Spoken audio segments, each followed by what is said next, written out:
Hey there. So this is the big one. I can safely say that without any hesitation whatsoever. This is a massive month. And, if you cast your mind back to when I started the 2024 predictions, in terms of the forecast for the whole of 2024, I pretty much said April is the month that is really defining, it just feels like it's really defining the year ahead. That I guess the complexity of the whole year is condensed into April. I do think we're going to get an echo of it later on in the year during the eclipse season, the second eclipse season from the end of September right through to the 17th of October. So I do think that's going to be similarly intense, but this is the real one. This is the one that is bringing forward all of the patterns that we've experienced so far into deeper clarity, in particular, the ongoing pattern with Chiron and the North Node. So right at the start of the year, we could all see that Chiron and the North Node were going to connect. They connected in February and continued that connection into March. Now they're separating from that connection, but still very much close. They're still touching each other. Now, any planet that is going through this area is really picking up the theme of healing, 100%, and triggering us to really dig deeper, dig even deeper than we've dug in recent times, just to really get to the core of what is going on. Like Chiron and the North Node, I think, are very much like the core wound. If we've all got a core wound of some sort or a core belief that underpins it all, and we could actually find that original thought that is underpinning loads of other errant thoughts beyond it. And if we could get to that and release it or forgive it or whatever it is that we need to do to find freedom from it, that would be wonderful. And it just feels like continuously since the beginning of January, we have felt this little prod, this little poke into our unmentionables, into that sore spot. We're being reminded of what it is that we feel secretly very vulnerable about. Now, why am I mentioning this? Well, first of all, we've got Mercury going to connect into this point very, very soon, sort of like 15th of April. It's also going back to that point, I think, on the 7th of May, if I'm not mistaken. But when Mercury connects over that point, Mercury's retrograde. Now, what is the benefit of that? Well, I would say Mercury connecting with Chiron is allowing us to rethink all those thoughts and kind of recalibrate our potential for healing and letting go of something that is secretly ailing us, or even not so secretly ailing us. So that's one thing. We've also got a conjunction between Venus and Chiron. In fact, Venus is going to be making quite a few conjunctions in this month ahead. And is kind of dashing out of the sign of Pisces, going through the whole of Aries, and then coming out just at the start of Taurus, right as we end the month. So, she is starting off the month with a conjunction to Neptune. There's a massive healing theme there. Venus, planet of love, Neptune, her higher harmonic. It's interesting as well because we've also, got Mercury connecting not via a conjunction, but via a semi-sextile with Uranus. Mercury is about thinking and behaviors from our thinking and our communication. And then Uranus is the higher harmonic of that. So we've got, a couple of different planets meeting up with their higher harmonics or energizing and working with their higher harmonics. So there's definitely this, I think, this ongoing theme of whatever we're experiencing in our human body, in our physical body, in our real lives, as very much mirrored by the personal planets. We're also getting a kind of mystical, sort of unconscious, other consciousness touching it, and working with it. So I really do see that we are starting to almost hear the call of the unconscious mind, hear the call of our higher mind or the world. I don't know what it is, God, it could be. There is something going on, I would say. So yeah, these patterns. But anyway, April is a big month. why else is April the big month? Well, you're probably screaming, total solar eclipse, get on with it. You know, you'd have to be under a rock to not realize we've got the total solar eclipse on the 8th of April, which is absolutely 100% the most dynamic new moon I've seen, I think, ever. It's in the sign of Aries. So it's at the start of a new story. You know, we've just gone into the Aries season, haven't we? You know, with the spring equinox, just a couple of, well, it just feels like yesterday. It was just over a week ago. I'm losing track of time here. I really am. So it's just over a week ago. We went into the Aries season. So, you know, I think when we reset at the start of, you know, the zodiac or the ecliptic, you know, we go to 0 point Aries, we're kind of resetting, we're restarting our stories. And so this is going to be the first new moon in the sign of Aries. And so it's a deepening of the theme of a new story. Now, you know, this new moon, which is also just so happens to also be a total solar eclipse. So it's an eclipsed new moon. It's really, really powerful and really, really about new starts. And it is exactly in a conjunction with Chiron. In fact, on that day, the moon makes an exact conjunction with Chiron, as does the sun. So, you know, it's 3 planets really kind of tightly melded together. And it just so happens that the Chiron woundedness that we've all been considering in this year so far is really brought to prominence in quite a big way, because it's very hard to ignore a total solar eclipse. I think they're all going pretty crazy about it already in Texas. I was hearing about this eclipse this time last year, you know, when my clients in Texas were saying, oh, there's an exciting opportunity coming. All the Airbnbs are getting booked up and things like that. So, you know, this is not it's not something we can just forget about. You know, it's making waves. Interestingly, that I'm talking about making waves, and possibly, I don't mean to cause any distress or anything. Obviously, we had the Baltimore Bridge that came down just the day after the penumbral lunar eclipse, the first eclipse of this year. So that was very recently on the 26th. So, you know, I always think that the eclipse season brings about big changes, big events, and these big events often show up as a shift in consciousness. So yeah, really big stuff. And then the other thing, which is definitely about consciousness, or that's, I guess, one interpretation. I think its highest expression, it's consciousness, and that is the Uranus and Jupiter conjunction that's coming up in the sign of Taurus. Wow. So in this video, I'm going to be detailing a week-on-week forecast where I look at some of the aspects, some of the key aspects, and talk through the themes. And then in part 2, I'm going to be looking at the forecast for each sign of the zodiac.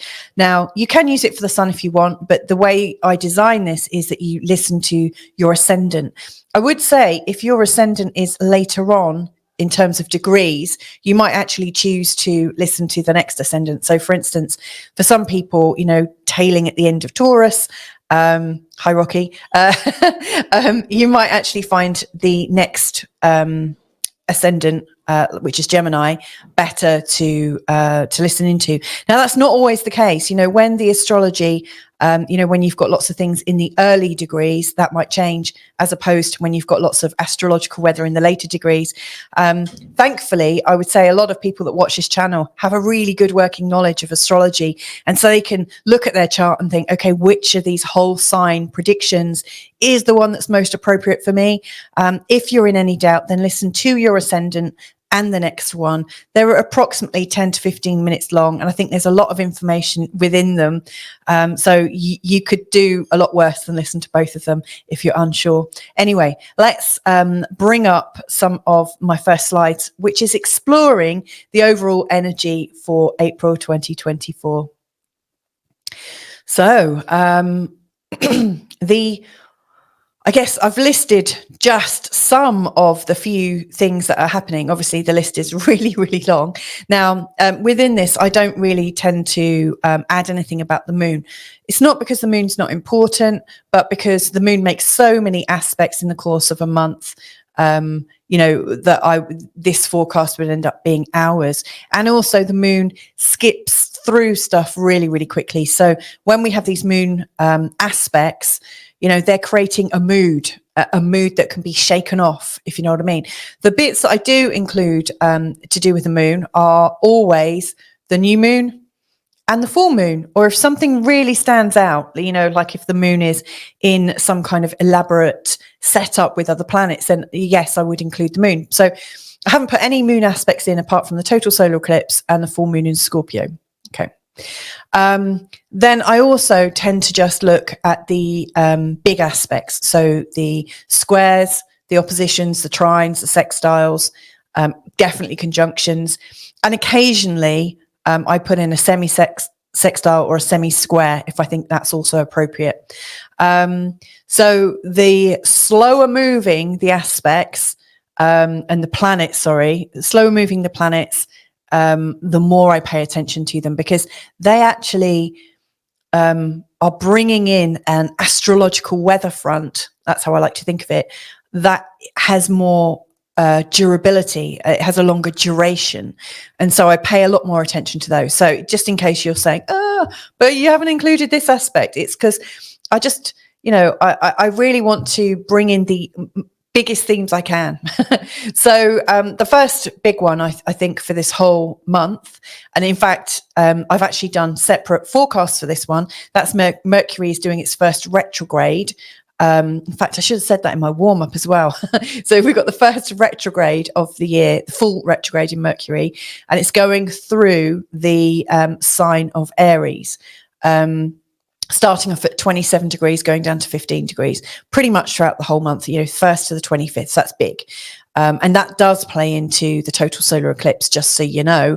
It's in there. It's in a conjunction with the eclipse. So it is big.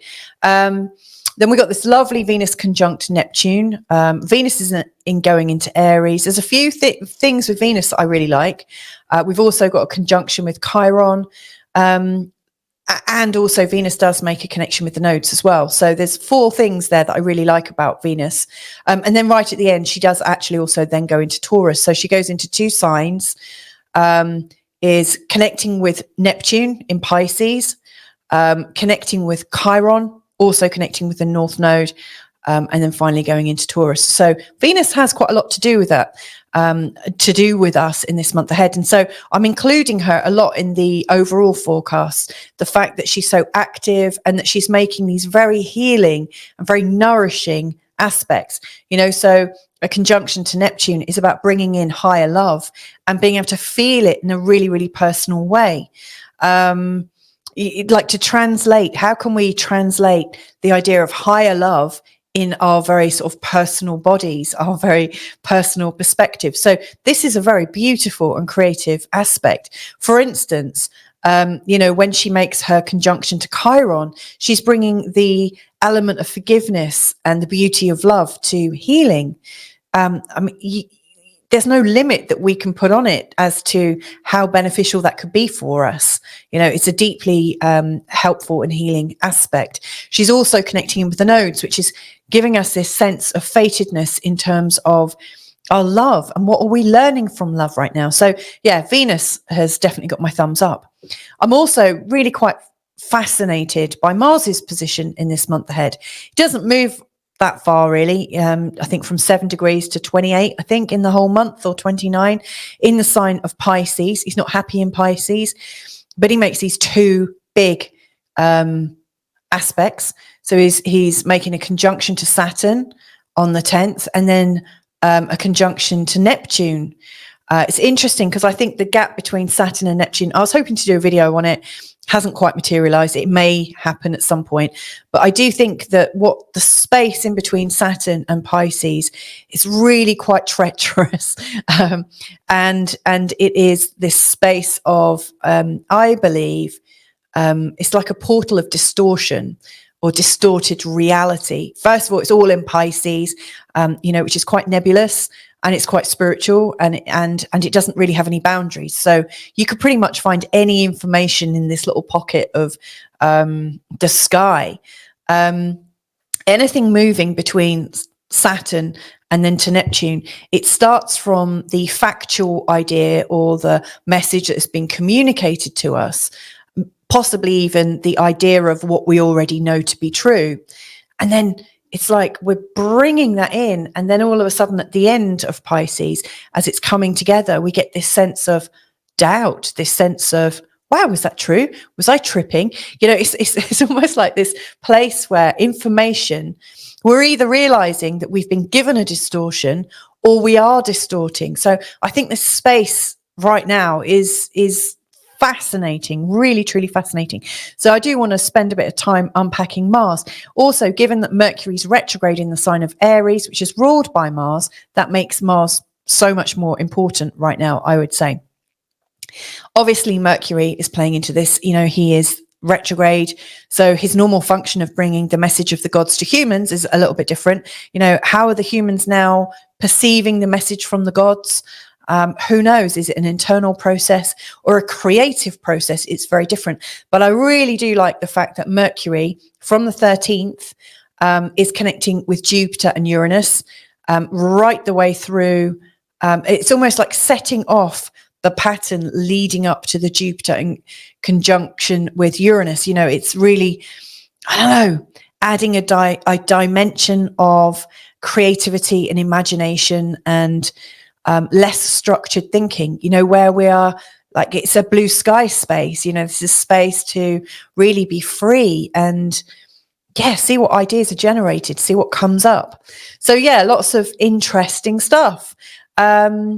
Let's have a look in terms of dates. Where are the big dates? So the 8th to 10th seems like a really busy time. You know, we've got the total solar eclipse. Obviously, Mars is in an exact conjunction with Saturn on the 10th. But, you know, at the time of the solar eclipse, they are already in a conjunction, you know, so that energy is really feeding into the total solar eclipse as well. It's giving us a lot more determination and dedication. And possibly this desire to be right rather than happy. But hey, I see this moment in time between the 8th and the 10th as a really extreme thought portal. You know, like we are really, really certain of our convictions, or we could be, given the nature of these planets. And the fact that, you know, the total solar eclipse is in the sign of Aries. So that seems really, really strong. I think the 21st is a really big day. We've got the Jupiter conjunction to Uranus. We've also got Venus in a conjunction to Chiron on that exact same day. I think that one happens before this one.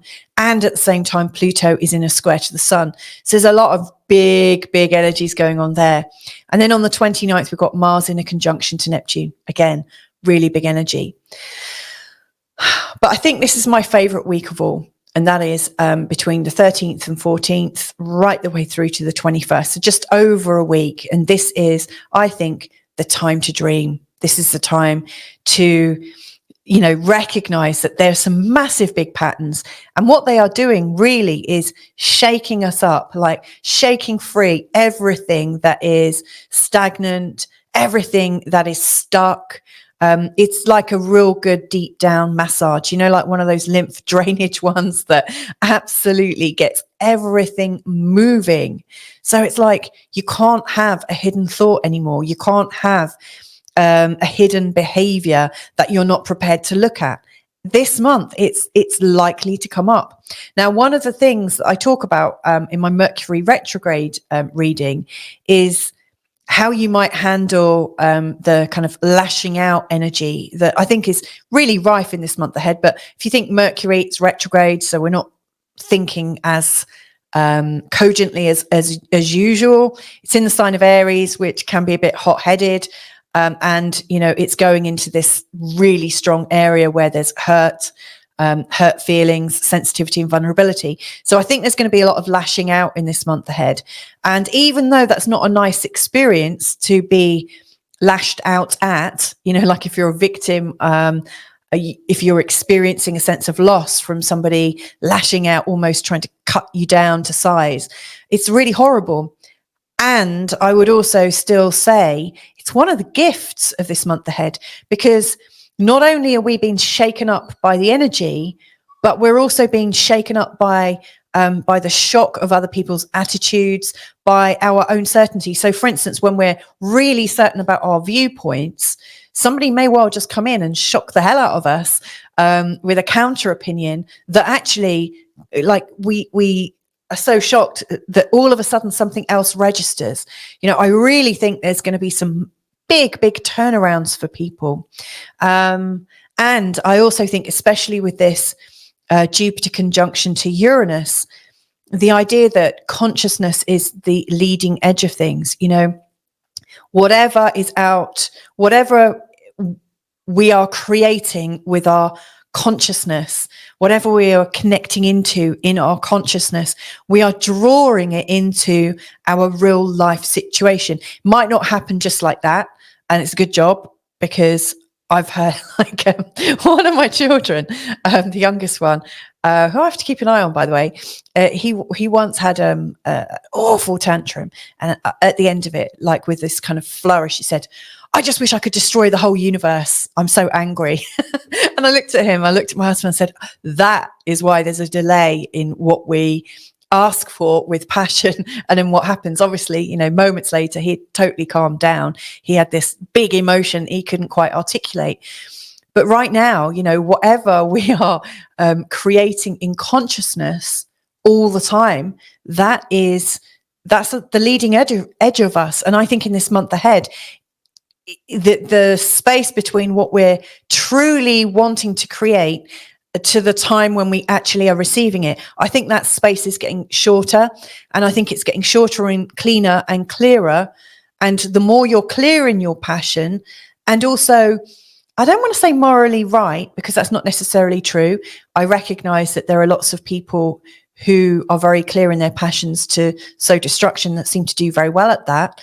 And I also recognize there are lots of clean and pure and beautiful people that have an intention, and it might take them longer for them to achieve it. Maybe there's something in the sort of like level of passion that you're holding it at that is a key. But I think everything to do with bringing forth our consciousness, what we're consciously creating, is being ramped up in this month ahead, suffice to say.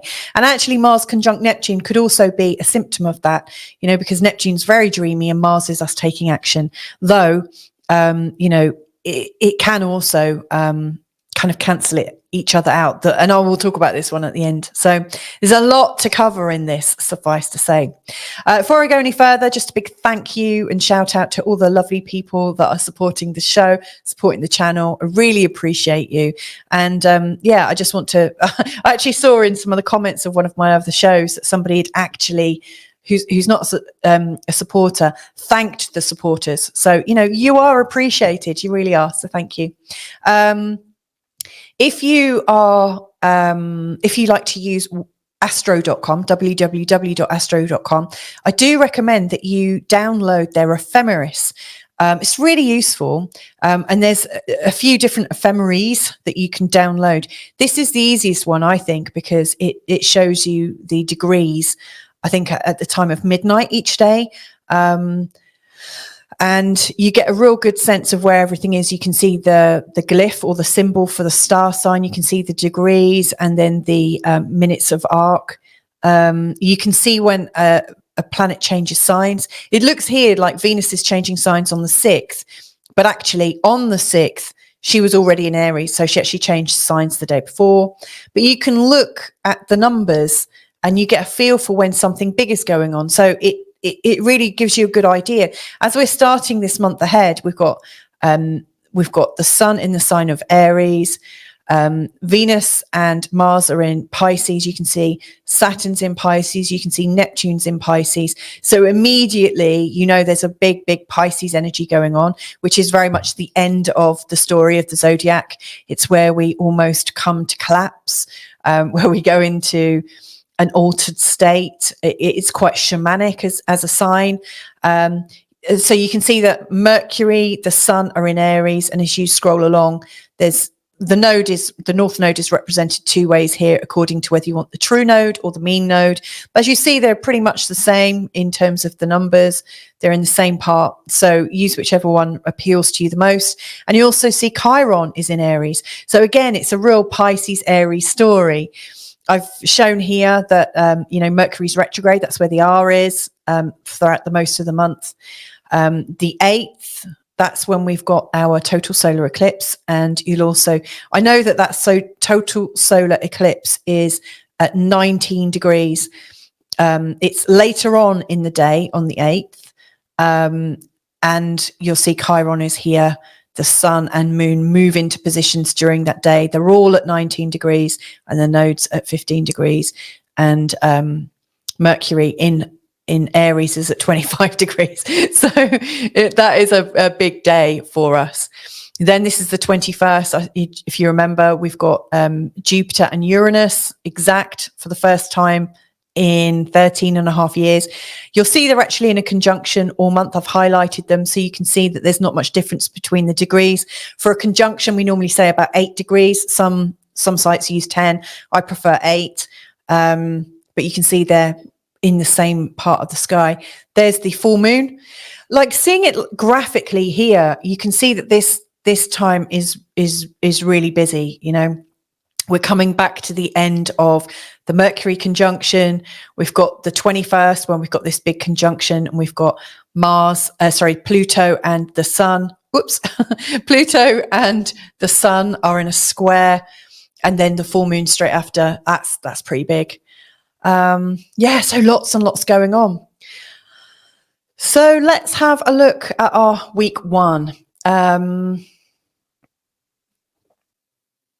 One of the things I think that is important about week 1, if you look, I mean, this is a different view. Obviously, where we were before, we were seeing the signs in a table format. Now what we're seeing is what it looks like across, a chart, how it looks. So I think the big aspect for week 1 is the Venus conjunction to Neptune. It's a slow aspect, so it comes in for a few days and it takes a few days to come out the other side. So this is one of the enduring aspects of this week. Like I said right at the start, it's also one of the most beautiful ones. Venus is all about our ability to get on and to be loving and to be in flow and to be in connection. And the connection to Neptune is very deep and strong. Neptune is really coming to the end of his time in Pisces. He's been there for a really, really long time. And so Neptune is absolutely as dreamy as it gets. It's almost, at the end of the zodiac itself. It's only 2 degrees away. Neptune absolutely is in this place of higher consciousness and is also getting us to go into places that are so deep that we might not even know if we can return from. So I think this conjunction here is a window into the eternal being. This is a window into what it is to be unborn, because we're not really it depends on your viewpoint. Are we eternal beings just born into a body? This aspect is really bringing us to a much higher connection. Now, we don't have to use this energy in a higher connection capacity, but I mean, if you are an artist, a musician, a poet, a writer, anyone that's using creativity all day long, or a mum or a dad, loving the people around you, then this is really special energy, allowing you to go to much higher places. But you could use this energy sexually. Venus and Neptune are both sexual planets and relating planets. So, this is a time when we really are connecting, or we have the capability to connect at a very, very physical level, especially if 28 Pisces is connecting to one of your personal planets. Expect this to go really, really deep, and prepare for it. So I like that. And you can see them right down here. They're beautifully aligned, and they're in a square to Vesta. And at the time of going into this week, they're also in a square to the moon. So, everything dreamlike is really, really emphasized. And you may struggle to know what your real truth is. It might be that lots of truths are awaking within you. A day later, we've got the sun in a conjunction with the North Node. So it feels like there is, I don't know, almost like we wake up feeling like, okay, I know the sense of purpose that I have in my life. So it feels very, very purposeful.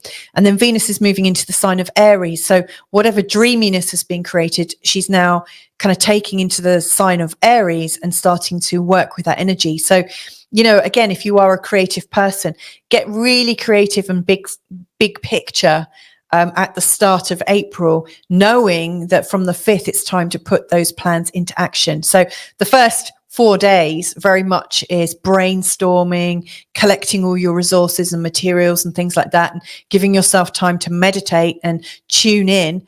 From the 5th, you start to come into action. And talking about action, we've got Mercury in a semi-square to Mars.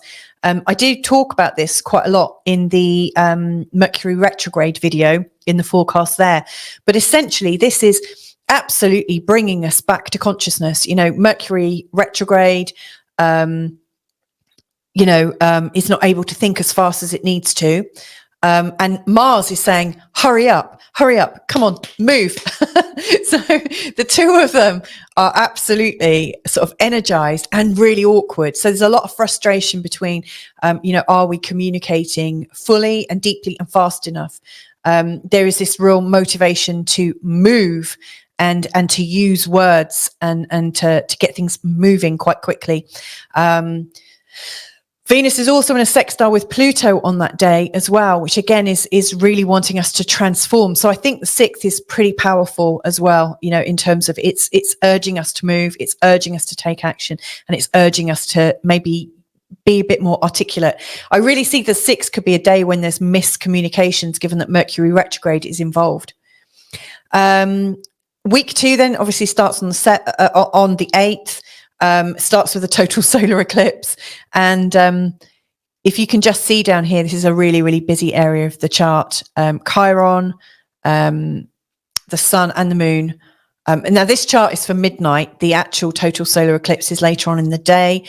But the sun, the moon and Chiron are pretty much in this spot here.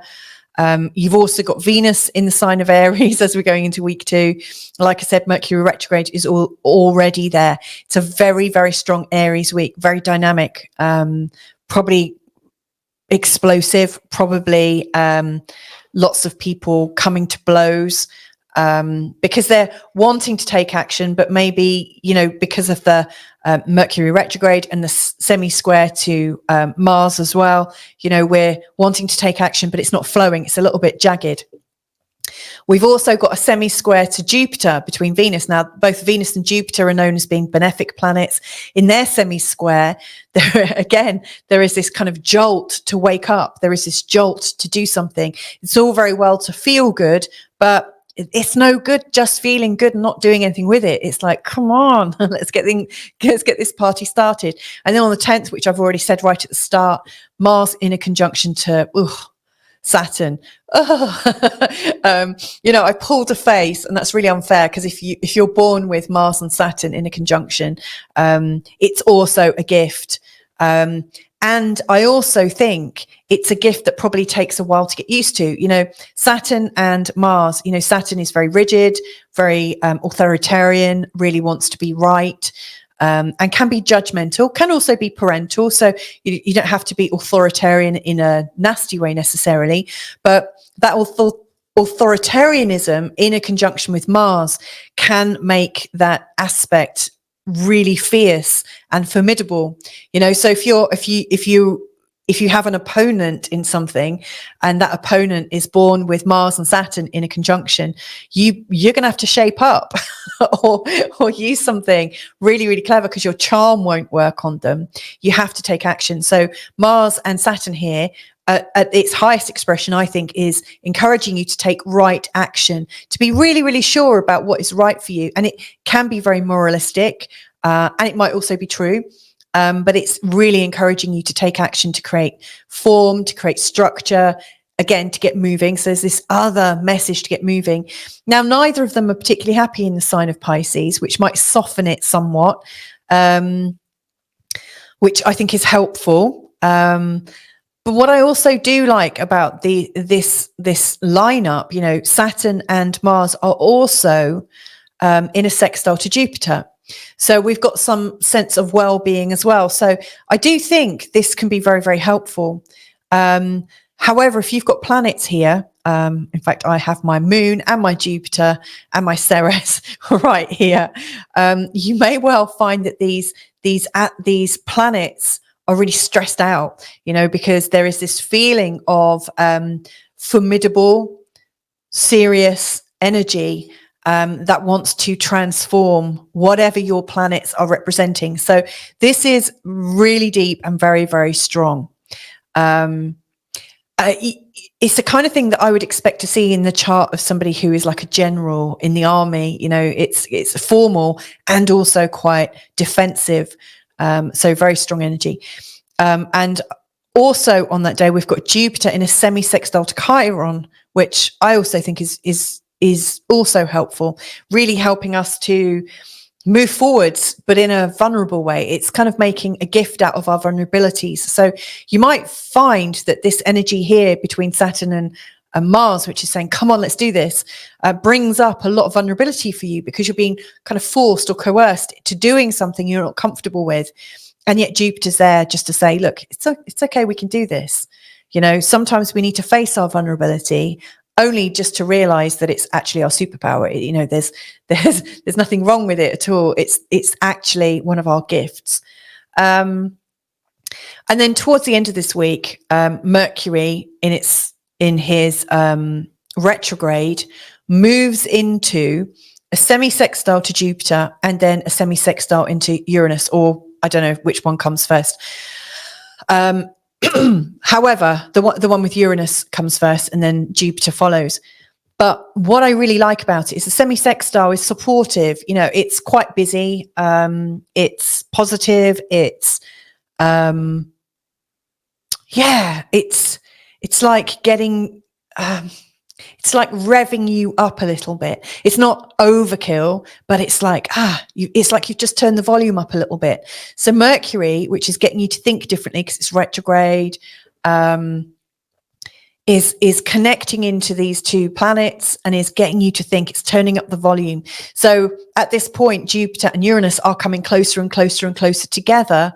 And on the 13th and the 14th, Mercury is turning up the volume. So we're able to tune in and really feel the sense of invention, faith, consciousness, fun, freedom, all of the things that these two planets are representing. You're feeling it, you're perceiving it, and you're possibly having downloads about it, getting a sense of, this is my new idea. This is the new thing.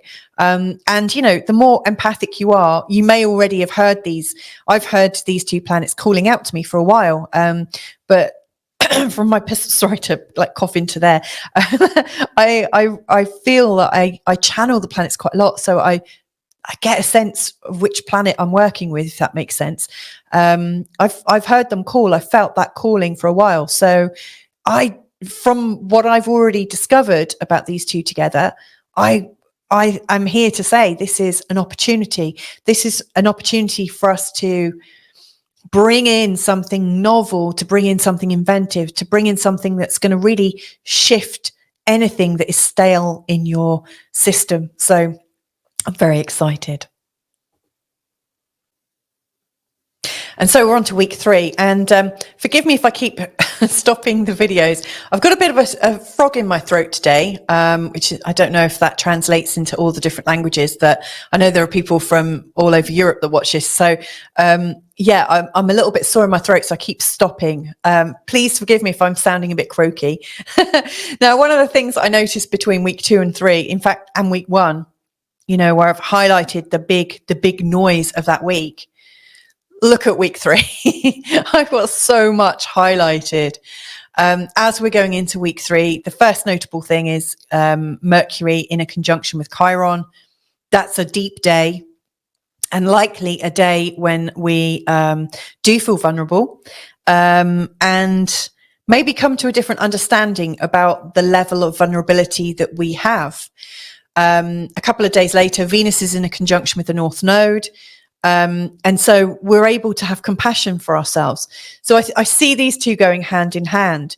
You know, we have a deeper realization about where we might need compassion, and then Venus comes in to give us a bit more compassion. So I love those. And then we have got this very busy time. Now, I was just going to include the 21st, but really, these 3 days are huge. So Venus is coming into a conjunction with Mercury. Their conjunctions aren't regular, I have to say. So, you know, most planet, apart from the moon, obviously, which goes round and round, you know, most planets that like go through the zodiac in a year, they will come into an alignment with every planet once, maybe twice if they're having a conjunction, if they're having a retrograde. Now, last year, Venus and Mercury came together once. 2 years ago, they came together 3 times. They're coming together 3 times this year. So they are a lot more sporadic. But I really like the sense of brotherly, sisterly energy that you get with Venus and Mercury. It's playful. It's really helpful for young people. It connects people a lot. It really does connect people.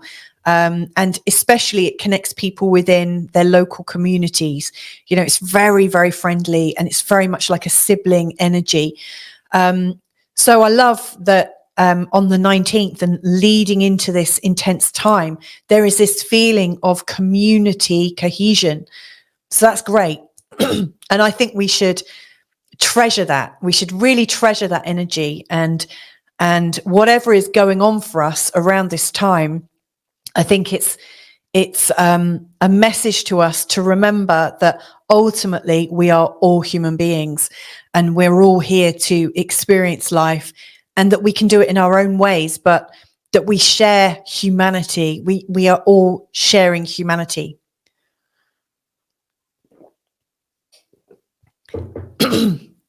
Then we've got the sun going into the sign of Taurus, which is really leading us out of the sign of Aries.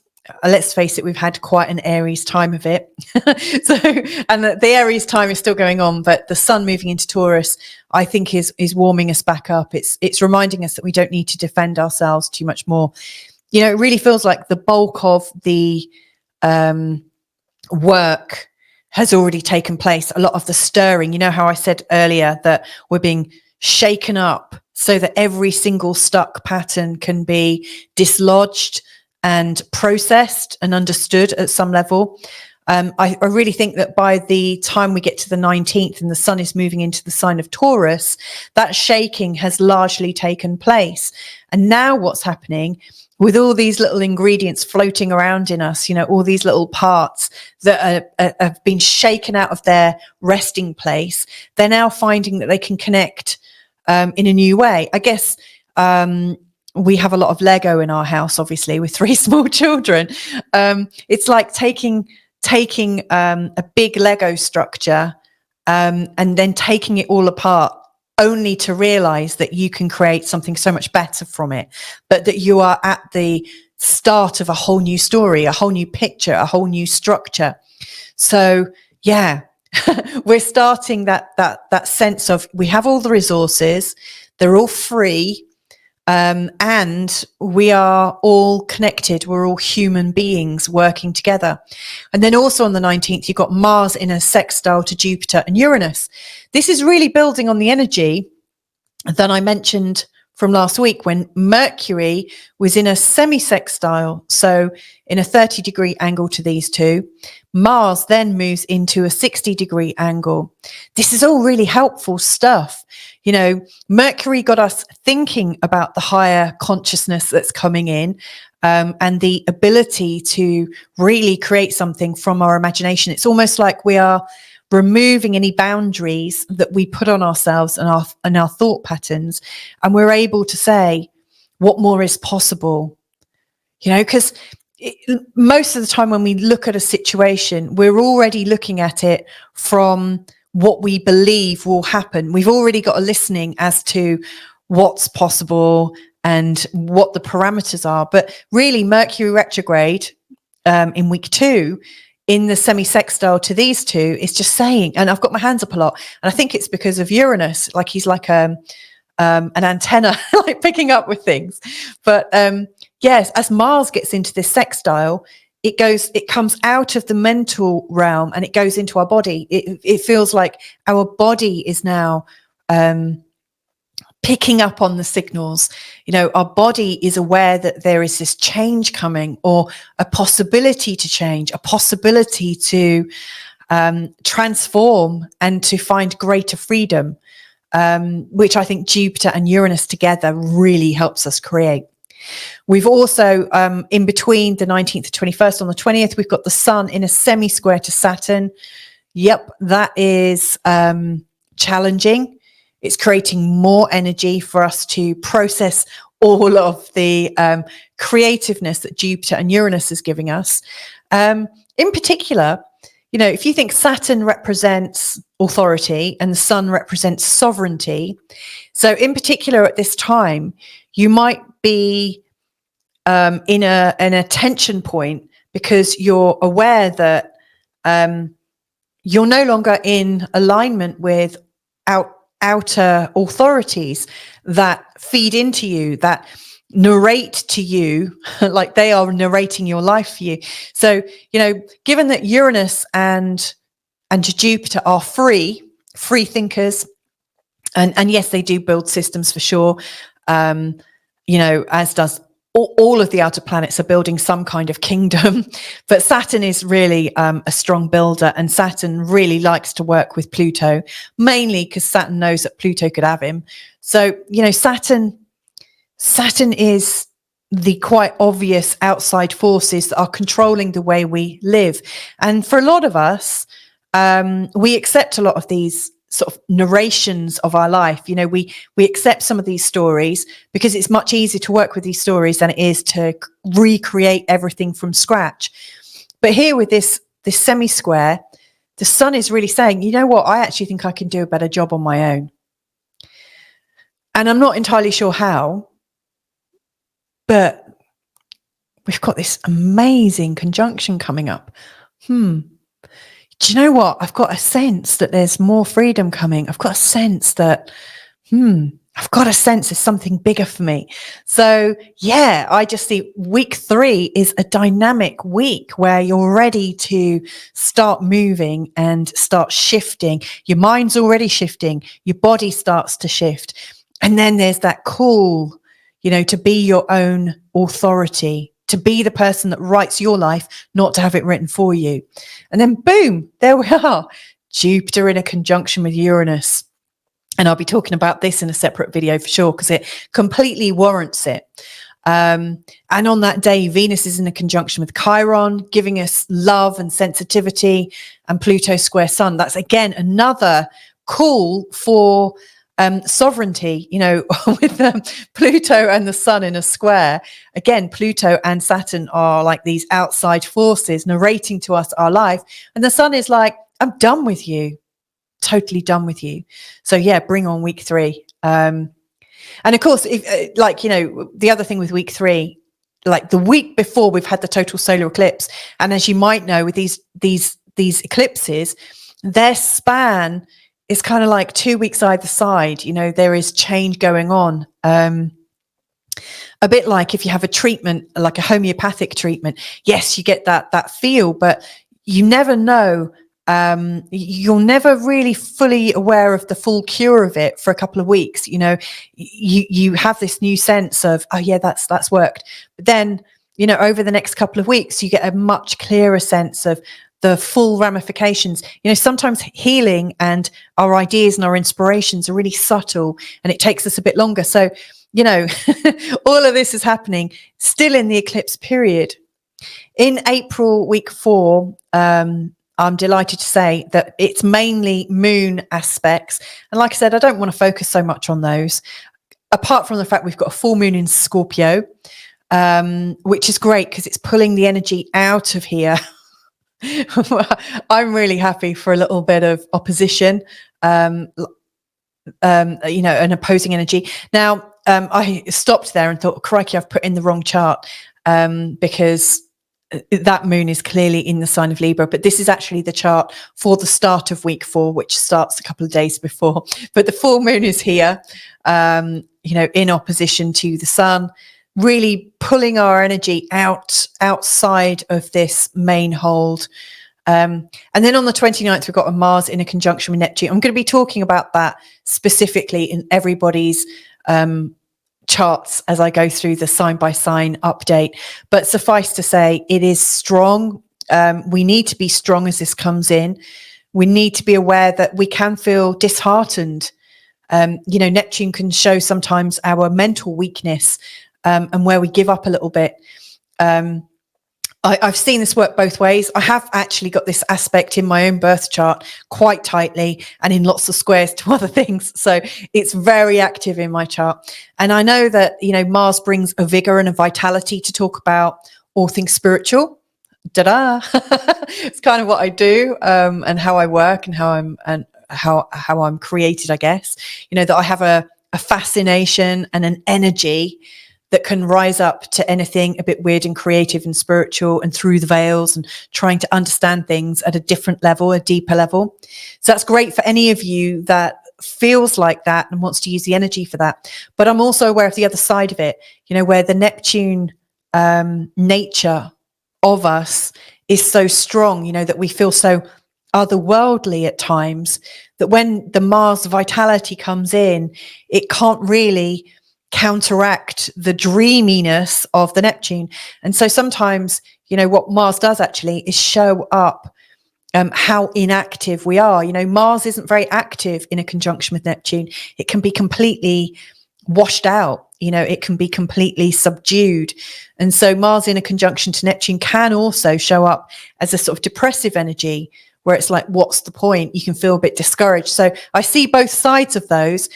And I think, as with all aspects, we'll get a bit of both playing out. So you might be all passionate and fired up about everything that's a little bit unusual and creative, and yet not have any real determination to do anything with it. So just before we go into the forecasts, I just want to show you, if you don't already know where your ascendant is, here's an easy way. Go to astro-seek.com. as I've listed there. Go to free horoscopes, chart calculations, down to ascendant rising sign calculator, hit enter. And then here at the bottom, you put in your time, your date, your place of birth, and then hit calculate ascendant. And then you'll find the answer just comes up just underneath. So I hope that's helpful. Let's see you in part 2 as I work through this energy on a sign by sign basis. Thanks a lot so far. Bye for now. And so to Aries ascendant, welcome to the month of April. How I'm going to be looking at these forecasts is really, I think, to be examining the Mercury energies, the Venus energies, and the Mars energies. What really interests me is how Mercury, the mind, and our thinking and our communication is playing out. Obviously, it's retrograde all month. Venus is all about love and our soft passion, our creativity, our natural flow, our ability to be in forgiveness and compassion. So I'm looking at her from that perspective. You'll see that Venus goes from the end of Pisces all the way through Aries and into Taurus throughout April. We've also got the Mars energies taking us from one end of Pisces to the other. And I really want to look at those energies from the perspective of your energy levels. What's going on in your physical body. How capable are you right now of looking after yourself, of standing strong? Now, I know that these three seem almost like the small picture, because the big picture is we've got this great big total solar eclipse on the 8th taking place here in the sign of Aries. We've also got like the Mercury retrograde spanning from here to here, which is pretty big. We've also got the Uranus conjunction with Jupiter at 19 degrees in the sign of Taurus. And we've also got the full moon. Now, I am interested in the full moon. I will talk about that for sure. But this sort of tight band of energy here is where a lot of stuff is going on. And whilst I see that there is a whole heap of stuff going on, like the retrograde itself, I speak about in the actual retrograde forecast, so check that out. And I will also be publishing a Uranus-Jupiter forecast as well separately, because they're both big enough events on their own to warrant that. But I really want to see how this energy is really lived through our body, our mind, and our heart. So that's why I'm focusing on these. Now, each of these planets, they are the Mercury, the Venus, and the Mars. They're personal planets, so they help us actualize things. These are very much about our personal experience. It's not about Chiron and the big wound, and it's not all out there necessarily. But anytime Mercury, Venus, or Mars connects with, say, Chiron or Uranus or Jupiter or Pluto or any of these big planets, we're actually translating the bigger message and bringing it into our personal experience. And so that's why I'm really fascinated with these in this month ahead. Mercury is making a Chiron conjunction on the 15th. Venus is making a conjunction to Neptune on the 3rd, the North Node on the 17th, to Mercury on the 19th, and to Chiron on the 21st. And Mars is connecting with Saturn and Neptune in the month ahead. So, these three are going to show us how we are translating the bigger picture. How are we using that in the month of April? So, Aries Ascendant, here's for you. The first thing that I want to talk about is in terms of your physical energies, as observed through the energies of Mars. Essentially, it's really showing up in your 12th house of experience, which isn't necessarily where Mars is very comfortable. It's showing you kind of delving into the things that you don't feel comfortable with. Our emotional, spiritual mind and our emotional and spiritual health are really captured here. The 12th house tends to be a place where we feel depression. And or enlightenment, which I think they're probably on a spectrum, of how do we feel in our soul. At one level we could feel magnificent and really divinely connected to everyone and everything, and at the other end we could feel absolutely disconnected and feel like shut out, like thrown out of the house, so to speak.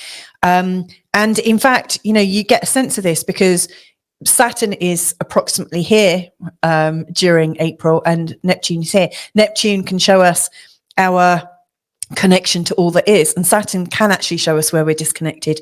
And Mars is, funnily enough, the envoy going between one and the other.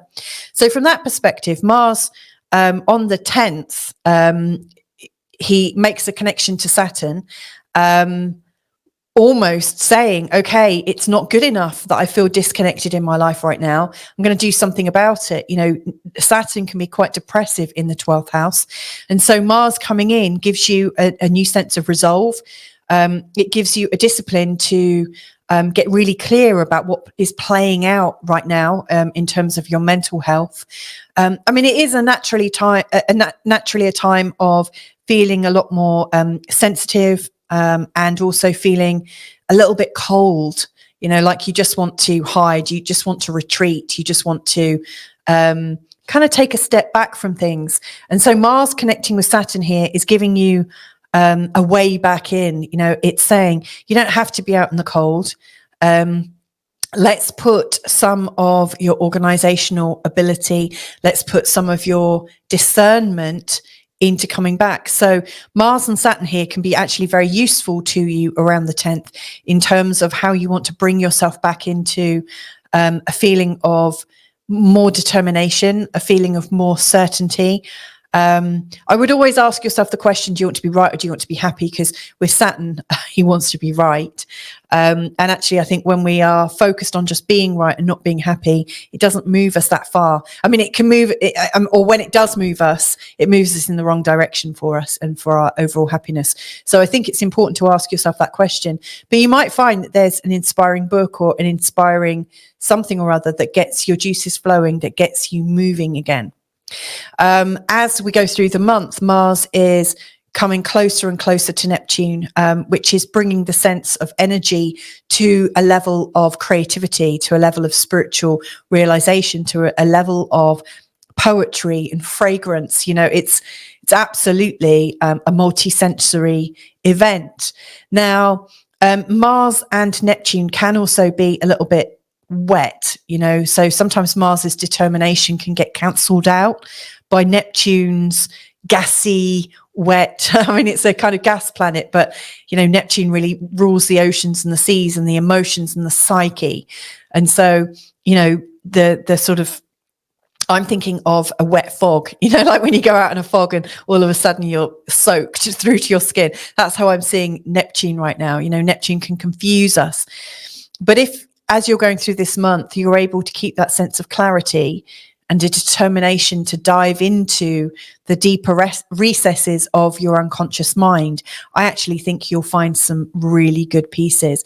So you may well find that with the right structure, with the right framework, with the right support system, you can actually have a really enlightening experience come the end of April. Now, meanwhile, we've also got Venus. Now, she starts off the month in a conjunction with Neptune, really giving you that sense of maybe it is time to forgive myself. Maybe it is time to forgive people in my life. Maybe it is time to forgive myself for everything I've not known until I've known it.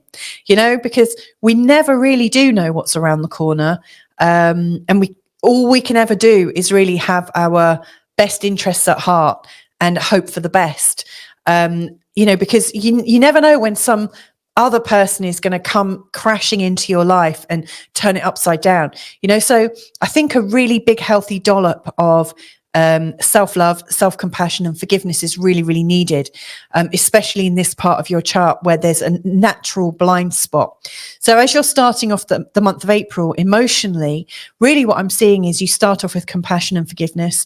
And if you could go on a compassion fest for half a day, or even just for an hour, like a gratitude and forgiveness fest, I wonder what would happen to your mood an hour later. Or I wonder what would happen if you were to sit down and journal, which is a great thing to do when Mercury's retrograde. But if you were to sit down at the start of the month, maybe for 10 minutes even, if that's easier to get you into a commitment. But if you could sit down and say, okay, I'm really grateful for this energy in my life and I forgive where I haven't been generous towards it, or I really forgive my mum, or I forgive my dad, or I forgive myself. I'm going to give myself some love and kindness for not being able to see the things I needed to see.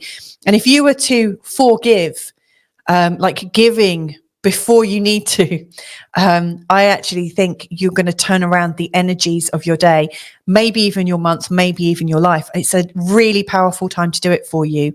And also it's likely to really transform things. In fact, if you were to carry on down that route, you know, around the 17th and 19th, there is this feeling that you're back on track. You know, Venus, if you're coming from a place of release and forgiveness and flow, Venus in a connection to the North Node is fantastic.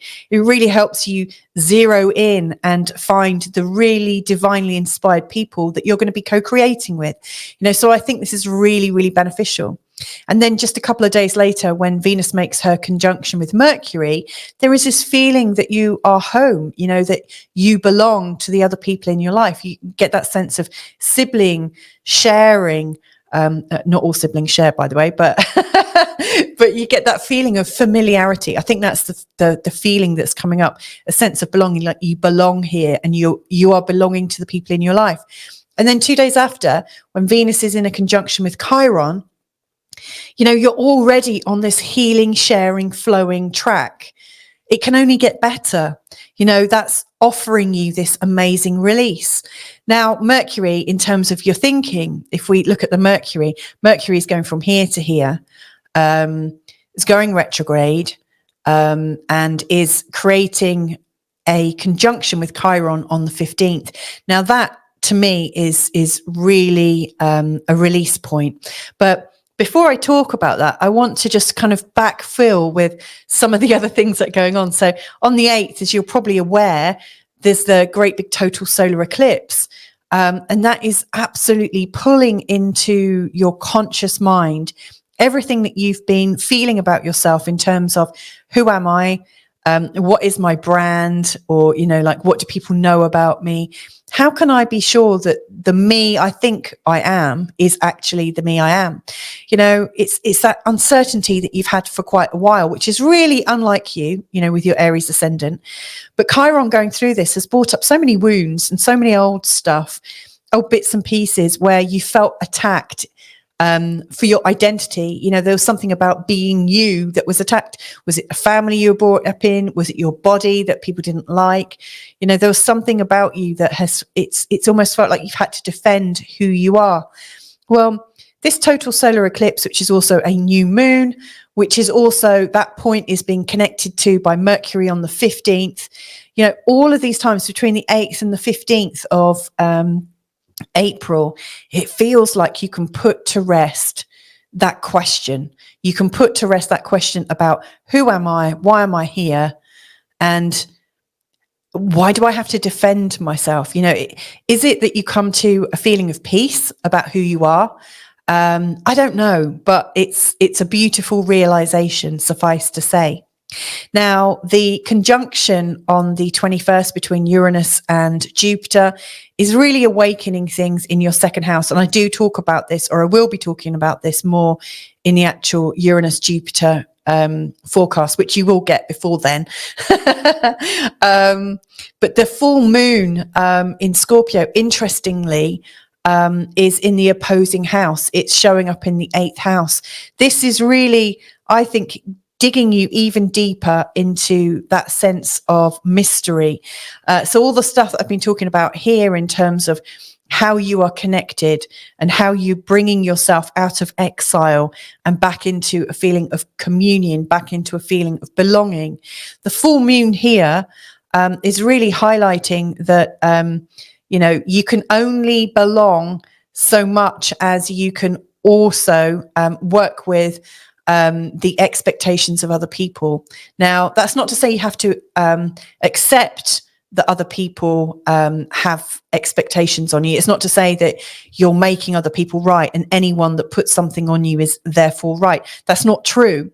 However, when you're developing yourself and developing that sense of belonging in yourself, yeah, it's great that you can do it yourself. And yet, your interactions with other people are also giving a clue of what is not automatically seen or understood about yourself.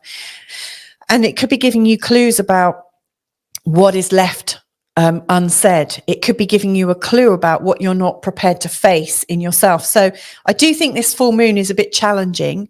It could bring up some aspects of yourself that you're not prepared to look at.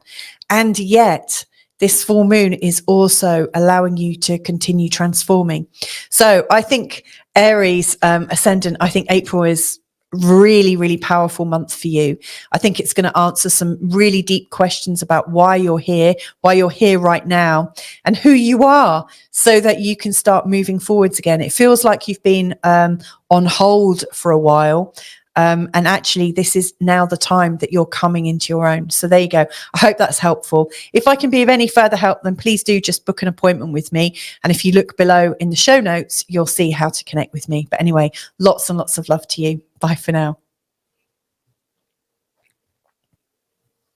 Okay, so on to Taurus. So Taurus ascendant, how am I looking at this forecast for you for the month of April? There's so many things going on, like literally April is the biggest month, like I said at the start of this video. It's huge. So not only do we have the total solar eclipse on the 8th in this part of your chart, we've also got the Uranus conjunction to Jupiter on the 21st in this part of your chart, so that you can see these sections here I've absolutely highlighted because they're so strong in your chart right now. There's also on the 23rd, there's a full moon in Scorpio, which is really important. But actually, what I want to talk about, because I'm doing something separate about the total solar eclipse, and I've already done the eclipse videos as well. I'm also recording something separate about the conjunction between Uranus and Jupiter. So I will talk about it, but I'm not going to put too much energy on it. And I've also done a Mercury retrograde video that is really dealing with this energy here as Mercury goes retrograde through your 10th house. What I really want to focus on is actually these 3 personal planets. Because yes, we've got Uranus and Jupiter and Saturn energy really flaring up in this month ahead. All really, really big possibilities, lots of Neptune stuff as well. And yet these energies, they're on the outer edge of our consciousness. They're on the outer edge of our solar system. And so we're not able to translate them into our real world experience were it not for Mercury, Venus and Mars. So when one of these planets connects to Venus or Mercury, we get to feel it and experience it in a very personal way. These are the personal planets. And so actually, I'm going to read your forecast for the month of April through the medium of Mercury for your mind and your communications and what's going on there, through Venus for your level of love and compassion for yourself and what that's driving for you in this month ahead, and also Mars to represent what's going on in your body, your vitality, and how you can work with that. So I want to start first of all with Mars in your body. Mars is moving, I think, from 7 degrees to 29 degrees throughout the month of April. During that, it makes 2 big conjunctions, one to Saturn on the 10th and one to Neptune on the 29th. I really see that this gap between Saturn and Neptune is bridging the gap between what we've already known, but maybe where we've been disconnected from life. And then Neptune is what we probably really need to know and really connect into. And everything in between is kind of dissolved. It's like a portal of, as far as I can see, it's, I had a phrase for it, distorted reality, because it's a meld between the reality that we're told that exists and then the sense of spiritual reality that we all sense and know exists. And somewhere in the middle is this great big distortion between the two. And can they both exist? Yes, they can. So, neither Mars or Saturn are particularly happy in this area. And so I want to explore what's going on. So your physicality, how you are vital in this month ahead, Taurus ascendant, is really coming out through the medium of your friends and your networks, and also that sense of you belonging to something collective. It's to do with what you're collectively creating for yourself. Now, Mars going through this area usually gives us a lot of energy to connect with our networks and to go deeper and to be a lot more active. So I don't see that your physical body is so much involved as it is your will to do things. Because, you may well get your physical body involved. The 11th house, it is friendly, it's networked. So you might get involved in volunteering or taking some actual physical action to do things within the community and to do things with your network. And I think that would be really beneficial. And I think you could really create something very strong, given that the energies on the 10th of Saturn and Mars could really get you creating an outcome, a solid outcome that is somehow helping the many, so I really see that some form of community action would be fantastic. I think whatever you're doing with your friends at this time, it's important that it has an output. Even though with Mercury retrograde, that's probably negated somewhat. that does feed into it. But, you are creating something of some sorts. I would say on the 10th, it's also very important to concentrate on who you are bringing into your world and who you are deciding to create with, because on the 10th, you're likely to have a lot of judgments around you. Now, are they your own judgments about other people around you, or are you in an area where there's lots of friends who are in a very deeply judging space? It'd be interesting, if I could only see into a crystal ball and see what's going to happen. And I guess the astrology chart gives me a sense. Before this happens on the 8th, we've got the total solar eclipse. So I wonder if something is going to happen in and around the total solar eclipse, that on the 10th, people are warlike or saying, oh my God, we must do this, this, this. And if you don't agree, then you're this, so it really feels like there's a lot of people that want to be strong and right and strident, but you don't have to be one of those unless it pleases you to do that. But suffice to say, it's making you feel quite vital in your body, even though Mars and Saturn and Neptune in this area of your chart are also in the sign of Pisces. To be fair, you're more, I want to make love rather than war, with Pisces in the 11th.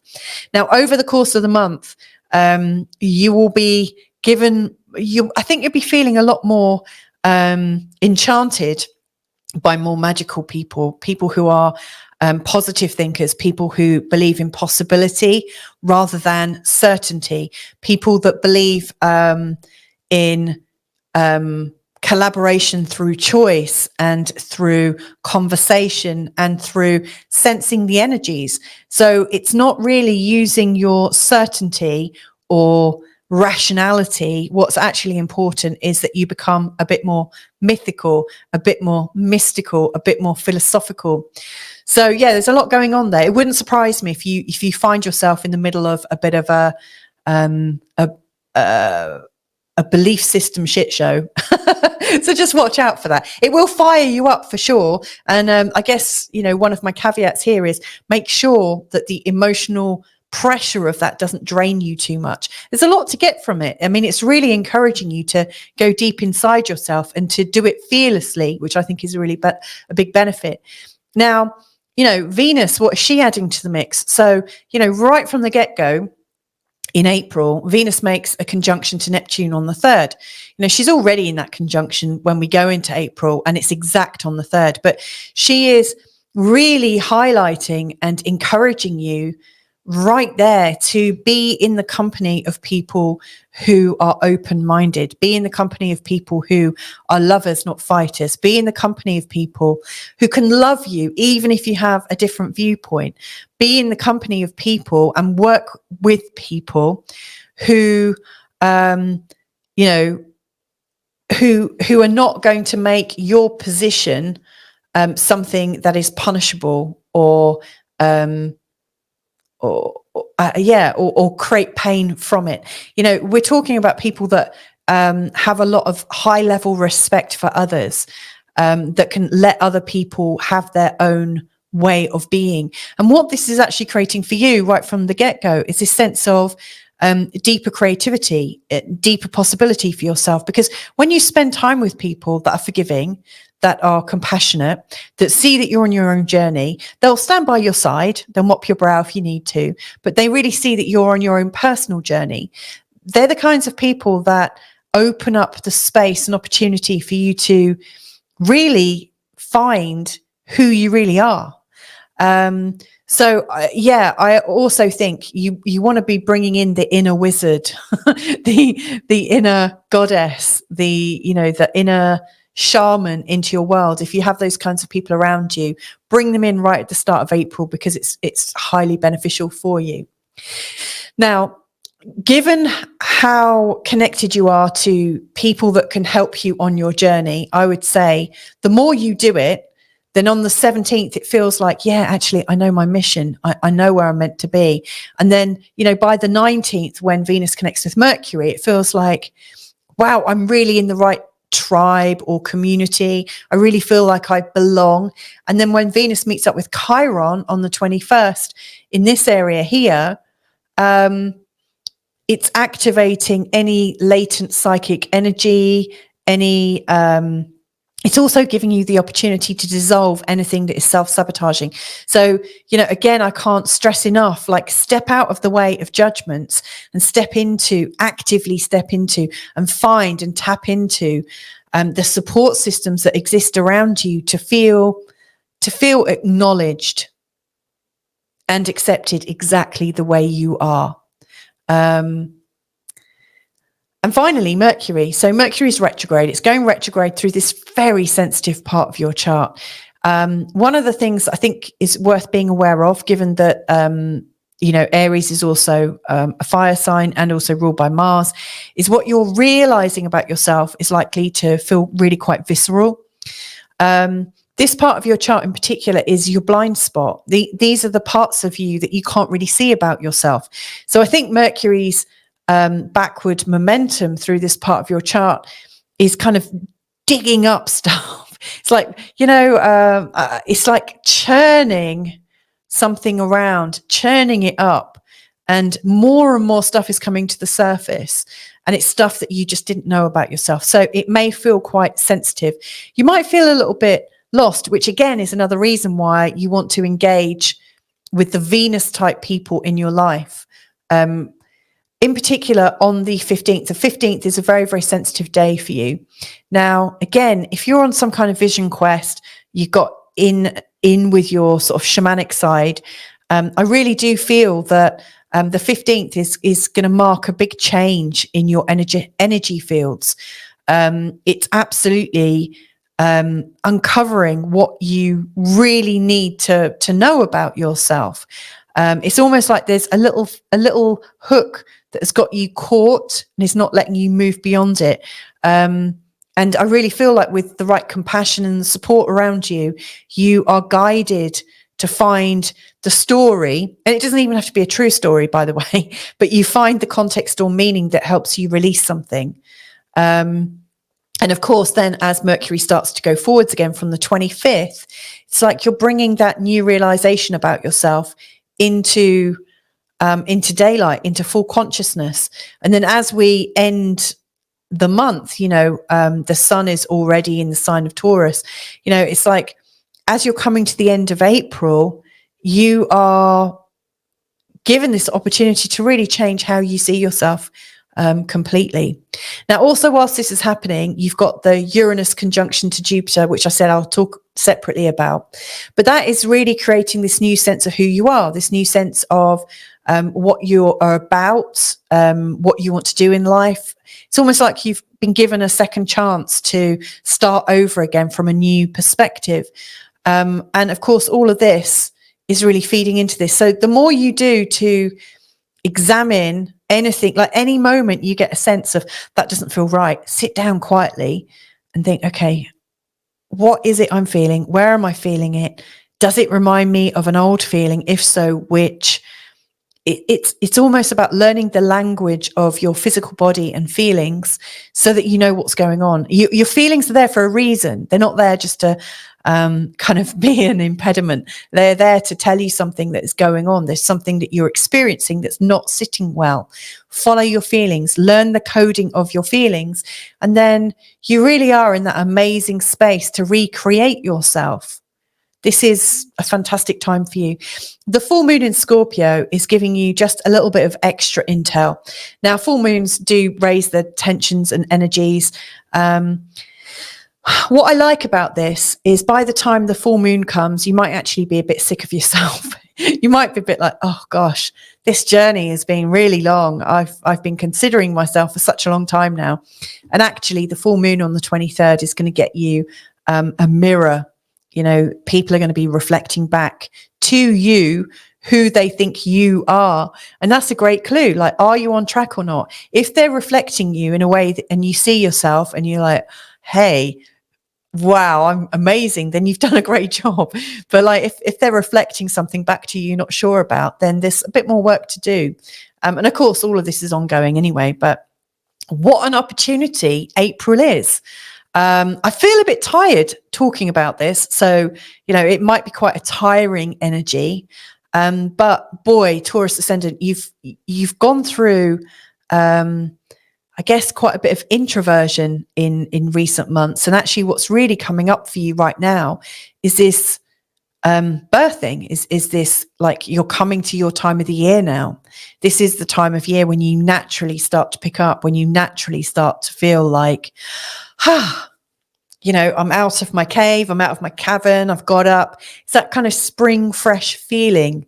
So it might come to you a little bit later on in the year, but yeah, you're feeling like you've woken up. So there you go, wakey wakey. I hope this is a great month ahead for you. Lots of love. Okay, so Gemini ascendant, here's how I'm looking at April for you. Now, obviously, this is a big month ahead. We've got the total solar eclipse on the 8th, which is definitely creating a lot of emotion. There's a lot going on. And I spoke a lot about that at the start of this video. On the 21st, we've got the conjunction with Jupiter, between Uranus and Jupiter, which is massive. Got a full moon in Scorpio happening on the 23rd. So these are the three big events, I guess. And during that, Mercury is retrograde pretty much the whole time, from the 1st right the way through to the 25th. And Mercury is going back from here in your chart back to here, and then on the 25th starts moving forwards again. Now, I'm doing a separate video about the Uranus conjunction to Jupiter, which will come after I've published this, but you'll also see my Mercury retrograde forecast. So I'm not going to talk too much about those. They're a given, you know, they are part of the overall picture for this whole month ahead.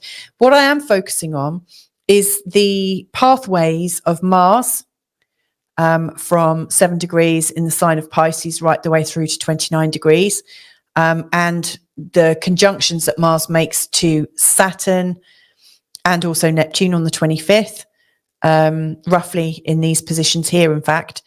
So yeah, I'm looking at Mars from the perspective of how you're translating the space weather, the energy right now, into your vitality, into your body, into your physicality. How are you using that to stand for yourself? How are you using that energy to feel stronger in yourself? Then I'm also having a look at Venus from the perspective, like she moves from the end of Pisces right the way through to the beginning of Taurus in the month of April. And she's making 4 different conjunctions, one to Neptune, one to the North Node on the 17th. The 19th, she makes a conjunction to Mercury, and she makes a conjunction to Chiron roughly about here on the 21st. So she's got a lot going on there, and she is our access to flow, to love, to compassion, forgiveness. And she's really showing us how we can be gentle with ourselves and what happens when we use gentleness. And then the other energy is Mercury. Mercury retrograde's going on, but he's also got a conjunction with Chiron on the 15th. So, you know, he's showing you how your mind is working and how your communication. So I'm looking at it from mind, body, soul, I guess we could say. So yeah, it's going to jump around a little bit, but hopefully it'll be useful. So first of all, I want to start with Mars in terms of your physical energies. So Mars in Pisces isn't that comfortable, but he is going through your 10th house, which is a very, very strong, strong house to go through. So having Mars go through your 10th house is a natural time, which happens every couple of years, 2.5 years or so. And it's a time when you start to feel a lot more determined to be seen in the world, to move up in your career, to be promoted, to take on more responsibility. You're a lot more ambitious during this time. The conjunction to Saturn, whilst, you know, in other houses, in other signs, it looks a little bit too much like, it looks a little too cold at times. I actually think in your 10th house, it could be quite helpful. You know, Saturn is naturally a ruler of the 10th house. You know, the 10th sign of the zodiac is Capricorn. Saturn's the ruler of it. So Saturn in the 10th is actually quite well understood, and having Mars connect with Saturn is almost giving you the energy to redesign the structure of your career and to really build it with some vigor. It's almost like you get a sense of, this is how it's going to work now. It gives you a lot more certainty. It gives you a lot more opportunity to be in a place of responsibility. So I think it's really beneficial. One thing I would say is sometimes when we have Saturn or Mars going through our 10th house, it can also show conflict with authority figures in our life. So, you know, Saturn here could represent a father figure or your big boss or the organization. And then Mars is showing conflict coming in, or could show conflict coming in. It shows where you need to defend yourself. So you may also, this like Mars Saturn energy could be translated as, you know, your fight to be an authority in your own right, you know, you standing up strong against or for a particular authority. So yeah, suffice to say, you feel quite defensive and you're actually not quite lost there. You know, it actually feels quite strong. One thing I would say is during this time, we often want to be right, but not so happy. So when you're making your career choices, you might choose to ask yourself, do I want to be right about this, or do I want to be happy about this? And that could really, it's a subtle shift, but boy, if you choose to be happy and your decisions are made from the perspective of, is this going to make me happier in my career? That's actually going to have much better long-term ramifications rather than the, do I want to be right in my career right now? So you'll get the initial buzz by following what's right. But of course, rightness is just subjective anyway. But you may well find that level of energy is so strong that somebody else who's also being challenged in their 10th house might come and usurp you. So, you know, it could be a time when you're bringing more resistance to you without meaning to. So, yes, you've got the determination. Yes, you've got the fire in your belly to make change, but make it for the right reasons.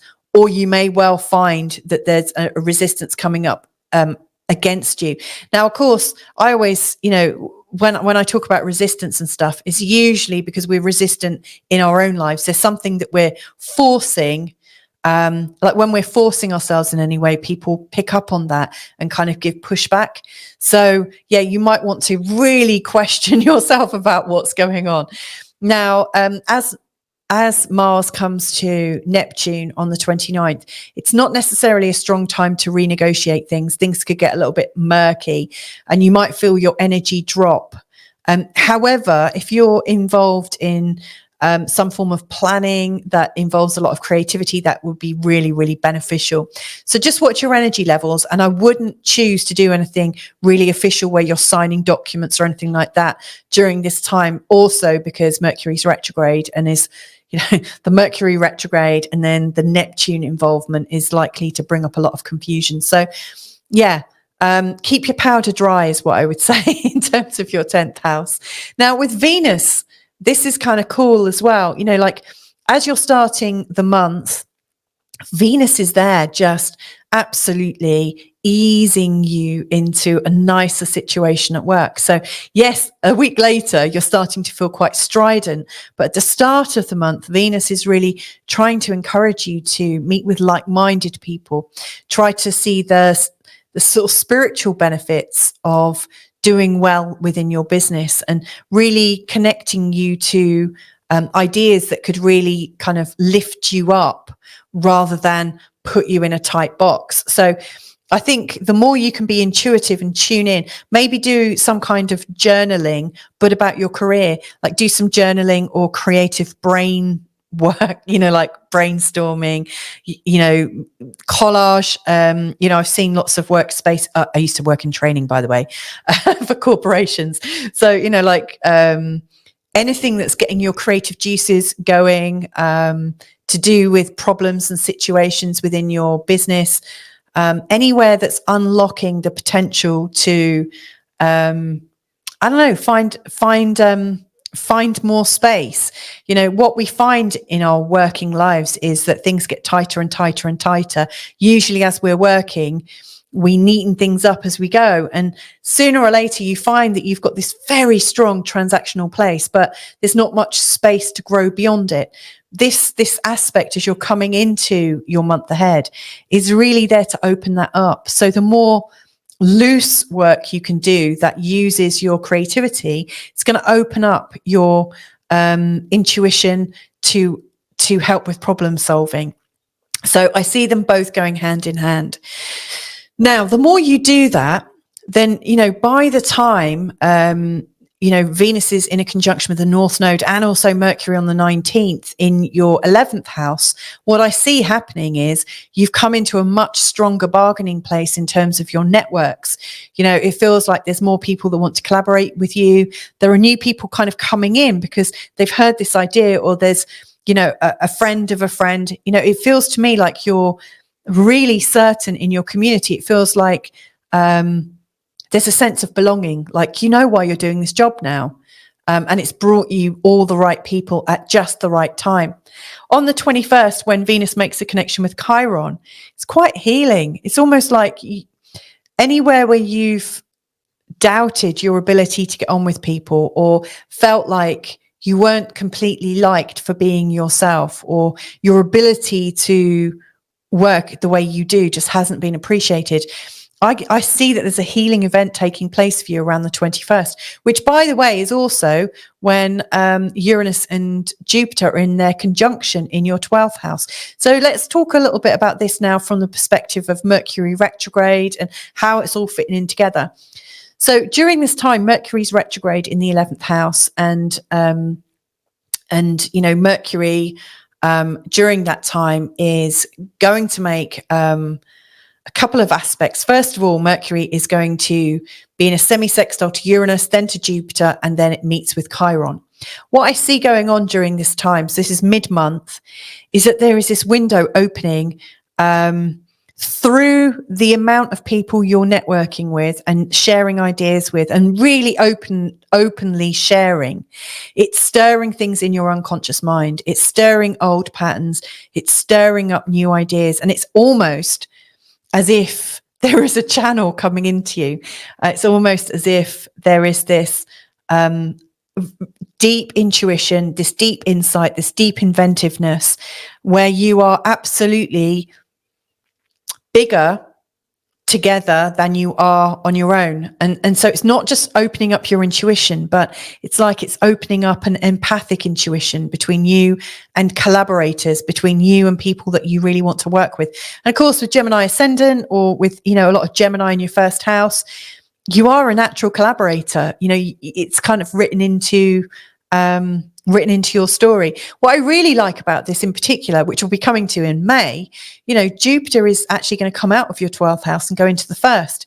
So any big ideas that come up in your imagination, through the power of your mind and through the power of your ability to connect and collaborate with people, it's setting you up. So as you come to the end of May, Jupiter comes into your first house, and boy, is your idea set to rise. So I cannot stress enough the importance for you in this month ahead of being open to working with others and sharing your ideas, because it really does give you that sense of belonging.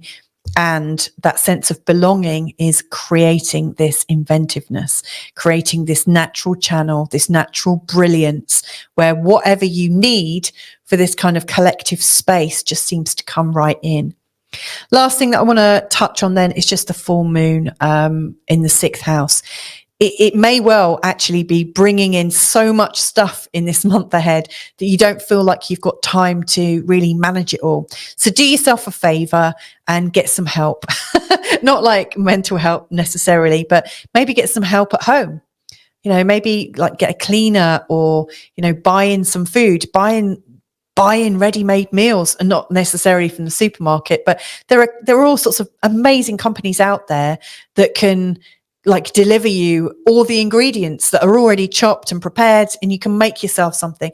Or, meet people out and about. Just have your life almost managed meticulously as you can, so that you don't have to spend all your time doing the nitty-gritty. You've got other people to do that for you. I really think the big opportunity here for you in this month ahead is to be big, be connected, and to just be open to what occurs. And so the tensions around the full moon that come up, it's just like, get someone managing it to the best of your ability so that you don't waste your energy, you don't get tired out, you don't get depressed, you don't get worn out. I guess the biggest problem with this month ahead for you actually is the sense of there's not enough hours in the day. So anything you can do to help yourself with that will be fantastic. Anyway, Gemini Ascendant, I hope that's been helpful in managing April. Like I said, the retrograde update is also there for you to listen to, and I will be adding in the Uranus Jupiter conjunction. Now, these are big energies. If you would like some extra intel, like a really personal one, then please do drop me a line. You can see my details underneath. So if you do want to have an actual private session with me, feel free to book. But anyway, lots and lots of love to you. Take care and catch you next month. Bye for now. Hey there, Cancer Ascendant. So this is your forecast for April. Now, I'm doing it a little bit differently. Obviously, April is a huge month. This is the big month. And if you listen to part one, you'll know why. This is a month that has got so many shifts and changes in. And an emotional soul like you is likely to be really feeling these changes. So, for instance, we've got the total solar eclipse at 19 degrees in the sign of Aries in a conjunction with Chiron on the 8th. That you can just see it indicated there. We've also got the Uranus conjunction with Jupiter happening here on the 21st of April. We've also got the full moon in Scorpio a couple of days later. That's indicated here. But actually and we've also got Mercury retrograde, and Mercury is moving from 27 degrees right the way through back to 15 degrees in the sign of Aries. Before moving forwards again from the 25th. So it's retrograde for most of the month, from the 1st of April right the way through to the 25th. And of course, we're still in the retrograde shadow during that point. So,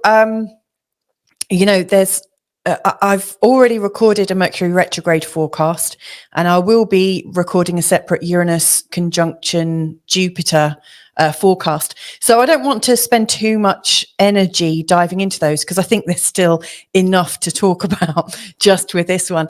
And obviously, I have also done a big eclipse special. I will record something extra about the total solar eclipse as well. So how am I approaching this? I mean, as you can see, this part of the chart is really, really busy. We've got Chiron, we've got the North Node, we've got Uranus, Jupiter, Saturn and Neptune are also getting absolutely touched and inspired in this month ahead. And so what really occurred to me is, how do we feel the energies of the outer planets and, Saturn and Jupiter? What is it that helps us process those energies? And it's the internal energies coming from our lovely, faithful inner planets, our personal planets. So Mercury, Venus and Mars. So what I'm doing mainly is tracking your month ahead from your perspective as somebody who's Cancer Ascendant, but I'm looking at it from a body, mind and soul kind of feel. So, Mars starts at 7 degrees, goes all the way through to, I think, 29 degrees in the sign of Pisces in this month ahead. And he's making two big conjunctions, one on the 10th to Saturn and one on the 29th to Neptune. So that's significant. Mars is going to be processing those energies. And they are the energies that we will feel in terms of our levels of motivation, our body, our natural vitality. How healthy are we feeling?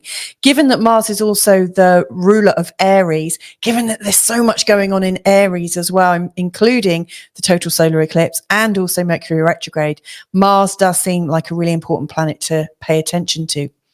And then we've got Venus. Now, Venus, she starts off her month in the tail end of Pisces. She makes an exact conjunction with Neptune on the 3rd, then later makes a connection with the North Node and Mercury and Chiron, all in quick succession, and then ends her month in the sign of Taurus. So here I'm going to be looking at the Venus energies from the perspective of how can she support you? How can she nurture you? How can she tune you up and tune you in to your heart space? Venus is all about flow and compassion and self-love and nourishment. So and also, how connected we are. So definitely looking at Venus there. And obviously Mercury about how our minds work. and also how we communicate. Now, Mercury is obviously retrograde, but is making a very, very powerful connection to Chiron on the 15th in this area.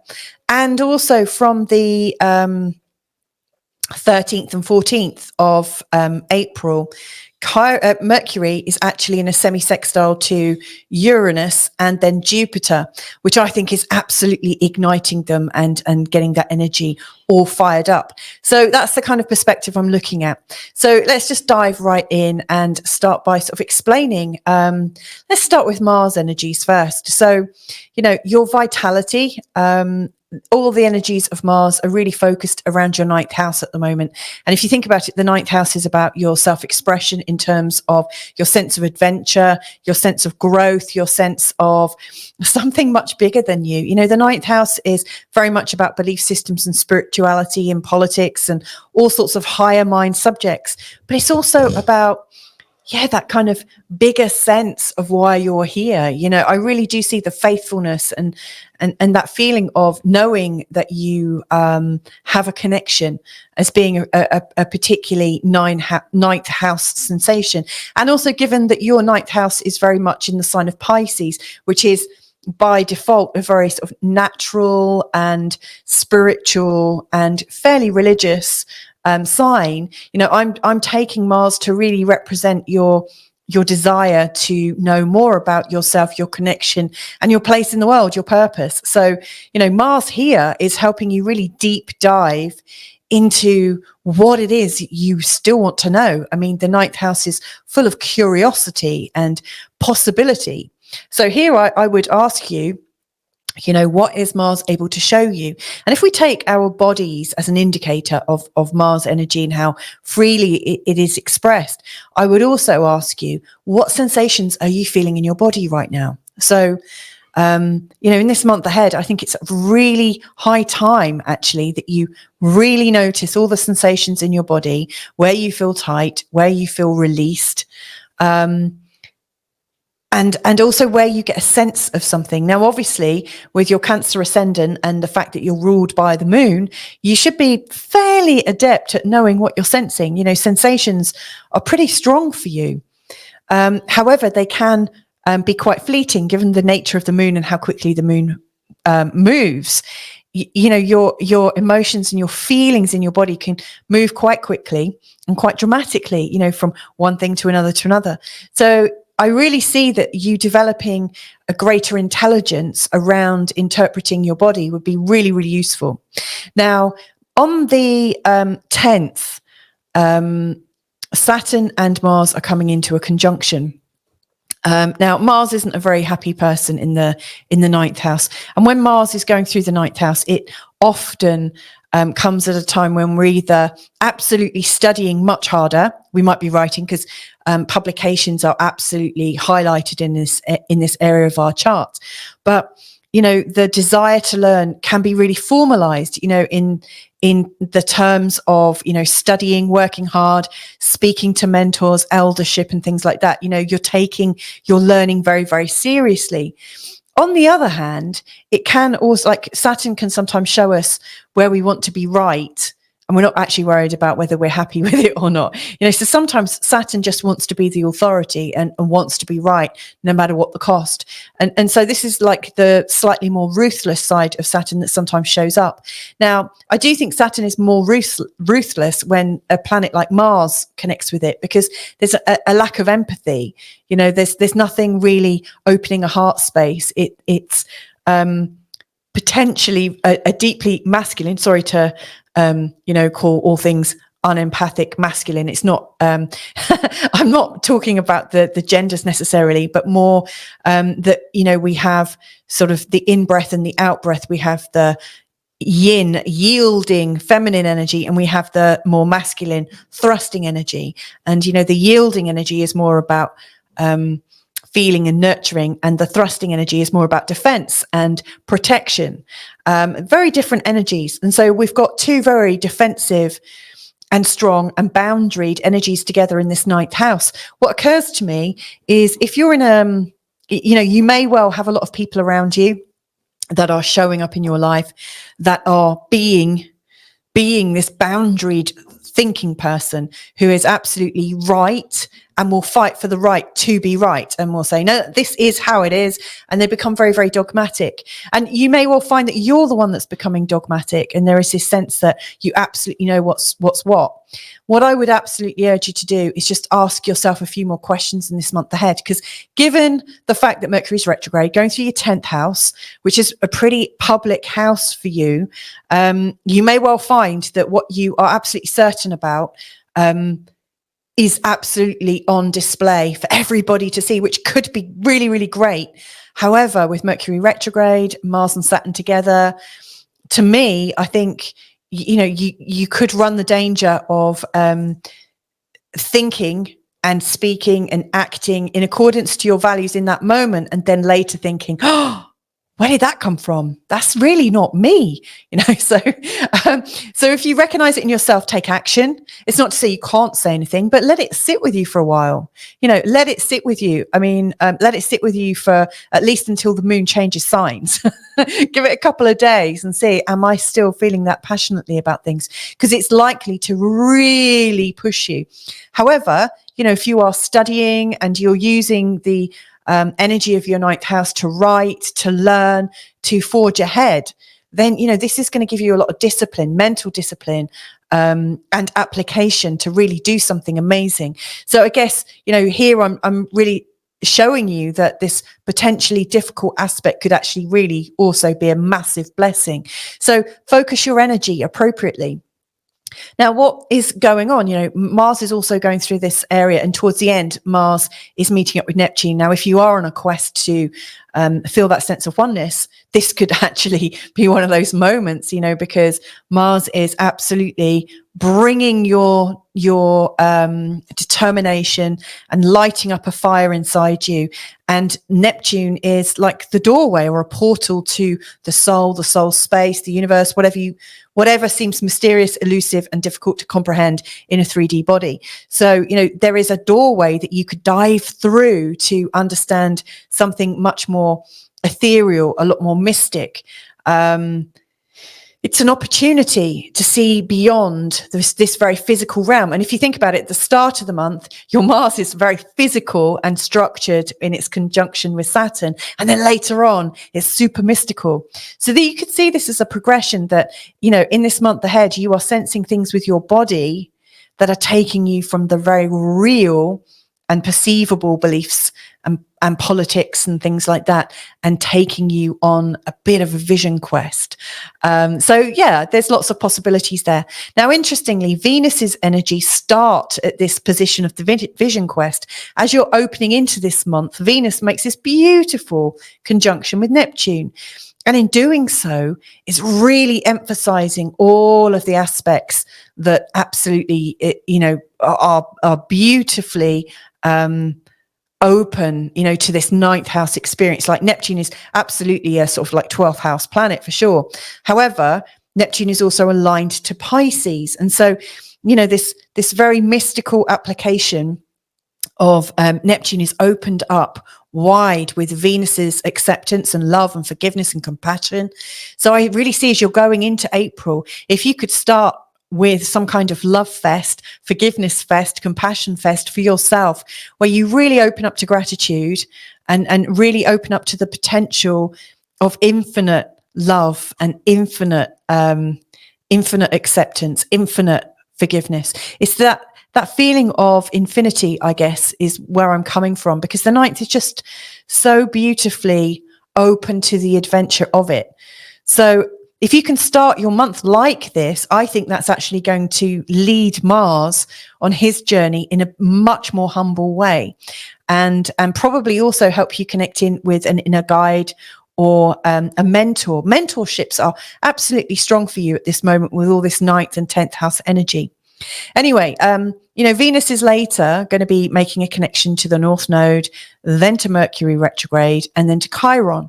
Now, when she reaches Chiron, she's so altered and changed and purposeful from her journey just before. It really feels like whatever heart space is ready to be opened and shared and radiated out, it's like she's ready. She's ripe is what I would say. It feels like the Venus energy of love and birthing and compassion is absolutely open and ripe as she comes through the 10th house. And on the 21st, it's like she's ripe with anticipation and excitement from this sort of mystical adventure she's been on. And of course, on the 21st, we've got the Jupiter and Uranus conjunction, which is also, it just so happens, it's also in the sort of semi-sextile area to, where Venus is. So, there's this lovely, lovely energy that's manifesting, linking in not just the 9th house, but the 10th of your career and then the 11th.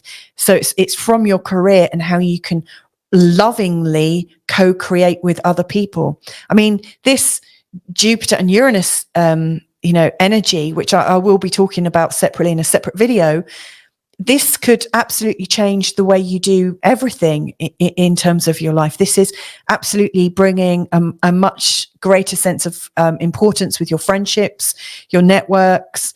If you're wanting to set up something and looking for funding and things like that, it's there. It's like everything is just falling into place, but it really starts with gratitude.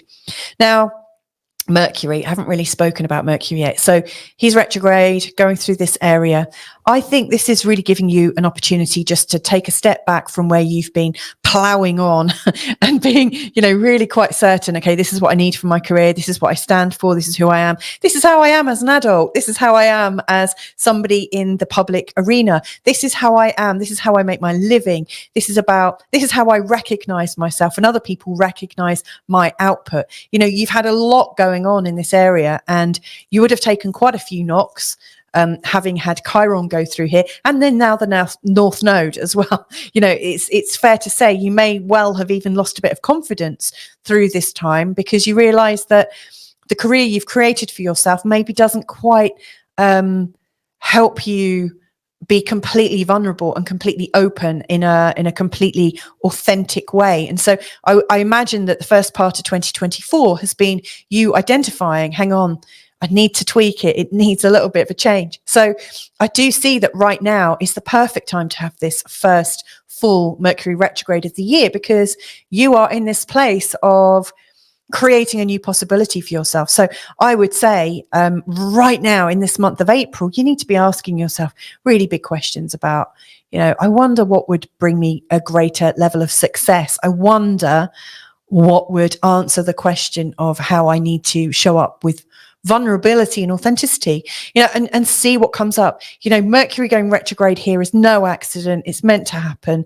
It's there to show you there's something else, just a little bit more needing to change, to yield. And from the 25th of April, you'll start to move beyond that. Last thing then, the full moon in Scorpio. Whew, that's a strong energy. Thankfully, it's in your 5th, which is not like one of the hardest houses to have something go through. I know each of these houses has a different flavor, and a bit like how most parents say, "Oh, I love all my children equally." There's usually some children or some houses that are slightly more challenging than others. And it's not to say you don't love them or understand, that like there's no house that's more important than the others necessarily, but the 5th house is an easier house to work in general. So having this full moon here, I think, is just opening you up to a greater level of self-expression, and also like reminding you that if you're doing your career and you're networking, but you're not feeling joy, it's going to kick you up. It's going to kick you in the derriere. I was about to swear then, but it's going to give you a right old kick up the butt. It's there to remind you have to be feeling joy. You need to be creating your life from a place of joy. This is about feeling good, and making that your priority in life. Because, when you align yourself to feeling great, things tend to work out much more effectively for you. So yeah, how can you align to your utter best? How can you really set that intention to bring you extra joy? So yeah, lots of big stuff going on. I see this as such an exciting time for you, Cancer Ascendant. And if you would like to dive into it on a private basis, then please do feel free to just click on one of my links below and book a session, and we can work together, or even I can work remotely on your behalf. But these are big times. You are reorienting yourself into a new direction that feels a lot more authentic and good for you. Anyway, lots and lots of love to you. Have a fantastic month ahead, and hope to catch up with you real soon. Bye for now. Okay, so let's have a look at Leo Ascendant. So hi, Leo Ascendant, how are you doing? So yeah, this is a big month ahead for sure. And you might have already seen that I've released the Mercury retrograde forecast for April as well. So there's a couple of forecasts going on. Later on, I'm going to add in Jupiter-Uranus conjunction one. I've already done quite a deep dive into eclipses, and I will also be saying a little bit more about the total solar eclipse, because I think that also is a standalone subject. So loads and loads of things going on. I'm not going to touch so much on these, because actually what I really want to focus on is, we've got Saturn here, we've got Neptune, we've got Chiron, we've got the North Node, we've got Jupiter and Uranus, all these outer influences. Now, how do we experience these outer influences? Well, in my opinion, and from my experience, we get a sense of what these outers are bringing to us in our lives when they come into contact with the inners. So like the inner planets, the sun, the moon, obviously they're not actual planets. However, we've also got Venus, Mercury and Mars. So what I want to do in this short reading is really look at the trajectory of Mars, Venus and Mercury in this month ahead. All of them are touching one or two big players, some of these outers. And what I want to really explore is how are the outer energies being transformed right now by your inner planets, and how they're laid out in your chart. So that's what I'm going to do. Now, in many ways, you could say this is a bit like body, mind and soul. Or you could say, your body, your love and your thinking. It's like this three-pronged reading where I'm looking at all three. So what I'm going to do is start with Mars in this energy here. I forgot to say I'm going to also talk about the full moon at the end. So this is the energy of Mars. It starts, I think, at 7 degrees in the sign of Pisces, goes all the way to, I think, 29 degrees by the time we are going into May. And during this time, Mars is going through your 8th house in the sign of Pisces, and he will be making an exact conjunction on the 10th with Saturn. And then later on in the month, on the 29th, he will be making an exact conjunction with Neptune. It's an interesting little phenomenon, this, because obviously you have had Saturn going through this part of your chart for well over a year and a half now. And Neptune has been here for what seems like forever. It's not, but it's a long time. And this 8th house, boy, does it create some mystery and some confusion. This 8th house is, other people's expectations that they're putting on you, is that sense of, are things actually quite fair? It's a bit of a mysterious house, it's other people's money, other people's expectations. It's your shared resources with people in your life. It's also the place of birth, life, growth, death, and that sort of recycling, the idea that we are born and we die and we're reborn and we die. So it's also very much like Phoenix rising from the ashes. And it's really got a theme of mystery, recycling, and that everything is very continuously transforming. So it's a really deep house.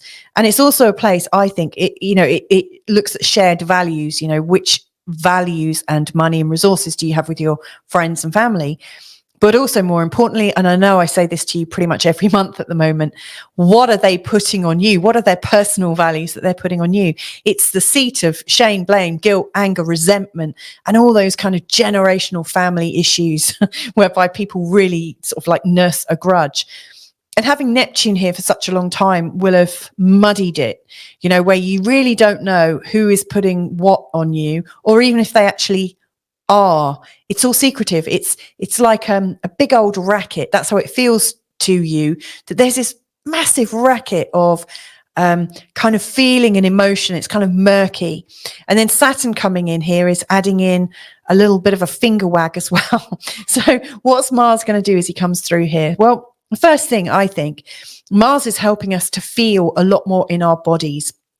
And maybe that's helpful because it's actually bringing some of the murkiness out that we might be perceiving on a psychic level.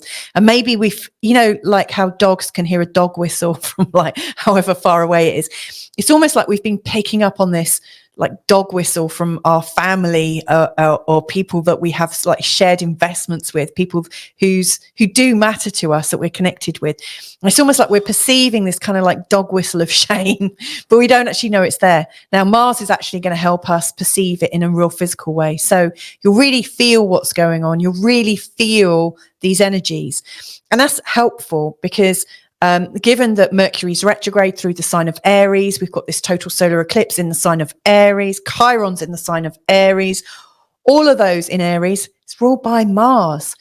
So whatever healing thing is going on right now, the Aries in the 8th house is helping us to clear it. So, if you are starting to hear the disappointment, actually hear the rejection or hear the context that people have actually had over you or have been holding over you in a subtle vibration, or maybe not even a subtle vibration, kind of finger wagging vibration, you'll be able to feel it properly. You'll be able to articulate it in a new way. Now, I think this really links into Mercury retrograde because Mercury retrograde is getting you to stop.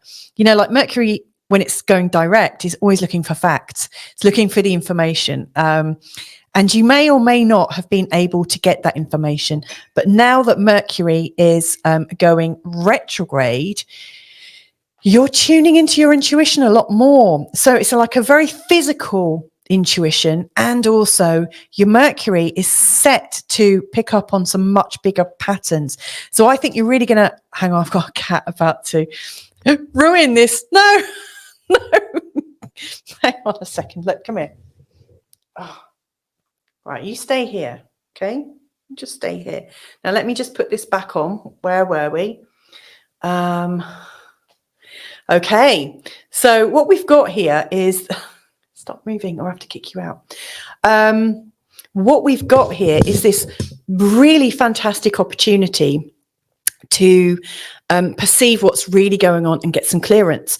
And when Saturn and Mars are in a conjunction together, there may well be this feeling of confrontation. There may well be this feeling of needing to take action and needing to defend yourself or needing to stand strong. Whatever you do, avoid being judgmental. Own your own language. Make sure you're saying, look, this is how I feel, none of this kind of, you make me feel. And also you may well realize that the people are saying these things to you. And it's okay to say, hang on a second, let's just take a step back. Who's making you feel what now? So it's really important to get clear about the structure of any complaints that come through. However, you might also find that there's a way that you can start to take action. So in a financial sense, it's a bit easier.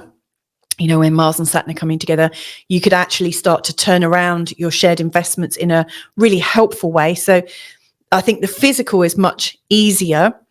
But in terms of, I don't know if you can hear this guy purring, but in terms of writing things, I think you do have an opportunity to set the record straight. It doesn't necessarily feel overly loving. It feels a bit formal, but there is a clearing. There is a spot. It's like the energy has got so immense and so physical and manifested that it cannot be ignored any longer. I say that's a good thing. Painful, but a good thing. Later on, as Mars goes through the sign of Pisces, right at the end of your 8th house, he's in that place, in that conjunction with Neptune. Now, Mars and Neptune together can make us feel a bit despondent, because all of that energy kind of gets drowned out in the overly creative, anything goes kind of Neptune space. However, it can really open you up to some feeling of transcendence. So there is also this, whatever happens with your loved ones, whatever happens with these people that you've had difficulty with, you might have already realized there's nothing you can do. Like there might be no going back. It might be actually these people are lost to me, and vice versa. And yet with this Mars and Neptune conjunction, you might actually be okay with that and achieve some peace. I mean, Neptune can be connection and the release of all things earthly. With Mars, it gives you the energy to do that. So it's a really emotional day, I would say, for you. I don't think it's so emotional for everyone else, but in this position, in this sign for you, I think this could be a really emotional time where you might just recognize the most important thing is to give yourself peace. Now, let's just figure in how Venus fits in as well, because I need to take a step back, because at the start of her month ahead in April, she is actually in that position in a conjunction with Neptune. So that peace I was talking about that you might get to after a bit of a family struggle, you might actually start off from that place as well. So it may well be that your decision to give it another go, your decision to tune into forgiveness and compassion and to seek something much more magnificent than the possible reality of your relationships, I actually think this is quite a nice place to start from.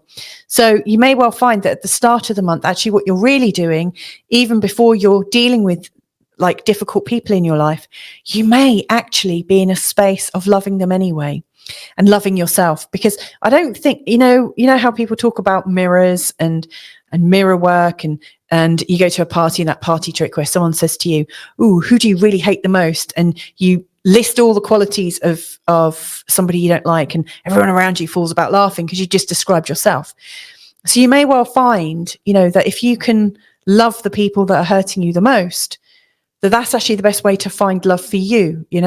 It's going hand in hand. It feels like you're in a process of forgiveness, deep gratitude. And it's a nice place to get to, I have to say. Then from that place of loving and generosity and forgiveness, and hopefully a feeling of peaceful release, Venus is then moving into a conjunction with the North Node, then into a conjunction with Mercury retrograde, and finally into a conjunction with Chiron. This North Node thing is really enhanced. If you're starting your month feeling peaceful and in a place of readiness to work with people to the level that they can go to, and then if they can't go beyond there, then you work with their higher self, and you kind of bypass their physical self and you just let it go. But you're still doing the work, but on your terms, in your own way. By the time Venus comes to the North Node, it feels like there's much more of a purpose around it. It feels like you understand it and that things have started to move on. The great thing with the North Node is it really does, as we move around the North Node, it seems to trigger change. We come on in a new leap and bound. And then also Mercury retrograde, it's like we're rewriting our patterns about companionship and who we're connected to. And then there's this beautiful heart space with Venus in a conjunction with Chiron on the 21st, which is also the day when Jupiter and Uranus are in their conjunction. So this Venus energy is beautiful.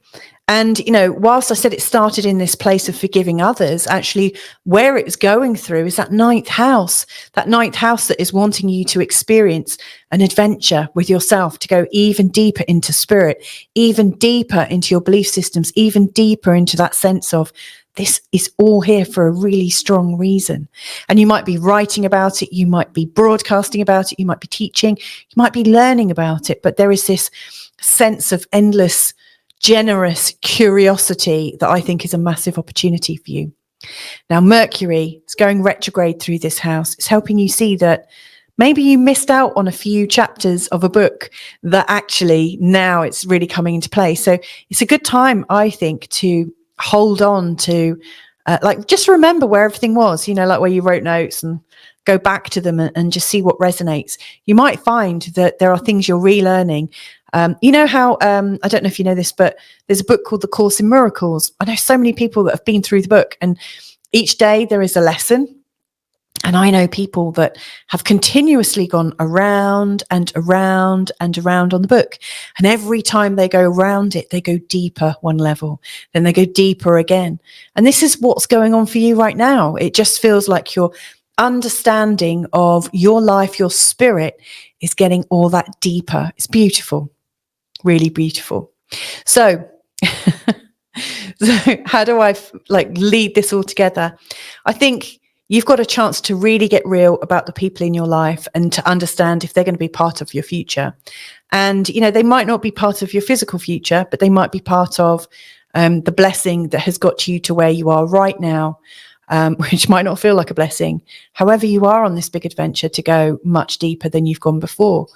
And, with Uranus and Jupiter in your 10th, you've done all these weird and freaky things and worried everyone close to you because you've been a bit, unusual. You haven't been as regulated. You've been pretty off the wall, in fact, in many ways. And so actually what this is all leading up to, I think, is the most freest expression of who you are.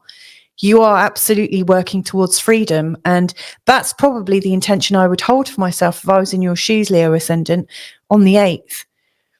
Now, last thing, the full moon in Scorpio in your 4th house, that is reminding you that no matter how fabulous you're getting, you still do have to attend to the very basic things that happen at home. So watch out for that, or else you're likely to get a bit of a slap from everyone at home around you. I mean, let's face it, with your home in the sign of Scorpio, you may well find that there are secret resentments that come up. So don't be so floaty away that you do forget about the people around you that really do matter and really do have your back. So there you go.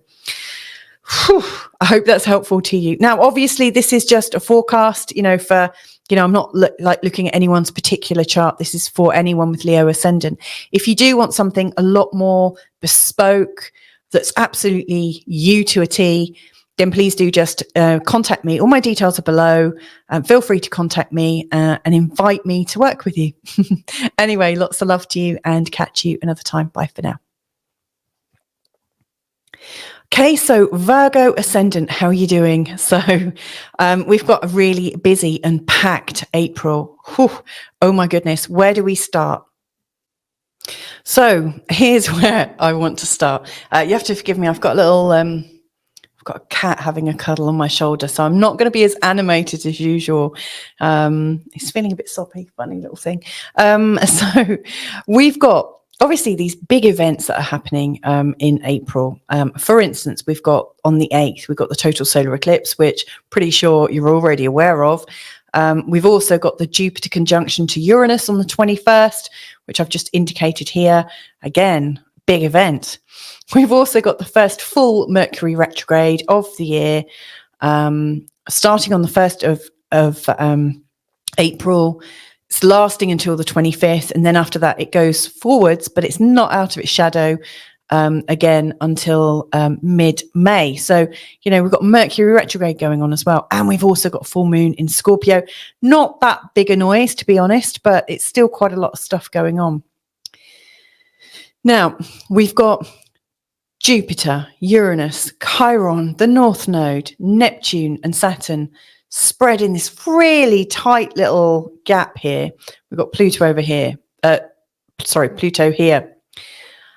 Now, given that there's such a tight, sort of dense connection of all these outers, so the outer planets, Neptune and Uranus in particular, Chiron, which is kind of in between an outer and a bridging planet.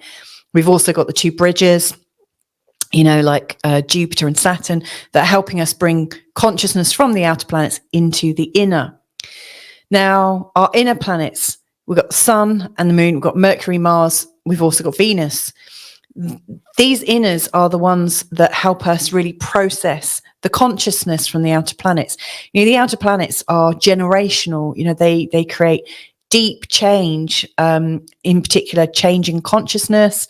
They really speak to us about massive themes, things that are coming up in our awareness to be released. And it's these inners and their connections to these great planets that help us to process and understand everything at a real personal level. So what I'm going to do in this forecast this month is actually look at the path of Mars from the beginning of March to the end. He's going from the 7th degree, I think, to 29th degree in the sign of Pisces in the 7th house. We've also, he's also going to be making an exact conjunction to Saturn on the 10th, and then a conjunction to Neptune on the 29th. So, you know, he's really connecting in with some extra energy.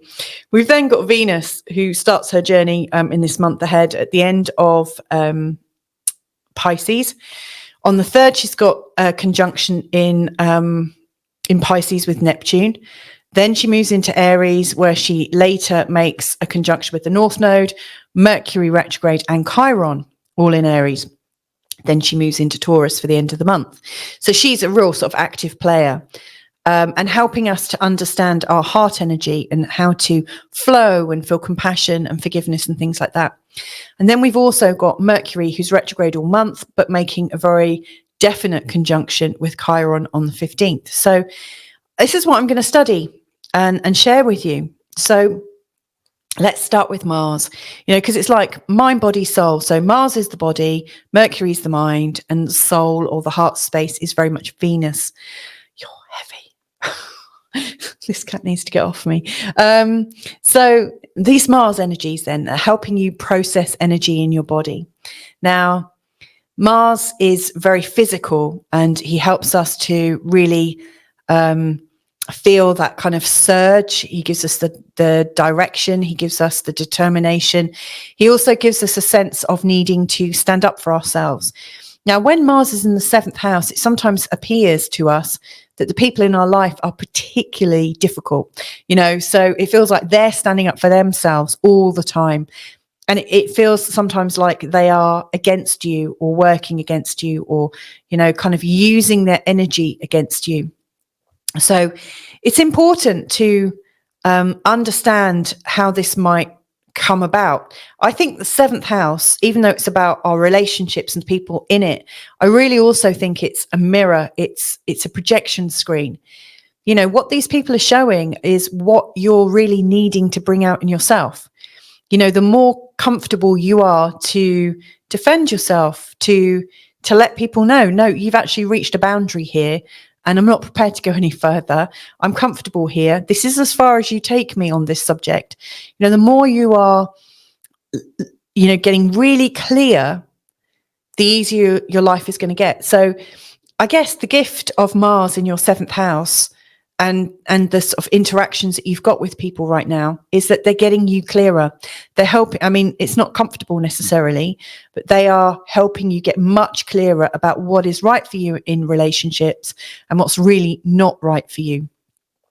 Now, you might also find, you know, and I always think that planets express themselves. Sorry, I've got a squeaky chair.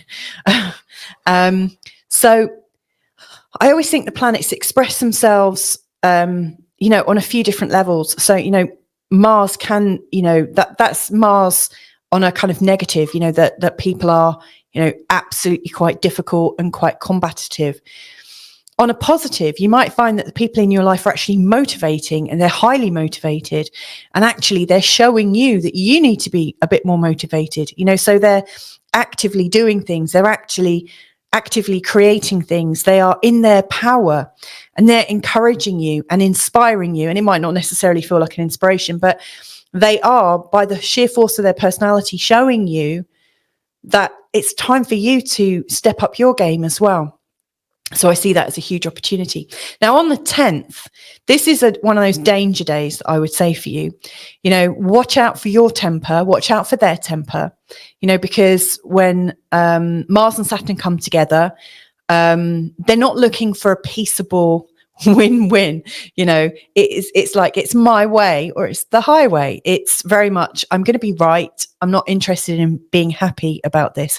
I'm happy to pull rank, and I don't care if you like it or not. So the Mars and Saturn energy is not polite. It's not gracious. It's not charming. Definitely not charming. So watch out. You know, if you notice yourself getting like that, you might want to take a few steps outside so that you don't cause irreparable damage. And if you're noticing someone's being like that with you, then it's just time to excuse yourself and head on out somewhere where you can really be yourself.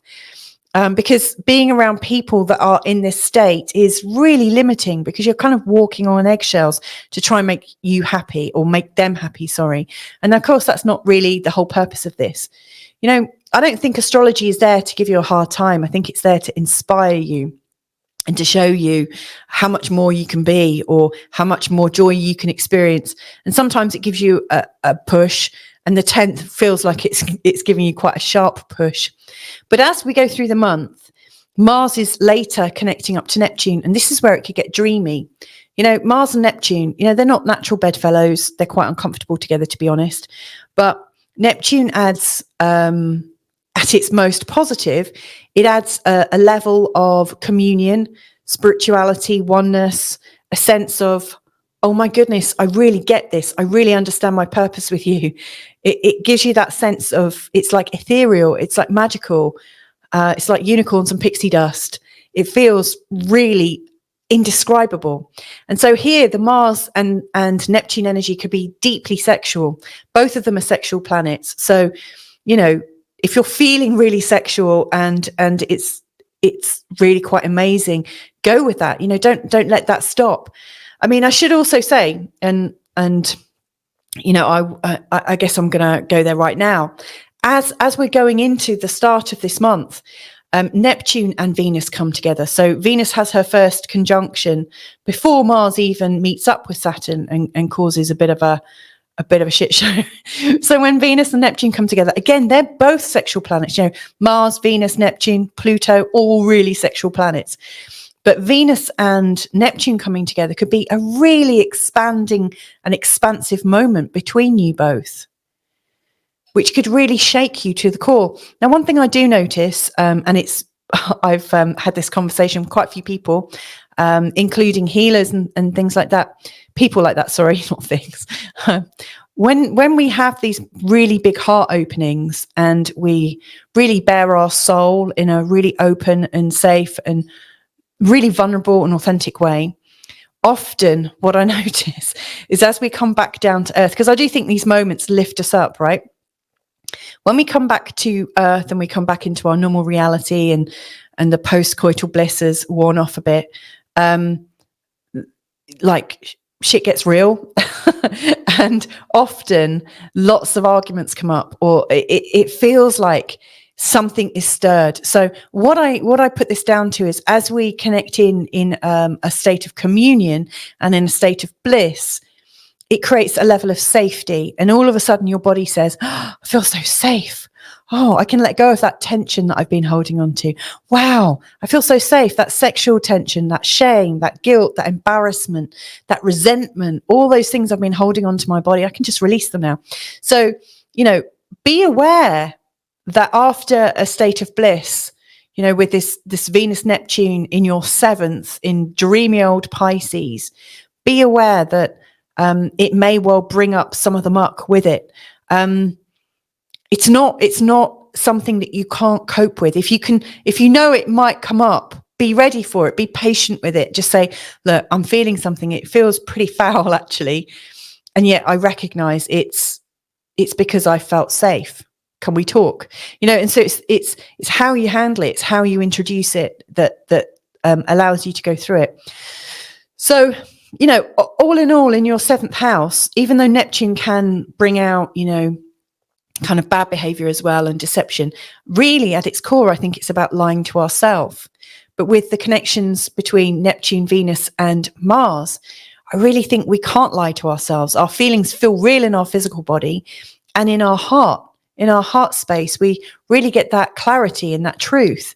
So I think it's all going to be okay. I really do. Now, what is really quite amazing is, you know, Venus is opening up your heart right at the start of April. Then she goes straight into your 8th house, and she does a pretty quick tour of it, because by the end of April, she's into your 9th. But, you know, she meets up with the North Node, then to Mercury retrograde, and then to Chiron. So, you know, the 8th house, what's that about? Well, the 8th house is clearing a lot of these transformational energies.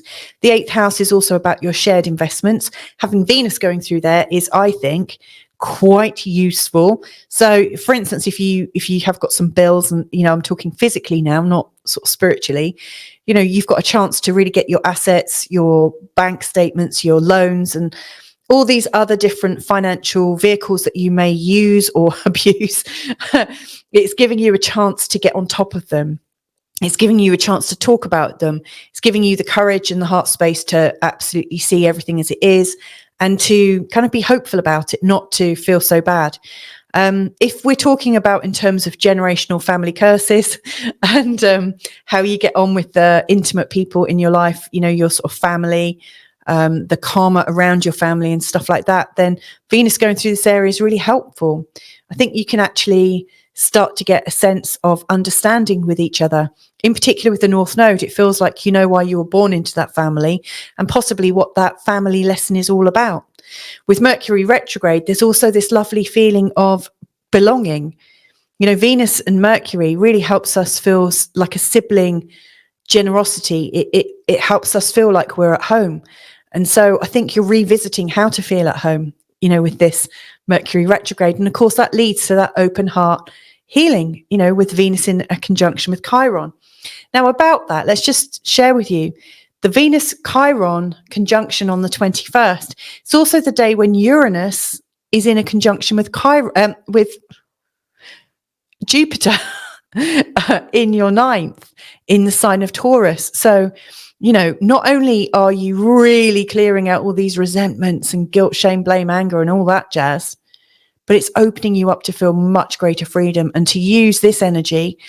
Jupiter, expansion, Uranus, sort of knowing, consciousness, inventiveness, fun, a sense of independence. It's all coming into play. It feels like all of a sudden this is making sense. By the 21st, it feels like you know why you're on the journey that you're on. I think that's quite helpful. Then a couple of days later, you got the full moon in Scorpio. Now it's coming down here in your third house. Just to remind you, yes, you do belong to an actual family line. You do belong to each other, and you do have these kind of funny relationships where there's these funny boundaries and stuff that happens, but you're also part of a much greater community. And that community also brings you a sense of belonging. And also other things to learn. It's almost like you're on this adventure to experience so much more consciousness and awareness. And yet at the time of the full moon on the 4th of on the 4th of April, what happens is it feels like you're being sort of crashed back down to earth somehow. And that all of a sudden your awareness is very visceral, very much in your environment. So be aware of that. Don't take it too seriously. Try not to get too worked up by it. Just see it as what it is that, you've had that sense of belonging, that feeling of knowing why you're here. And now you've got something pulling you back into the community to really experience it on a physical level. So there you go, Virgo Ascendant. I hope that's helpful for you in navigating the month of April. Like I said, there will be other videos. I've already done an eclipse one. The Jupiter conjunction to Uranus, I will be recording some point this month. And I've already done a Mercury retrograde one with a full forecast there. So hopefully there's a lot of different things and resources looking at the whole of these situations from all different perspectives. I just think the more perspectives you've got, the more chance you've got to resonate with something, and it gives you that springboard to be able to work, and feel like, I'm getting somewhere now. Now, if you would like to work with me on a much more personal basis, i.e. one-to-one, and really get heard and feel like really listened to, then feel free to invite me into a session with you. So down below, you'll see I've got links to all my readings. So that's a resource that's there for you anytime. So don't forget about that. But anyway, wishing you a fantastic April. And go easy on yourself. There are really big energies going on. And once we're through this month, it starts to go whoop. As Jupiter is going into the sign of Gemini, things are going to lighten up considerably. So there you go. Lots of love. Bye for now. Okay, so we're on to Libra ascendant. How are you? How are you as we face going into the month of April? Now, I said in my Mercury retrograde reading yesterday that in the eclipse video, I had lots and lots of comments from people with Libra ascendant. So you guys are obviously really feeling the tension of these times right now. And of course you are, because it just seems like most of the energy is absolutely kind of in this area here. Is so tightly, densely populating your seventh house. So it will have felt almost unstoppable. What I really want you to be aware of is this is I think we're getting to the pinnacle of this year in terms of the Libra energy and how this is all working out for you. I can see it's been difficult, and I can really understand it's been hard for you. And we are working through it right now. And as we go into next month, into the month of May, things are already starting to free up and get much better. If you think about it, your ruling planet is Venus. And in this month ahead, she is so active. She starts off at the tail end of Pisces. She makes a connection to Neptune. She goes into Aries. She connects with the North Node, with Mercury retrograde, and then with Chiron. Like massive things that, you know, Venus is doing. And then at the end of April, she's into Taurus. So, you know, your very own ruling planet is absolutely putting you through the paces. But, you know, as you're going into the next month, she's your ruling planet, but she is in the sign of Taurus, another sign that she rules. So she's coming back to type, you know. It's going to be a lot more peaceful. So how am I going to do this reading? Well, there's a lot of things you'll notice that I'm kind of doubling up on. So first of all, you know, I've already done an eclipse video. I've already done the Mercury retrograde video for the first full Mercury retrograde of this year. And I will be recording something on the 21st, for the 21st, where we've got the Jupiter conjunction to Uranus. So I don't want to go over these too much. You know, I don't want to double down on my messaging because I don't think it's helpful. But I do see the opportunity to look at everything from different angles. So in this month ahead, what I'm going to do is focus on the internal planets, the inners. You know, we've got the sun and the moon, which are going to come up because we've got the total solar eclipse and also the full moon. But I'm interested, we've got Mercury retrograde. I'm not going to talk about the retrograde so much, but more the sort of function of Mercury. We've got Mars, which helps us to process the outer planets, and as does Mercury and Venus. You know, so we've got the inners that help us get a real personal sense of what the outer planets are doing. And then we've got Venus, which is really helping us to understand things from a loving perspective. So if you think about it, it's a bit like male, female, and the mind. You've got body, mind, and soul. You know, we've got like a few different perspectives I'm looking at this month from. Down here in the notes, I've put in the full scale of all the connections that these three inners are making. You know, I've already said with Venus, she's making 4 conjunctions this month, which is pretty big. And she also makes lots of other aspects, but these are the 4 conjunctions. Mars is making a connection to Saturn and also to Neptune. So there's a lot going on with the Mars energy and Mercury to Chiron. So let's dig in and see what comes up. I'm going to start with Mars because the Mars energy is about your body and it's about your vitality. It's your sense of health. It's your sense of feeling like you're strong and feeling like you're in control. And it just so happens that Mars is going through your 6th house right now. And that is quite an orderly house. It's a house where things need to go quite well.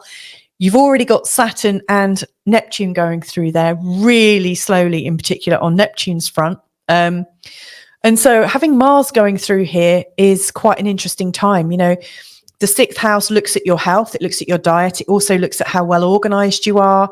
And how is your life flowing? You know, is it working quite smoothly or is it quite jarring? So Mars here is going to give you a lot of energy to get your life really fit for purpose, to get it really moving, to get things kind of churning again. Having, you know, Mars starts at around about 7 degrees, I think, in the sign of Pisces at the start of the month. And then on the 10th, he's in a conjunction with Saturn. Now, the conjunction between Mars and Saturn could actually set you off on some really good habits. So if you were looking for a really good time to start a new habit, around the 10th would be a great time. In fact, the 8th would be a good time because it's, the total solar eclipse, great time to have intentions, though you almost want to be a bit careful what you wish for with, these eclipses, because they are a little bit too strong. So you might even want to just wait for the eclipse to pass, then put down an intention of how organized you want to be or how healthy, given that it's also in a conjunction to Chiron. So there's that sort of sense going on. But on the 10th, when Mars comes into a conjunction with Saturn, we're all stronger suddenly. You're feeling a lot more strong, a lot more organized. You're not going to listen to yourself whine. You're not going to let yourself self-sabotage. In fact, you're probably going to be a bit mean to yourself. So I would really invite you to not be try not to lack compassion for yourself. Okay. These are the kind of aspects where we go really hard on ourselves. So what I would say is treat yourself like you treat your favorite pet, your favorite child, your favorite friend. Don't put yourself in any greater stress than you need to. It's okay to say, this is how I want it to be. This is why. And I think this is going to go well. And then to just get on it, but don't beat yourself up about it. One of the negatives of Saturn and Mars together is that you can create a bit of a catastrophe through not having enough empathy. You can go all hard. However, in the 6th house, it's actually quite beneficial, because it's getting you to push that little bit harder. But don't push yourself too much, because given that it's a health house, and given that Saturn is all about your form, your muscles, your bones and things like that, and Mars is your energy, you could actually cause yourself a big injury. So watch out for that. So be gentle, be loving and firm. Okay. Now, as Mars continues through your 6th house, you've got a lot of energy to really create change and to plow on. Again, do it kindly to yourself. And then at the end, Mars really comes into a tight conjunction with Neptune. Now, Mars and Neptune aren't particularly, I don't find them that helpful. They're quite different energies and they don't always express themselves very easily. Now, in some areas, it could really lead to a feeling of despondency and self-doubt. And you could take it down that road in the 6th house. So, for instance, if by the end of the month you feel like you haven't got anything done and your house is a mess and you feel out of sorts and stuff like that, you could really go on a downer. I really advise you not to do that. Obviously, you're going to make the decisions you want. But Neptune is a bit of a guilt magnet. And it's very good at self-sabotaging. And I think Mars here could actually help you come out of self-sabotage. What I'm really seeing for you is that you can see that you've got these patterns running, that you have these guilts and these shames, that you might be aiming at yourself in terms of the way you do your life. I think Mars coming into this conjunction could be just what you need to see that actually you'll do much better if you can turn that guilt and self-sabotage. It takes a lot of creativity to create this reality for yourself and to believe it so much. You could actually take that creativity and create a new possibility for yourself. For instance, I don't know, something like, I love how magically I organize my life. I love how it all falls into place at just the right time. I love how I seem to have this intuition for taking the right action at the right time. So if you start to have these kind of beliefs, they're going to raise you up, which is one of the potentials of Mars and Neptune together. One thing I really would urge you to just be conscious of, Neptune can be a bit boozy, and in the 6th, it's in a fairly weak position there. It's dreamy and it's creating stuff, but it doesn't necessarily help your health. So if you are a bit on the boozy side or eating things that you might be a bit sensitive to, really watch out for that, because as Mars comes in, you could find that the situations get aggravated by the energy of Mars. So, I'm not a doctor, just putting that in, but it's one of the things that occurs to me. Anyway, that aside, that's Mars energy in the body. It's really there at its best to help you get organized in your life and to feel greater sense of health. Again, important that you don't let the Mars take over, but that you use it to motivate you, but not to beat yourself up with. Now, If we look at the Venus energy, which is about how you're loving and how you're flowing and how you're open to the magic of connection, Venus, she actually starts her journey into April in a conjunction with Neptune. So funnily enough, the energy that I was just talking about, this is where Venus starts. So Venus in the 6th house is actually there to help you in terms of your health and to help you feel balanced and to help you feel grateful for everything that you've got. She's also there to help you feel more loving and kind. You know, I think that's a much better habit to have actually in your whole life, is to have that sense of kindness for yourself. So she's really helping you. And I think that kindness and that self-love and that self-nurturing is actually the way you should probably start your month ahead, because it will actually put you into a much better mind, body, like health set, you know. So the whole idea that Mars could be here, giving you the energy to turn around about bad health situation and to get stronger. Actually, if you were to start the whole month from a position of love and empathy and self-forgiveness and really forgive your body, like go through every part of your body and forgive it, love it, appreciate it, talk to every part of your body. If you were to do that for a few days, many times a day, you will actually be raising your energy significantly, so that by the time Mars comes in, you know, into his connection with Saturn on the 10th, you're using that great energy to build something useful, a good structure for yourself, a good routine for yourself that's not too onerous. In fact, that feels really responsible, but kindly responsible, like grandfatherly, not like evil stepdad kind of energy. So use the Venus to absolutely love yourself. That's really key. Then she's going through your 7th house, which is one of these energies that most people look forward to. Venus going through your 7th house, people seem unusually kind, unusually compassionate. They seem a lot more friendly, a lot more easy to talk with. So you're naturally feeling a lot more connected to the people in your life. So I see this as a massive thumbs up. So from that perspective, I think life's getting easier already, because, you know, last month and, you know, at the start of the eclipses, it was still feeling really tight and tense. So Venus coming into the sign of Aries, where you've got Chiron and the North Node and the Sun and the Moon, you know, at the time of the total solar eclipse, and also Mercury retrograde. Venus is a huge balm. It's like you've been out in the sun, you've got sunburn, you've got blisters, and then Venus comes in like this beautiful after sun, just soothing over things. So yeah, whatever difficulties are coming up in your relationships, what I absolutely recognize here with the Venus energy is that she's there to cool things down. She's there to show you, yeah, things do get a bit tense in relationships.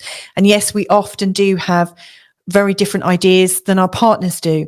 And yet it can still all work out. Or, you know, she helps you to uncouple, you know, but she's there to help you to do it smoothly. She's there to help and inspire you to do it kindly.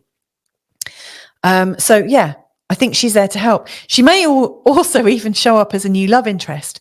So if you think you've got the total solar eclipse happening, you know, what is that? It's a new moon. It's a new moon in your 7th house. I mean, it doesn't get much better than that, actually. Okay, granted, it's in a conjunction with Chiron, and Chiron can be a bit difficult because he can make you feel a bit vulnerable.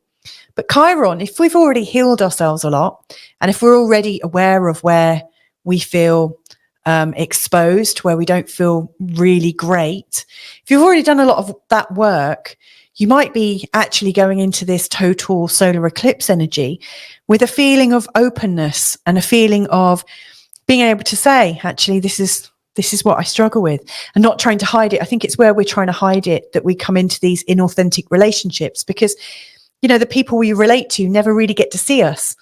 So you may well find, you know, Chiron, once we've dealt with our healing issues, Chiron really shows us where we've got mentors, and Chiron could even show up as a beautiful lover, like your complete soulmate, you know, like the idea of the person you've always dreamt of meeting. So, you know, Chiron and Venus coming together on the 21st, I mean, that could be phenomenal. This could be the start of something really beautiful. It's a really lovely heart opening. So really don't close yourself down. Really don't. Please don't. This could actually be a time to open up even more. Even if you feel like you're so tired of being open, this could absolutely open you wide up, ready for the potential of it all. And of course, let's also consider for a moment that on the 21st, when Venus comes into a conjunction with Chiron, it's also the day of the Jupiter-Uranus conjunction, which is opening us up even more. You know, it's opening us up to the mystery of our life. It's opening us up to the rites of passage that we've gone through, the understanding of it, and possibly what our next part of the journey is. It's also opening us up for a change in consciousness of the family stories that are binding us to particular behaviors, particular expectations. So I really see this as, I don't want to say the final chapter, but I actually think a lot of things that have been bothering you up to now are going to start to pass away a little bit and get much, much easier for you. So I'm actually really hopeful for you. I really am. And I really hope that you're feeling like that too. Now, the last thing that I want to speak about in terms of this reading is the full moon on the 23rd. It's in the sign of Scorpio. It's in your second house. Second house is very much about our earnings, but it's also about how we value ourselves. Like, do we think we're worth it? So you may well find that with all of this raising up of energy in these very, very personal parts of your chart, that all of a sudden you're coming back down to earth, and all of a sudden you're remembering, oh, am I really worth it? Am I going to blow it? How am I going to self-sabotage it this way, this time? You know, how do I know I'm worth it? I think it could bring up quite a few doubts, because obviously full moons really raise our energy and we get a little bit peevish and a little bit over emotional. And so you may well get a bit over emotional about your value. But remember, you're here. You are here. You are in these moments in time where you're establishing exactly what you're worth and making sense of all the things that you've gone through. It's really helping you. So what I would say is around the second, you might feel a little bit emotional. And it's worth just reminding you, maybe write a letter to yourself ahead of time, and then go and do something with people that you really love, people that you know will never see you as anything less than what you really are. Just, you know, it's time to focus on you. It's time to accept that. It's also a time when we need to receive more. So if people are offering us love, if people are offering us support, money, whatever, how anyone is wanting to support you, allow that in, receive it. That's the big message here, is to go into receivership. So there you go, Libra ascendant. I hope that was helpful to you. Like I said, there will be more information about the total solar eclipse. There will be a forecast for Jupiter Uranus. It's a big opportunity. There's also the Mercury retrograde forecast that you can already listen to. So yeah, hopefully all this is helpful. If you do want to dive a bit deeper, maybe on a personal level, then I invite you to invite me to a session. You have access to my diary. All you have to do is scroll below. There's links where you can book a reading right into my diary. If there's space, it's yours. All you have to do is secure it. And then, you know, I could work with you as well. But hopefully you've got all you need right now anyway. So wishing you a fabulous April. Good luck with all the different shifts and things like that, but sending you so much love. You're really ready for a break now, and I'm really ready to hear about how amazing it goes for you. So lots and lots of love to you. Bye for now. Hey there. So let's have a look at the Scorpio rising, the Scorpio ascendant. Let's see what's going on for you in the month of April. Now, as you might recall me saying right at the beginning of the show, this is the month of the year. This appears to be like our busiest month, the one with a lot of internal changes going on. I do think, you know, when we get the second part of the eclipse season in the early autumn, I do think we will come to pick up on some of these themes that are coming up in April. But I'm also seeing getting a sense of closure as well. If we sort of just go back a minute and think, you know, in January we had Pluto changing signs, and we started to really feel the coming together of Chiron and the North Node. And like from the 19th of February to the 5th of March, it was really kind of exact. We have had quite a few internal shifts, really. But the Chiron wound, like the Chiron energy and the North Node together, has really brought up something, not just for each of us individually, but, you know, around the world. You know, we are starting to become aware. It's like I guess the purpose of you know, what are we doing here? You know, like the core wound of, you know, what is the point of all of this is coming up for a lot of us. And, you know, that might also be disguised as, you know, am I good enough, and all those quite self-defeating beliefs, but completely natural, which, you know, many of us have. And so this has been activated somewhat. And every time something is going over the North Node or Chiron right now, we're getting a little reminder of it. It's like wherever that little sore spot is in our body, it's like someone is pushing on it again, almost like it's an acupuncture point, you know? So, yeah, this month is really big because we've got the total solar eclipse, which is approximately here on the chart, where we've got the sun and the moon together, and also Chiron. I've never, in my memory, I've never seen a total solar eclipse so perfect with another planet like this. And obviously Chiron's not a planet, but, you know, with another astrological body. You know, so not only do the sun and the moon come together, but the moon makes an exact conjunction with Chiron, and the sun also makes an exact conjunction with Chiron. So it's a really, really energized event. Now, if you think about the new moon energy, it's all about, you know, creating a sense of a new start. And of course, the first sign of the zodiac is very much about a new story. So collectively, there is this feeling of a new story about to begin, and also the level of healing that's coming up. So I really think this is massive for everybody. But if you think about it, Chiron in the 6th house has a very strong, like, physical healing message. And I also think that, mainly because I've got Chiron in my 6th house, I also think there is something very instinctive about the pain of living a Western life, or the pain of living the life that you've been prescribed. Because Chiron shows us we're a bit wounded, you know, and what we like struggle with to make sense of. And, you know, I really do think that the 6th house often shows, you know, like when it's really well placed and when everything's nice and smooth, I really think it shows where we've got a good lifestyle, you know, where we've got a lifestyle that works for us. With Chiron here, I often notice that, you know, people, it takes them a long time to get the right lifestyle. So I think lifestyle and healing is really coming up, in particular for you guys and myself, because I've also got Scorpio ascendant. But, you know, this particular point, this conjunction, you know, with Chiron, it's coming up a few times, you know, so Mercury is retrograding over this point, and so is in a conjunction with it pretty much the whole time he's retrograde, and getting closer and closer, and on the 15th he's right on the money. So, you know, we're also being encouraged to completely reverse our thinking about our health and healing and our lifestyle, and, you know the changes that we need to make. I'm really certain that for people who've been really conscious of the changes they're going through, and really kind of feeling into the future and thinking into the future, that they will probably have these massive breakthroughs.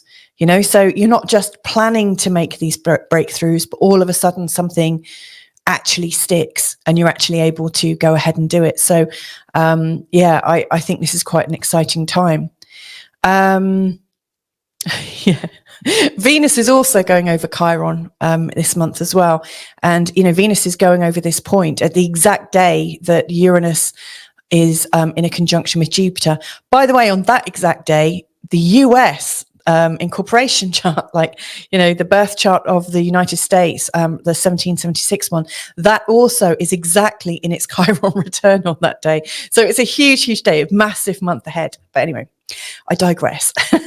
So there's a lot of things going on, Scorpio ascendant. And what I really notice is, you know, a lot of these outer planets and our mid planets, like our Jupiter and our Saturn, which are like bridges, they're being touched and activated. So we've got Saturn here, Neptune, we've got Chiron, we've also got the North Node, we've got Jupiter and Uranus. Now Pluto's over here, Pluto's here, This little dot here is to represent the full moon. Now, I don't want to talk so much about the total solar eclipse, or in fact the Uranus conjunction with Jupiter, or so much Mercury retrograde, because I've either already done a video special on it with a forecast, or I'm about to. So, watch out for those if you want to go into those. But I think there's so much going on this month.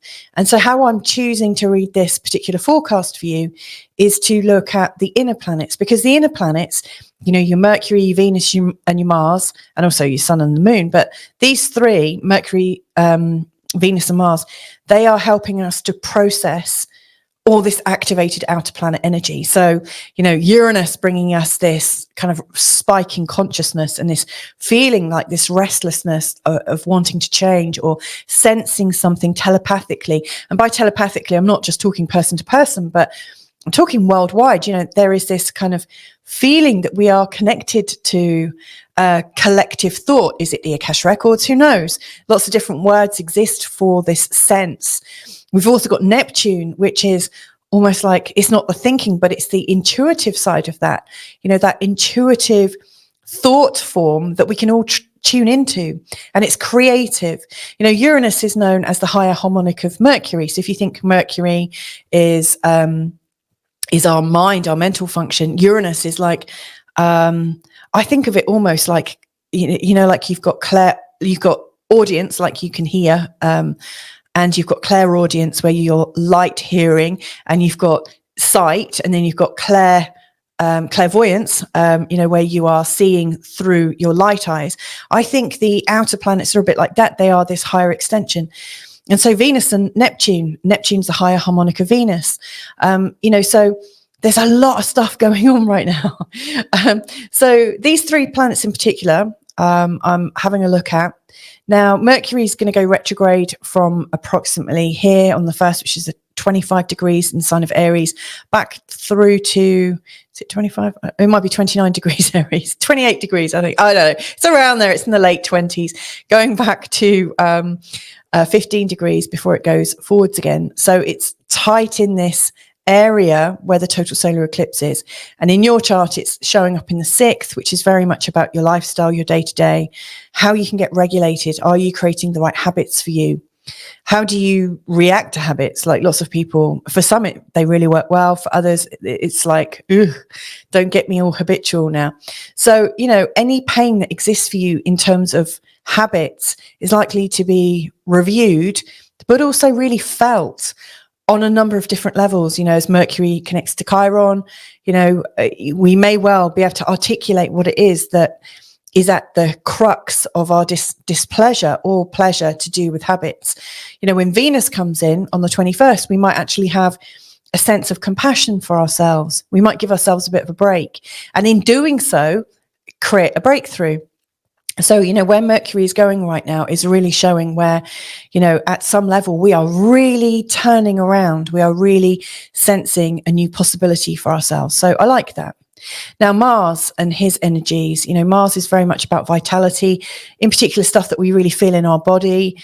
It's also how we might defend ourselves. Are we feeling vigorous or not?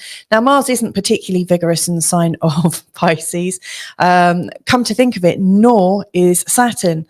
And so, Mars, I think, is at 7 degrees at the start of this month and goes right the way just to the end of Pisces. And in this time, he's making a conjunction with Saturn on the 10th and then Neptune on the 29th. To be honest, when I look at both of those conjunctions, they don't really fill me with a great sense of glee. I've actually got Mars and Neptune as in a conjunction. And I've got lots to say about these particular conjunctions with Mars. Showing up, let's just talk about how they might show up for you in terms of your creativity. See, Mars and Saturn can be quite tyrannical. Saturn is very much like a big grown up in the astrological sense. Saturn is wanting to be in charge. He might not completely take all the authority, because I think he is a bit of a lapdog to Pluto, but Saturn does want to be in charge, and he could be a benevolent leader or could be a real sort of judgmental person. So it's an archetype within us. what is that inner voice that tells you to get off your ass and do stuff? And is it kind, or is it slightly mean? Now, when Mars gets in, obviously there's a bit of fight going on. So, in this particular area, I suspect you might be a bit of a tyrant to yourself in terms of, how you're expressing your joy.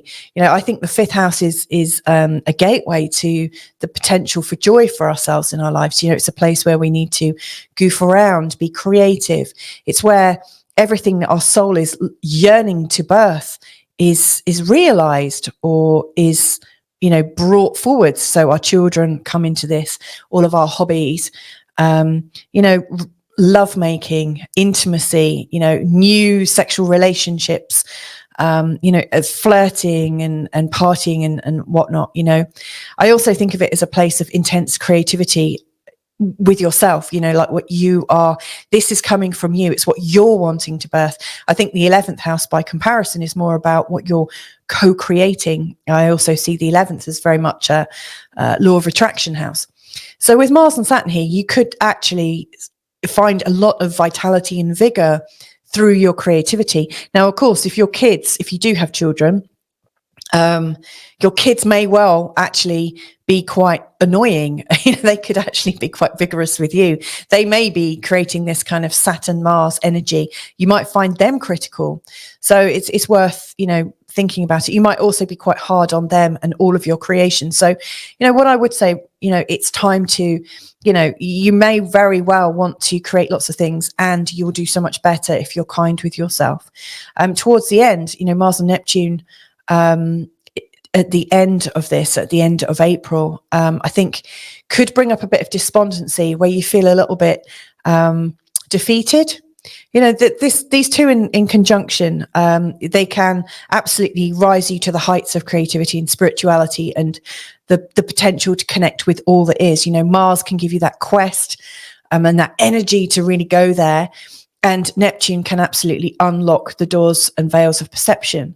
However, if something's not quite right, or if it's touching a part of your chart that just isn't quite fulfilling, you may well express this Mars Neptune energy as a bit of a damp squib. The Neptune energy, which is all encompassing and really difficult to translate, can absolutely wipe out the energy of Mars. And so sometimes these two coming up together can show a sapping of energy, a sort of discouragement, and doubts. Neptune is full of doubts, when it's negatively impacted.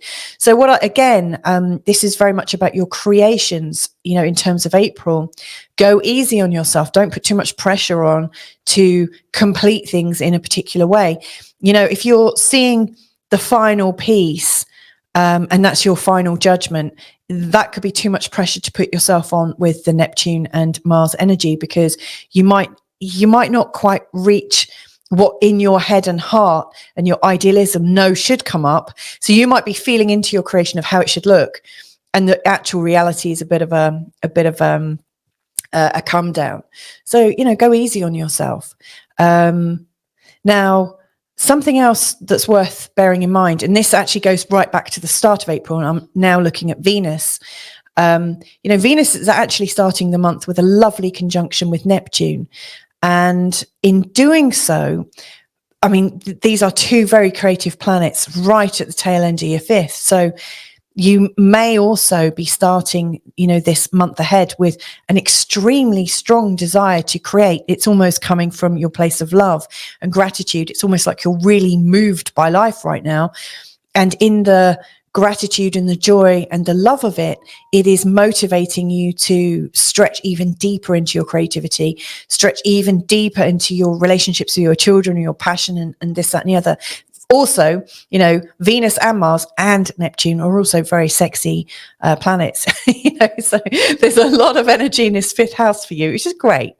But what I would say is, if you activate this Venus Neptune energy right at the start, that could actually help you as Mars and Saturn are coming in together. So if you were to start your month feeling really grateful for everything, for your ability to create, your ability to intuit, design, music, fragrance, whatever it is, words, just experience the joy and see where it's leading. You know, you may well find that the kind of rampage of appreciation that Abraham Hicks talks about on their channel, you may find that, you know, just by appreciating, noticing and appreciating all the things that feel wonderful, ethereal, that make you feel absolutely connected to everything, that will lead you nicely into the right kinds of creation, so that by the time the Mars-Saturn conjunction comes up, actually what that's giving you is the structure to move forwards rather than the intense judgments and disappointments. So I think the tight managing of this area is going to be quite useful, and it really comes from a place of joy, love and appreciation. The more you activate that, the easier it'll go, and the more vitality I think you'll get out of Mars as well. So that's Mars. Now Venus, she obviously starts in this very appreciative and creative place, and then she's moving into your 6th house, really seeking a lot more harmony, possibly a bit of regulation in the way you're managing, you know, your life. And yet you're not busting a gut. You know, you are giving yourself a bit of kindness and compassion, which is nice. So she's showing her face. She's showing you that the more loving you are towards yourself, that's the thing that's going to turn things around the most. And again, if you've activated this energy, by the time she reaches your North Node, you'll feel the purpose of love in your life, you know. And as she connects with Mercury retrograde on the 19th, she's really helping you to hear the voice of love, hear the words of kindness, maybe like checking in with your ancestors that really are coming from a place of oneness and unity, rather than the voices in your head that might be your mum or your dad that, you know, are going, you'll never amount to anything. So it's like getting the right voices in your head and tuning into the right energy to really help you. And then on the 21st, I really am getting this sense of a healing breakthrough. Like, I don't know, it's almost like it's a healing gift, I would say. Now, and that could also create a sense of unity more at home and the way everything's managed. Now, the 21st is a really big date, obviously, because we've got the Uranus and Jupiter conjunction. But really, from the 13th to that time, you know, when Mercury is in a semi-sextile to Jupiter and Uranus, things are coming up. So I just think from mid-month April, it's time to really get as intuitive, as tuned in into the love vibration as much as you can, because that kind of insight that's kicking off with the Uranus and Jupiter conjunction, it's very much there to set you on a loving path, you know, to get your relationships just right and to bring the right kinds of people into your life that are going to help you to transform. More on that in that particular video. Last of all, then, in terms of April, I think we need to absolutely be aware of this full moon in Scorpio in your 1st house. You know, when that comes on, the energy and the intensity of self-scrutiny is going to be pretty strong. You know, the moon in the 1st house always makes us feel quite emotional, overly emotional often. And you may well find that, you know, your emotions aren't as high vibration as they have been throughout this month. You may well find that actually what's coming up is some of the nasty emotions, you know, the ones that get a little bit possessive, get a little bit competitive and are trying to control. So you may well find that you're feeling emotionally controlled, or, you know, your desire to, and you won't be doing it deliberately necessarily, but that desire to get the control back in your emotions is strong. What I would absolutely advise you do is kind of rest it, you know, just around the time of the full moon. Just accept that you've been through a lot of significant shifts in recent times. Know that this is really helping you to transform any extra emotion that you're holding in your body that you're ready to release. And just as you're feeling it so strongly, just let it out. Have a good cry. You know, book in for some kind of nice body work, you know, like a nice massage or something. Anything to release the tension and energy in your physical body will be really good for you. But anyway, have a fantastic month ahead, Scorpio. I really hope this has helped you. And of course, if you want me to go deeper on a one-to-one level with you, all my details are below. All you have to do is click on a link and you'll be able to see all my little diary spaces and just book yourself in. But anyway, lots and lots of love to you. See you in another forecast soon. Bye for now. Okay, so let's move on to Sagittarius ascendant. Let's see what's coming up for April from your perspective. Okay, so Sagittarius. Now, April's an interesting month because this is the one where it all seems to be happening and kicking off. So, you know, obviously I've already done an eclipse video that you may well have already watched. Probably will also record something just about the total solar eclipse as well. We've also got Mercury retrograde going on pretty much all month, starting on the 1st of April. We're already in the shadow of it as I'm recording this. And, you know, there is a full video about that with a forecast for your sign. We've also got the Jupiter-Uranus conjunction coming up on the 21st of April. Again, I'm going to be recording something about that. So, you know, what am I going to be talking about? Well, here's the thing. There's so much going on that it's fine to leave these out and just give them a cursory mention, because what I really want to focus on, obviously I'm going to mention the full moon in Scorpio on the 23rd, but what's really occurring to me is, you know, we've got a tight space of astrological energy right now, and we've got Saturn approximately here, Neptune, we've got the North Node, we've got Chiron, we've also got Jupiter and Uranus. And, you know, these outer planets, so let's say like Uranus and Neptune in particular, you know, they are at some level impacting all of us, like world events, and also on a personal level, but they're bringing out this kind of extra consciousness, this thing that we're not able to easily perceive. You know, they have a very sort of difficult to implement energy, and usually to get that energy really working and usable in our chart, it needs to connect into one of our personal planets. You know, so if you've got a chart where you've got a Neptune and it's conjunct your moon, or I don't know, in a sextile to your sun, you're probably able to use that energy in quite different ways. But where you've got one of these planets that is not really activated by anything, you know, it may well kind of stay unexpressed, but hanging there, and you're not quite sure what to do with it. What I like about this month is that obviously we've got, you know, Mercury is in this area here, this orange area, going retrograde from here on the 1st of April, right the way back. He gets to this point here on the 25th and starts going forwards again. So this kind of 28 to 15 degrees in the sign of Aries is all Mercury space. And it just so happens that, you know, that's also where the total solar eclipse is taking place. It's also where Chiron is. It's very, very close to the North Node. There's a lot going on in this area of your chart. Now, we've also got Venus, and she's getting a real wriggle on this month. I mean, she moves from the tail end of Pisces, makes a conjunction to Neptune. Then she rushes through Aries. While she's doing that, she connects to the North Node. She connects to Mercury retrograde. Bless me. And then she connects to Chiron as well. And then, you know, she heads into Taurus. So, you know, she's on quite a trajectory, also really highlighting this area. And also the tail end of Pisces. And of course, she's dealing with, so Mercury is obviously dealing with thoughts and communications. I might need to stop this for a minute. Let's see how I get on. And Venus is really dealing with friendliness, connection, flow, love, you know, all the softer sides of life, the more joyful sides. And then we got Mars. Now, Mars energies are really dealing with the physical vigor. Excuse me. So I'm back.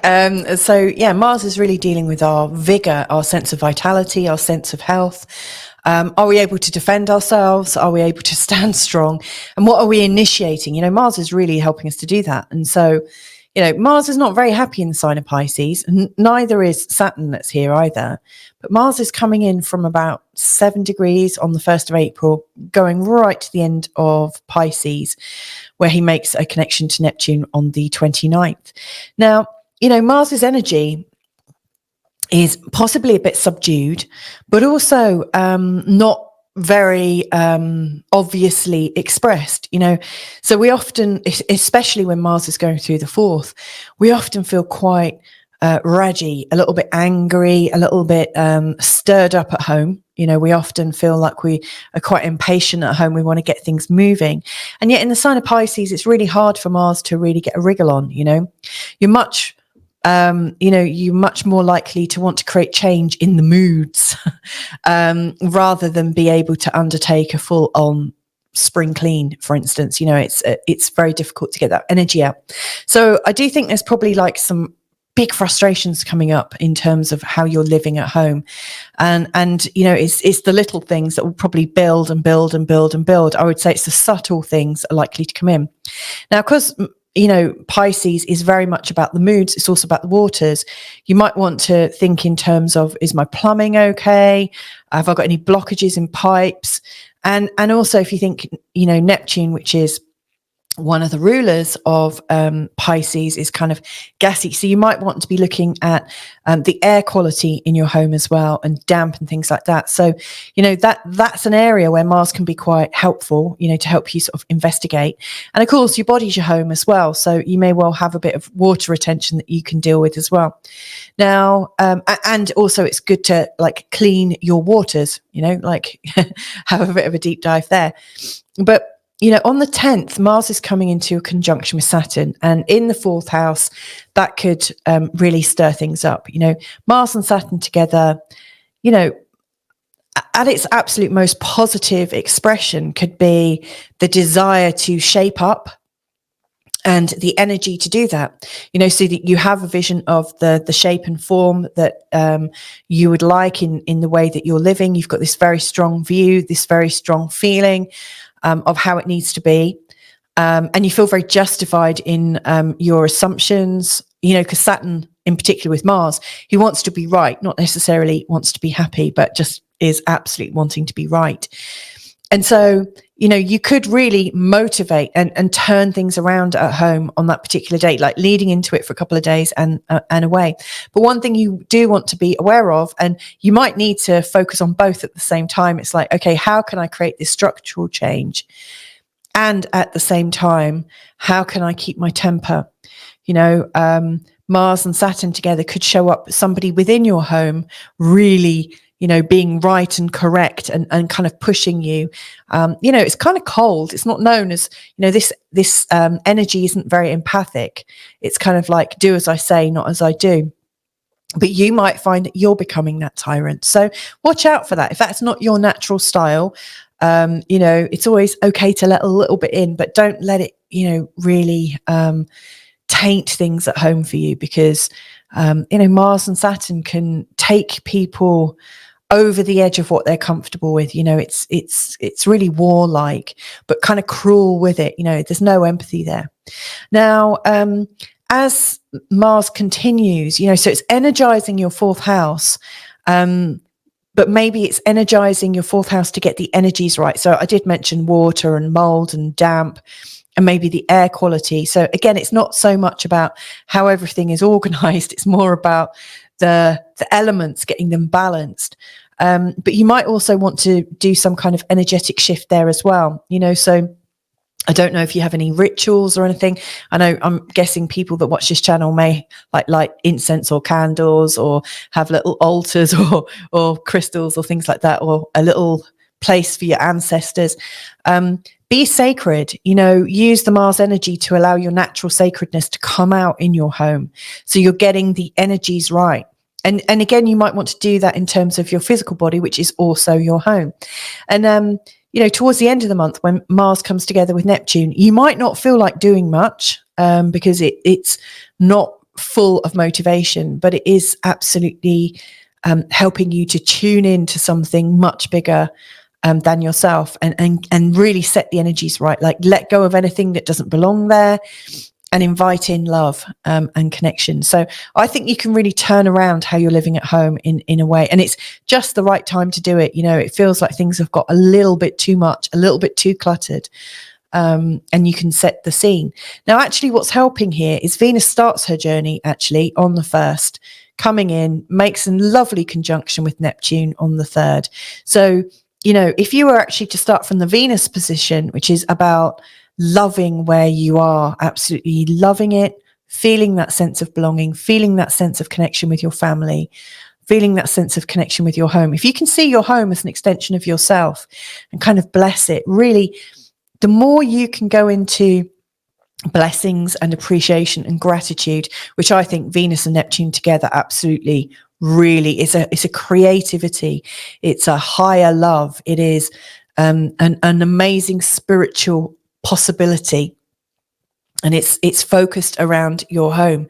If you can use that energy to infuse where you live with love, infuse it with light, infuse it with whatever feels right for you. It could be the eternal spirit. It could be that you're infusing it with the sense of endlessness, timelessness. What's the word I'm looking for? Like infinite. if you can fuse it with that sense of infinity, that will actually set your home up in a really magical way for the whole month, and it will really help the Mars things come off on, in the right way. I think you really have the chance to set the tone beautifully. And then Venus dashes into the 5th. And so, she's harmonizing with your children. She's harmonizing with your project. She's harmonizing with your sensuality and your sexual relationships, intimacy on a real personal level. She's giving you the courage actually to be as creative as you want, not necessarily for a particular outcome, but really just so that you are using the psychic energy within you and allowing it to blossom or bloom, so a bit like planting seeds. She's giving you that seed energy of plant, see what comes up. So it's not so structured like you have to grow here and I expect you to get to this height and this color. She's planting the possibilities and sort of Venus is pregnant with that energy of the joy of creation. So I see this, Mercury retrograde going through this house. There's something for you to clear up in terms of your creative output. I get quite a few messages from people who are struggling in terms of fertility, or you're going through the process but it's not quite happening in the way that you want. This is the month ahead where you could get some closure or some insight, where your thinking is turned around about this. It's not to say you don't have to aim for it, but something here is unlocking. And as I said that, and given that, we're talking about the 5th house, I almost felt like my sacral, my pelvis tilt, which is quite heavily tilted, I have to say, from having 3 kids, but it feels like something is unlocking in this sacral area. Now, the biggest gift you can give yourself actually is the freedom for your body to create in the way it wants to create. So what I'm really getting here with this creation, in particular with Chiron there as well, and the North Node, Chiron is very much about healing, not just your spiritual and your emotional, but also about your physical. So, I really feel that there is this healing of the sacral area, not just, for people wanting to have children, but for everybody. It's an unlocking. And one of the things that really stops creation is our limits that we put on it. For instance, it has to happen in this way at this time, because if it doesn't, it doesn't fit in with my life plan. It doesn't fit in with the doctors have told me, or, I need to create this because my publisher wants it at this particular time. All of those limits and those structures and those beliefs that you have around your creativity, they're limiting you and they're stopping the flow. The flow of energy to this area is meant to be free. It's meant to be sensed as a possibility and then fed with a sense of hope and a sense of openness. Because really what you're doing here is you're putting if you can go there in your consciousness and sense the possibility of where you'd like to be, and then just feel it into being, but not judging it. That's the best way to open up this whole area. And I think with Mercury retrograde, I love Mercury retrograde actually, because it stops us from thinking so rationally, and it gives us a chance. It kind of turns off our rational mind and it opens us up. So if I was in your shoes in this month ahead, I would be asking myself these big unanswerable questions. And I do talk about this in my Mercury retrograde video, but Ask yourself big questions that you can't possibly answer with your conscious mind, and see what comes up. Let life, let your intuition, let your higher mind come in and speak to you. You might even, and this is kind of radical, but you might even just want to take a journey in your head using your mind's eye into your sacral area and your root area, all around this sort of base of your spine where things get really fused together, where your ideas get really tight. You want to go down there and sit in that area and like breathe in that sense of openness and possibility, where nothing has to exist and everything can exist at the same time. So possibility thinking, I think, is one of the biggest gifts you can give yourself. And so obviously, with Neptune going through this area, Venus going through this area when she connects with the North Node on the 17th, if you've already been opening this area, and you might want to do exercises and stuff to do that, but there's that sense of a loving coincidence, that sense of a loving fatedness, that things might be about to turn, and then as she connects with Mercury retrograde, the energy of love and that energy of appreciation and openness and expectancy, there are new thoughts around it. There's a new potential like change in the way you're thinking, and these subtle differences are feeding the consciousness that's helping to write your reality. And also Venus and Mercury, I think, when they come together, are really supportive, like real good support. It's like sibling energy. Not that all siblings get on, but it's friendly energy, really friendly. It wants to serve you. Life wants to serve you. And then 2 days later, with Chiron, boy, that area is unlocked. It's unlocking for you. And of course, on the 21st, it's also the big day where Uranus is in a conjunction to Jupiter. By the way, Pluto is also exactly in a square to the sun. So there is a huge opening up of potentials. It's a massive energy. So my advice to you, Sagittarius ascendant, is right from word go, tune into love, really tune into love, and set that intention at home. So you're like changing the energies at home, because actually what's happening is, as you're changing the energies at home, it's birthing a new potential, a new creative potential for you that could really transform your whole life. In a sort of unforeseen way, but in a way that really suits you. You're almost letting your physiology and consciousness do it for you. You almost need to step out. You almost need to say, okay, my personality's been running this show for too long now. And you say, okay, personality, you kind of turn it down, and then you turn up your body intelligence, and you turn up your consciousness, like your connection to all that is.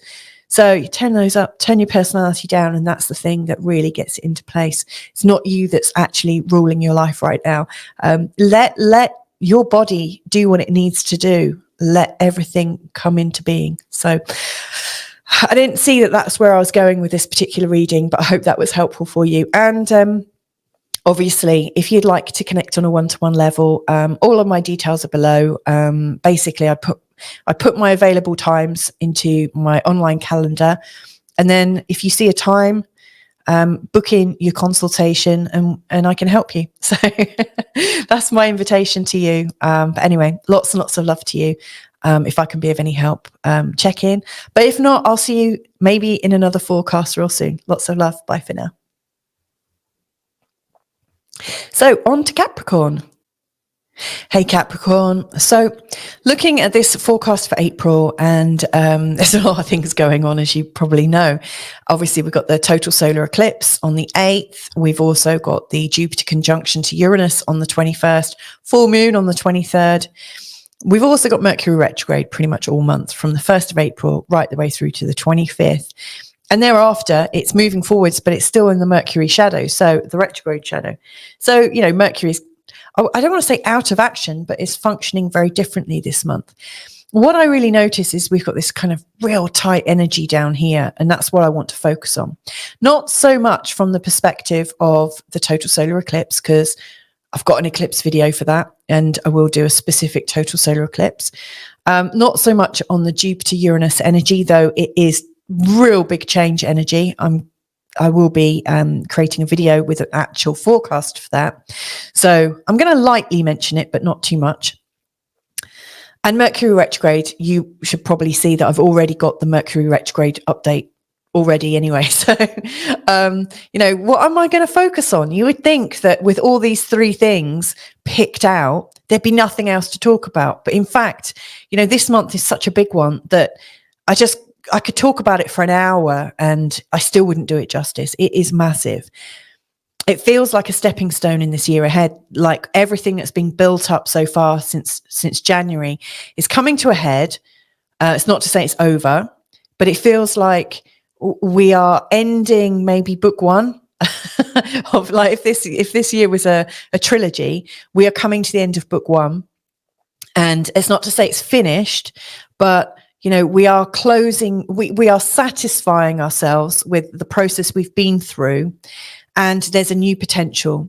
Book two, I think during the summer is going to be a bit more fun and a lot more expanded and quite fast moving. And then book three at the end is going to pick up where book one left off. It's almost like we're having an interval before we carry on in book three. So, here's how I want to look at it. And that is from the perspectives of Venus, Mars, and Mercury. See, these three inner planets are connecting up beautifully. So Saturn's getting a look in, Neptune's getting into two conjunctions. The North Node's impacted, Mercury retrograde is obviously impacted, Chiron is impacted.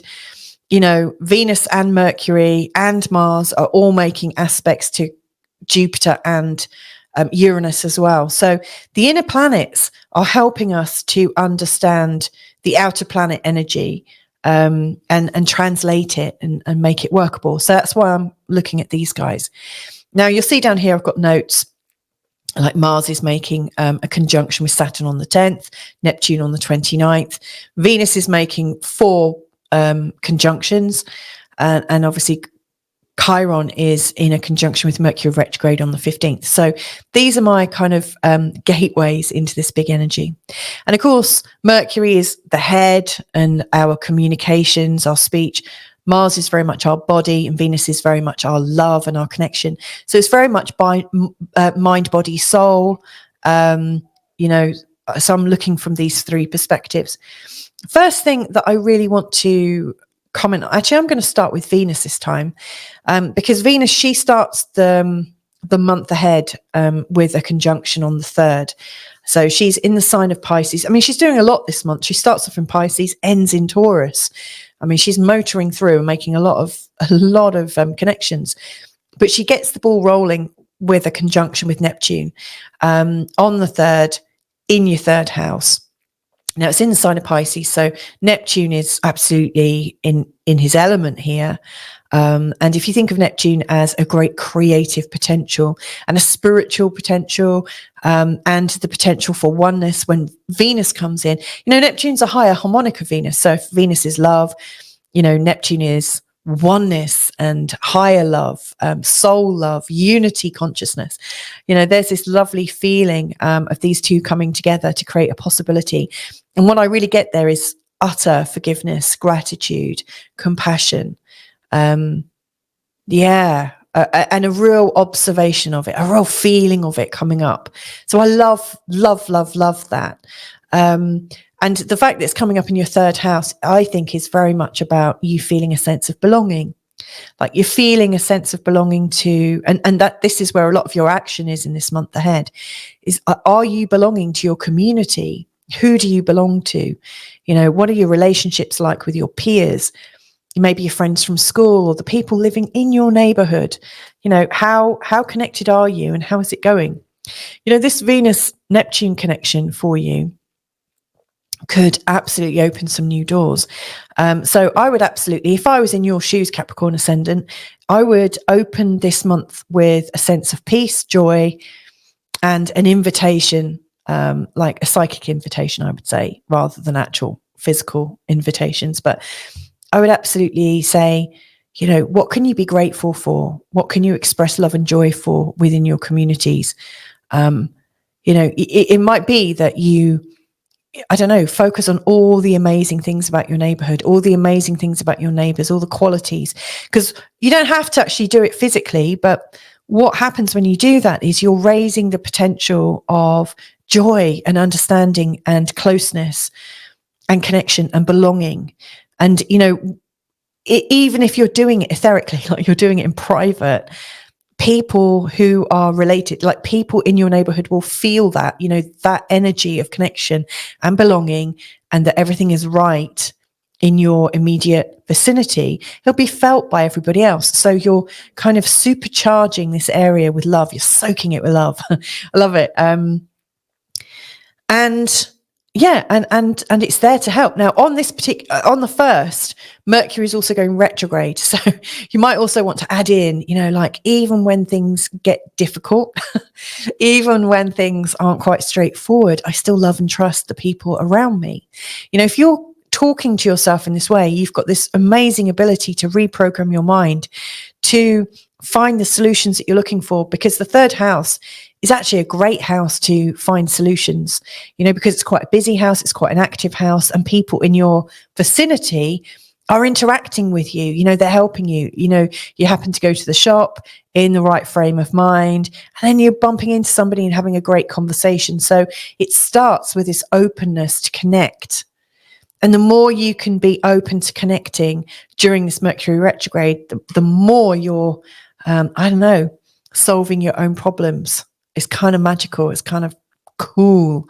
And then, after this, Venus is rushing into Aries, into your 4th house. So she's bringing that feeling of, yep, I'm in the right place. And then it's like, and woohoo, here I am, I'm home. And even if you're in the wrong home right now, because not everybody is in their forever home. Some people don't even want a forever home. But not everyone feels like they're in the right house. And yet, if you can extend that gratitude of thinking, wherever I go, I find myself in the right community and I feel at home and I feel that sense of belonging. And as you're bringing it into this area here, prepare for some real drastic shifts and healing experiences.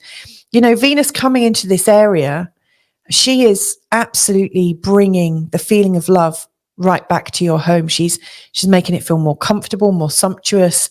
She's glamorizing it a little bit. Now, whilst this is happening, Mars is going through this 3rd house. I will come back to Venus. I'm parking her for the minute. But Mars, he's not very comfortable necessarily in this part of the chart. In the sign of Pisces in particular, he struggles to get himself heard.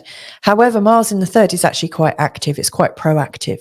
So you might consider, like, how can I enjoy my physical activities in my local environment? So you might find you're wanting to go for more walks, wanting to get out more and be seen more, and wanting to connect with people.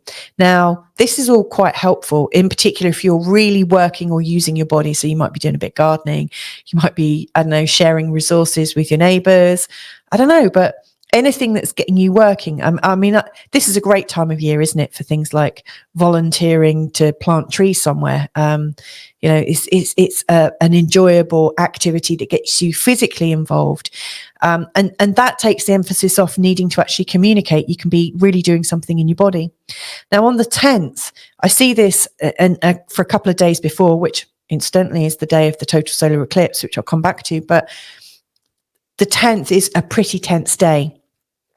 So, Mars is very physical, slightly defensive, sometimes very defensive, and it shows your vigor and vitality. Now, in the conjunction with Saturn, which is authoritarian, wants to be right, and also wants to create structures, rules, thoughts, forms, things, wants to be very practical. So I think the best way to express this energy on the 10th is to take practical action within your local community. Is there something where they need a pair of hands?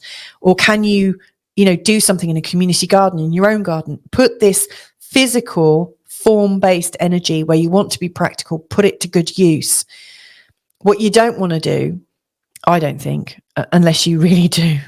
But, and of course, Saturn is your ruling planet as well.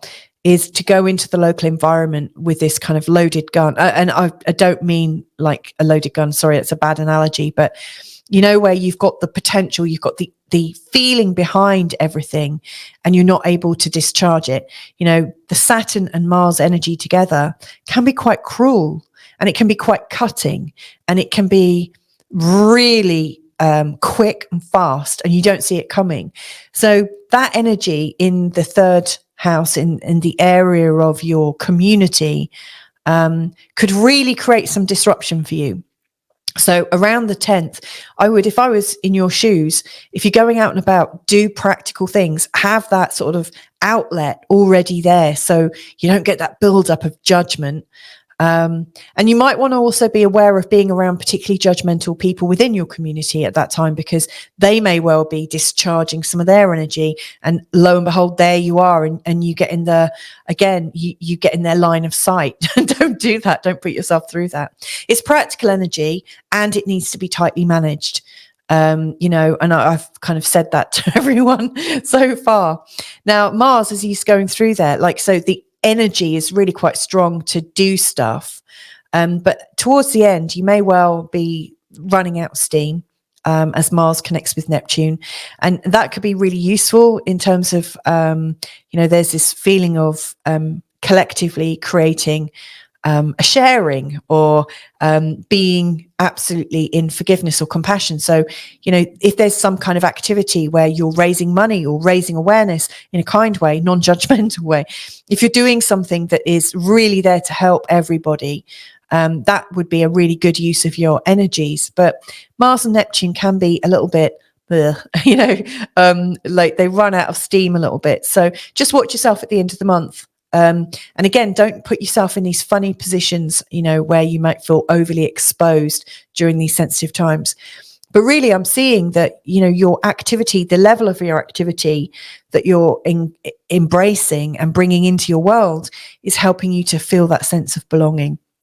And that's really important, because as all this energy works through, and, you know, I mentioned that Venus, you know, is helping you feel like you can change things at home.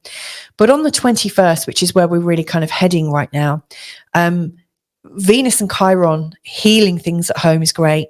But you've also got the Jupiter conjunction with Uranus, which I will be talking about separately, but it's activating your fifth house. It's bringing in lots of great ideas and possibly change in terms of children, or how you're managing your projects, how you're having fun and stuff. So I think all of this really is linking in. You know, the more you're doing with your local community here, and enhancing that sense of belonging, that sense of doing, that sense of purposefulness, especially if you're doing something that's really helping, it's building your capital, which, let's face it, Capricorn, you're no slouch there, are you?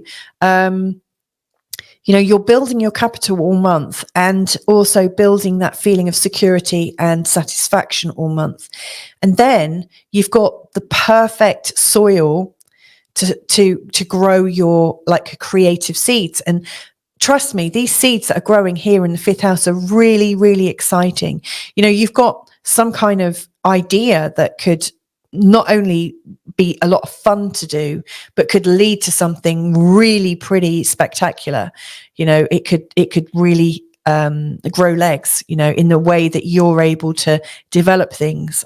So I just think the more you're here, the more you're setting up for really great stuff to happen towards the end of the month. Now, on the 23rd, we've got the full moon in Scorpio. It's interesting because that is highlighting friendships and connections in a different way. So not necessarily just in your community, but your online communities, your work communities, networks, and things like that. The sensitivity is really there, and you may well feel quite judged, or you may feel quite judging yourself with the full moon in Scorpio. It can be a little bit relentless. And there might also be some tension in terms of, you know, you're in quite a creative place and you've been quite practical in this month. Then the stress of co-creating with others might really come to the fore. So watch out for that. You know, be aware that it could happen. The magical outcome of that is to just see that everybody has a role within a global community. Everybody has a role within these local actions. And sometimes our roles aren't easily meshed. And sometimes it gets a little fractious, but it is also part of the process. A bit like, when you add a new child or a new person in your home, it takes a while for all the energies to synergize. So it's not so much, whilst it might feel quite tense at the time of the full moon, it's just part of the process of the synergy. So just, give yourself some extra time. It will all come right. And let's face it, if anyone's got the patience to stick it out, it's you. So there you go, Capricorn. I hope that's helpful in navigating the month of April with these massive energies. Like I said, there's other videos that you can watch with forecasts to examine the other parts of April. Like I said, it's massive. If you would like something a bit more personal, a bit more one-to-one with me in particular, then there are links below allowing you to book something directly into my diary. So if you want to invite me to a meeting with you, feel free to do so. Anyway, lots and lots of love to you. Hopefully catch you soon in another forecast. But if not, take care. Have a great month ahead. Bye for now. Okay, so let's move on now to Aquarius. Hey there, Aquarius ascendant. How are you doing? Now, this is a big month for you because one of your ruling planets, well, both of your ruling planets, I think are involved in a few different things. So in particular, your big star of the show is Uranus. Your quirkier planet, ruling planet. Uranus is in for a bit of a ride when he comes into an exact conjunction with Jupiter on the 21st. We've also got Saturn, though. Saturn, your other ruler, that's here currently being a bit stodgy and trying to express himself in your second house. He's getting a bit of a shot of action this month when Mars goes over him. So you'll see that there's a lot of energy here, a lot of tightness here. And we've got the full moon up here. See, this month is massive. And if you've listened to the intro, you'd have got a much bigger sense of it. But we've got Mercury retrograde pretty much all month. It starts on the 1st, and then Mercury moves back all the way to 15 degrees, gets there on the 25th, and then starts moving forwards again. So Mercury retrograde is quite a big energy, but it's big enough to warrant its own video. So if you want to know about Mercury and the Mercury retrograde for your ascendant, check out that forecast too, because that will be different but related. We've also got the total solar eclipse, which is arguably the biggest new moon I've ever seen, but also the biggest new moon of this year. And it's exactly in a conjunction with Chiron. So it's big news, and that's on the 8th, and that's happening here.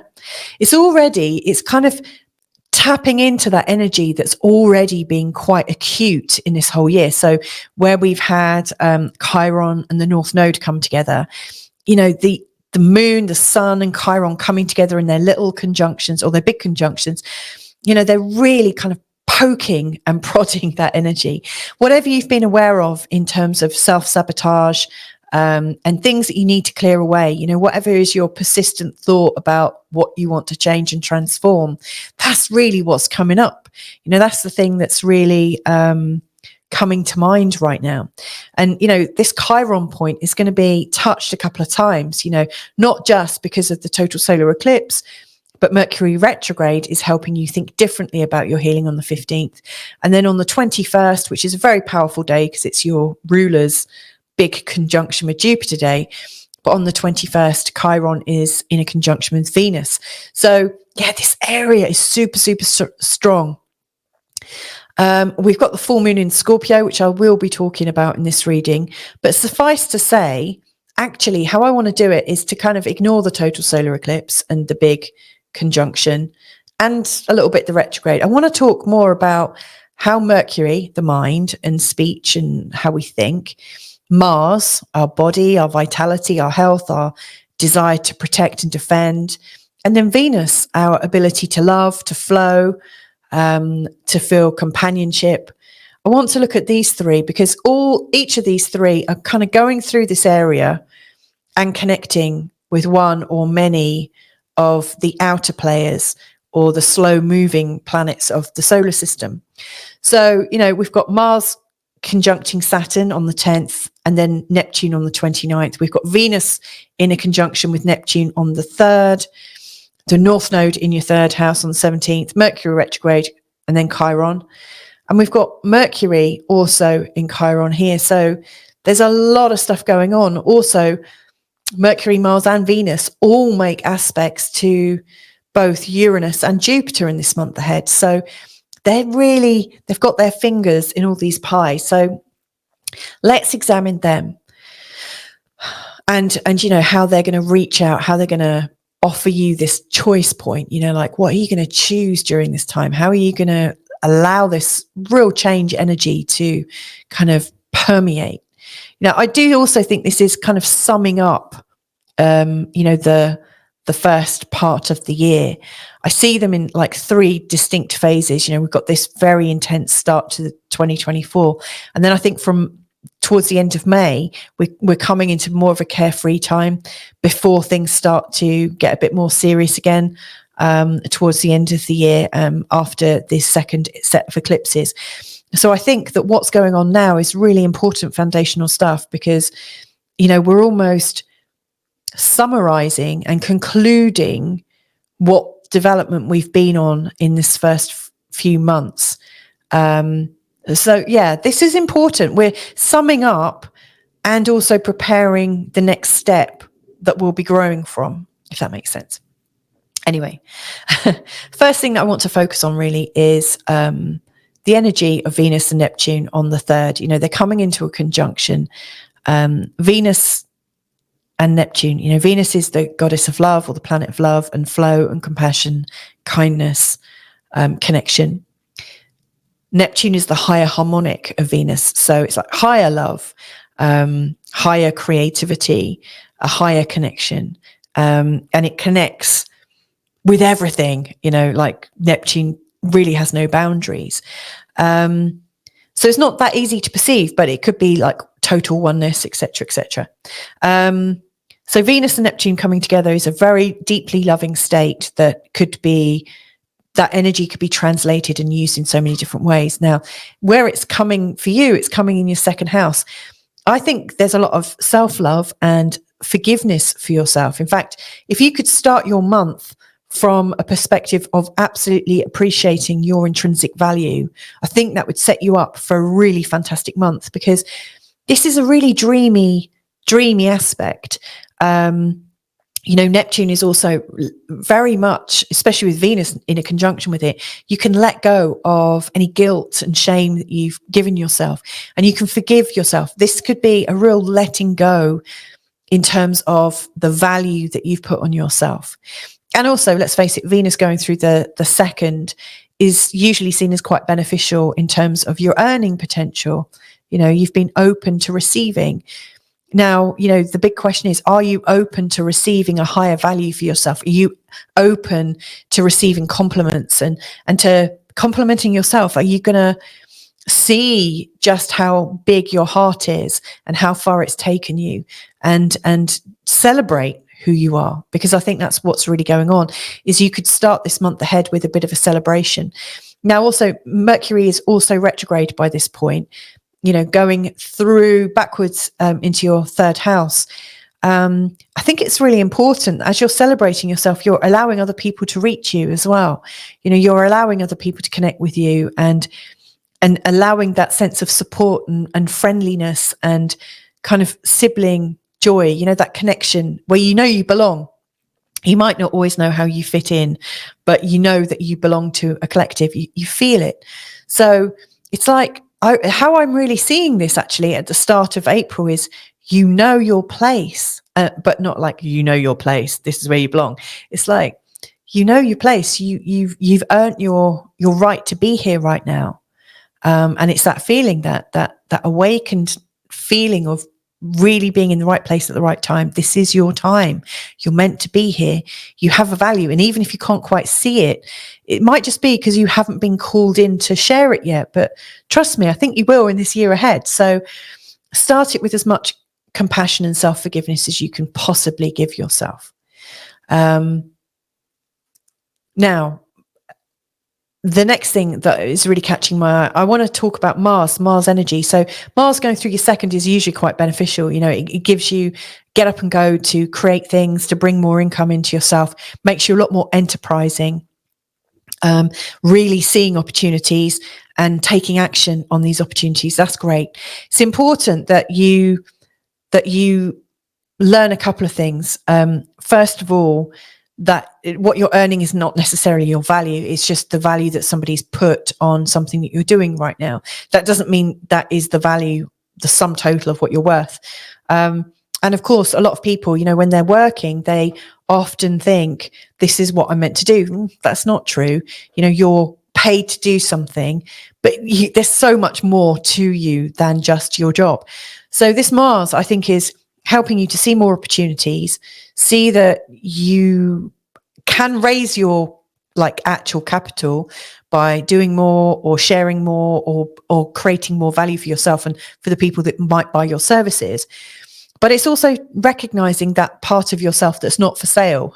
It's also in seeing that there's a lot more to you outside of your work hours that is valuable, and it's building that value in yourself. So you might be practicing your skills more. You might be taking practical action to raise your game. That's all great.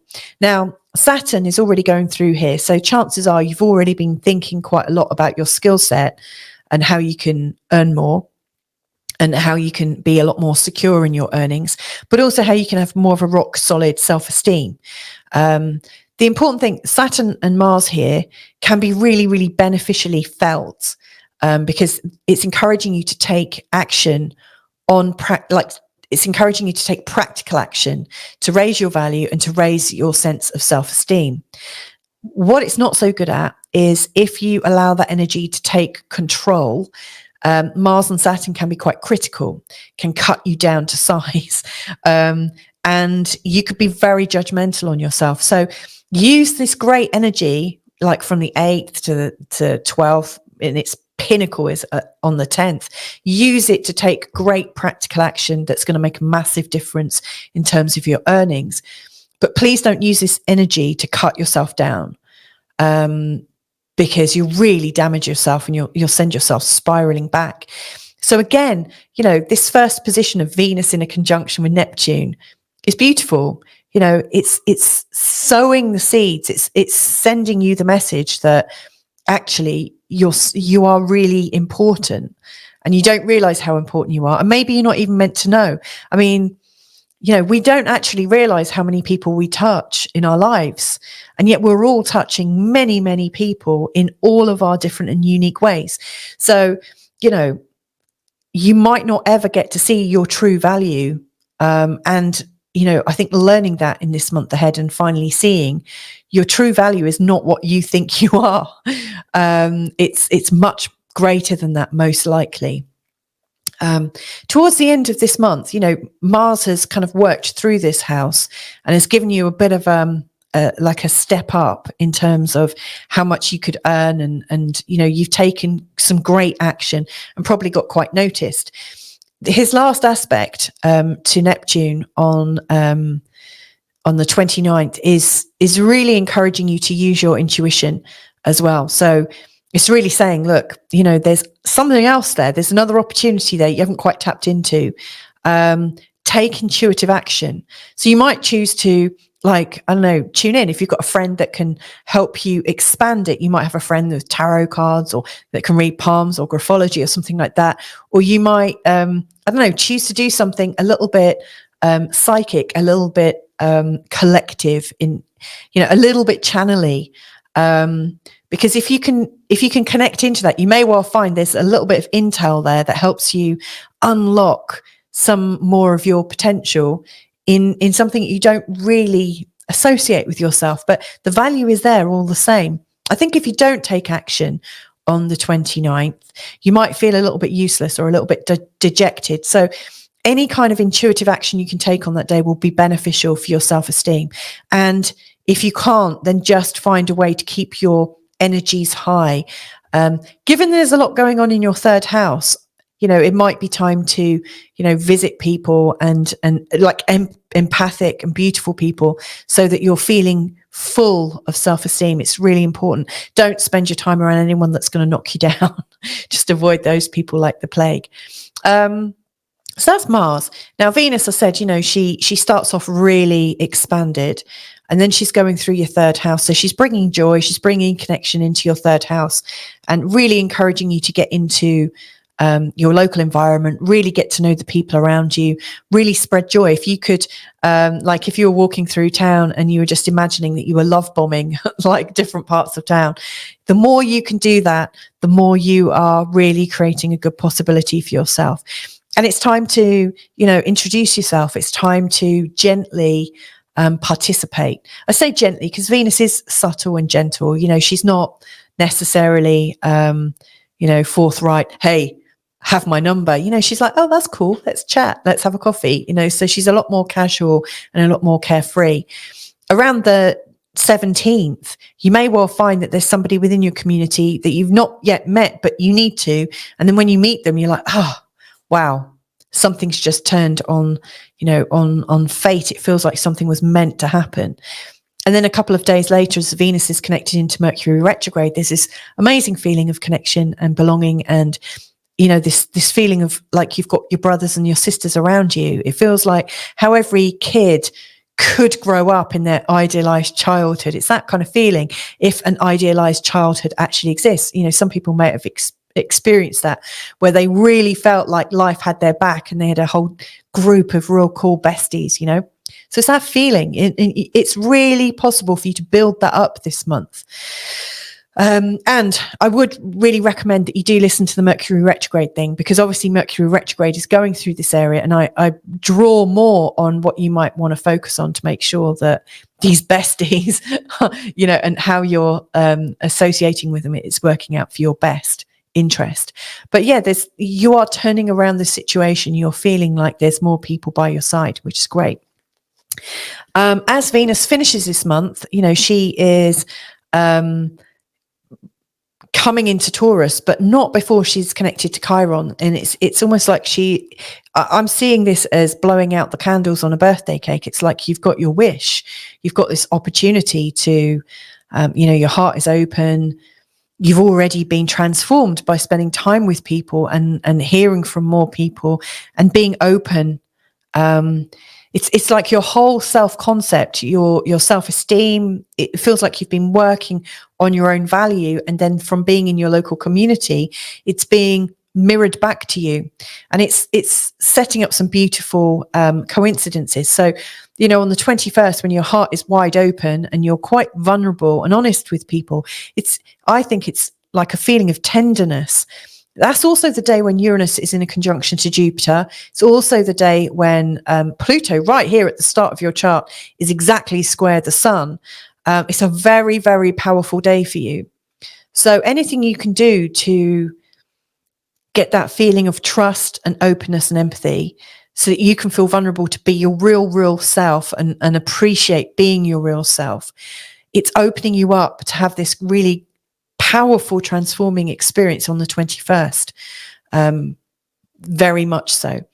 And of course that's happening in the realm of the home, in the realm of the family, in the realm of underpinning your belief systems that you are safe and stable. So if I was to sum this month up, Aquarius ascendant, I would say that the energies of the inner planets are there to show you that you're actually more stable than you realize, and that the practical actions that you can sort of engage with from Mars, from Venus, from Mercury are all there to help you find a much stronger base, a much more creative base, one where you still feel free, which is great, because like, how do you get secure and stable and also be able to still feel free? It's a bit of a conundrum, but I think you've got all the pieces to work out that puzzle. So there you go. That's my thoughts. Oh, and I forgot the full moon right at the top on the 23rd. It's bringing quite a feeling of exposure. So, be aware that what you're building here is an opening. And yes, you're probably feeling vulnerable. And by the time of the full moon, you may feel like you've gone too far into the public, that too many people are seeing you. I think you'll probably feel quite vulnerable. So what I would absolutely recommend you do, unless you've got some kind of launch, where you're about to dazzle and show everyone exactly who you are, and there's nothing wrong with that, but just be aware that you are also likely to feel really quite awkward on that day. To the level that you can feel confident to be feeling exposed, I would say go out there and dazzle, or just go back in and think, okay, I'm not quite ready to dazzle. I'm actually already dazzling, and anyone that can perceive me can already feel that. Let that energy pass if you're not quite ready to put yourself into a more public position. But anyway, lots and lots of love to you in this month ahead, in terms of this massive April energy. If I can be of more personal assistance to you, there are links below in the descriptions. And if you click on them, you can book a consultation actually into my online diary. So you get a bit of a choice as to when you might want to meet up with me. So if that's of interest, check it out. If not, no problems. And I'll see you hopefully in another forecast real soon. Lots of love. Bye for now. Okay, so I'm now looking at the sign of Pisces, and Pisces, this is a great month ahead. I really see that this is you moving on in a new way. There's some great things that are happening to shift you on your journey. Up until like last month in particular, where there was a lot of energy here. And here, there's a lot of kind of sore points. There's a lot of hidden things going on, almost like you were slightly blinded, like you couldn't quite see into your blind spot. But now things are much more consciously expressed. So I think this month will be a lot easier. It's certainly going to be a lot more active, a lot more dynamic for you. And of course, because you're sort of consciously busy, it's likely to cause a lot more very sort of obvious changes. Now, if you've watched the first part, you'll know that April is by far the biggest month of this astrological year. It's huge in its potential. And there's so much I could talk about, so for instance, there's a total solar eclipse on the 8th, which is the new moon. It's eclipsed and it's in an exact conjunction with Chiron. I really haven't ever seen anything quite like it, to be fair. We've also got the Jupiter conjunction to Uranus on the 21st.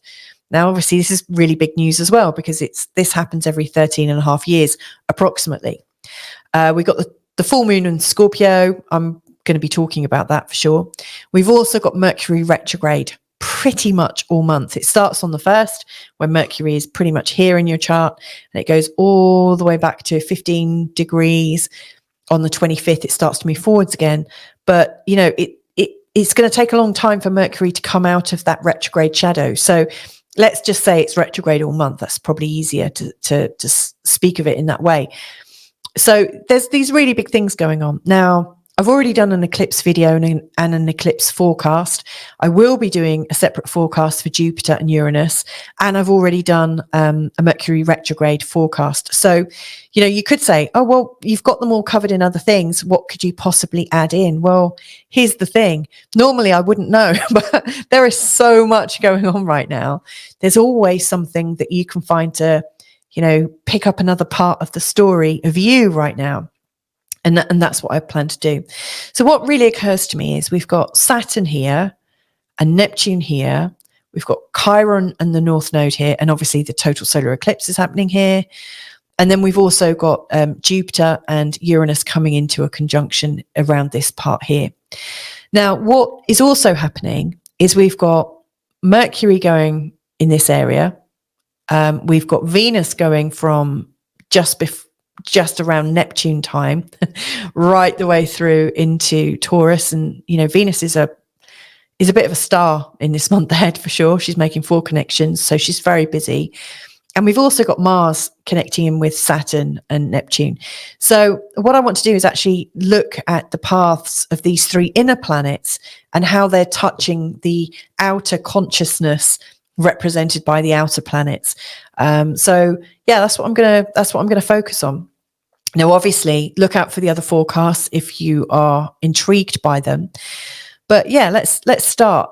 let's start unraveling what's going on here.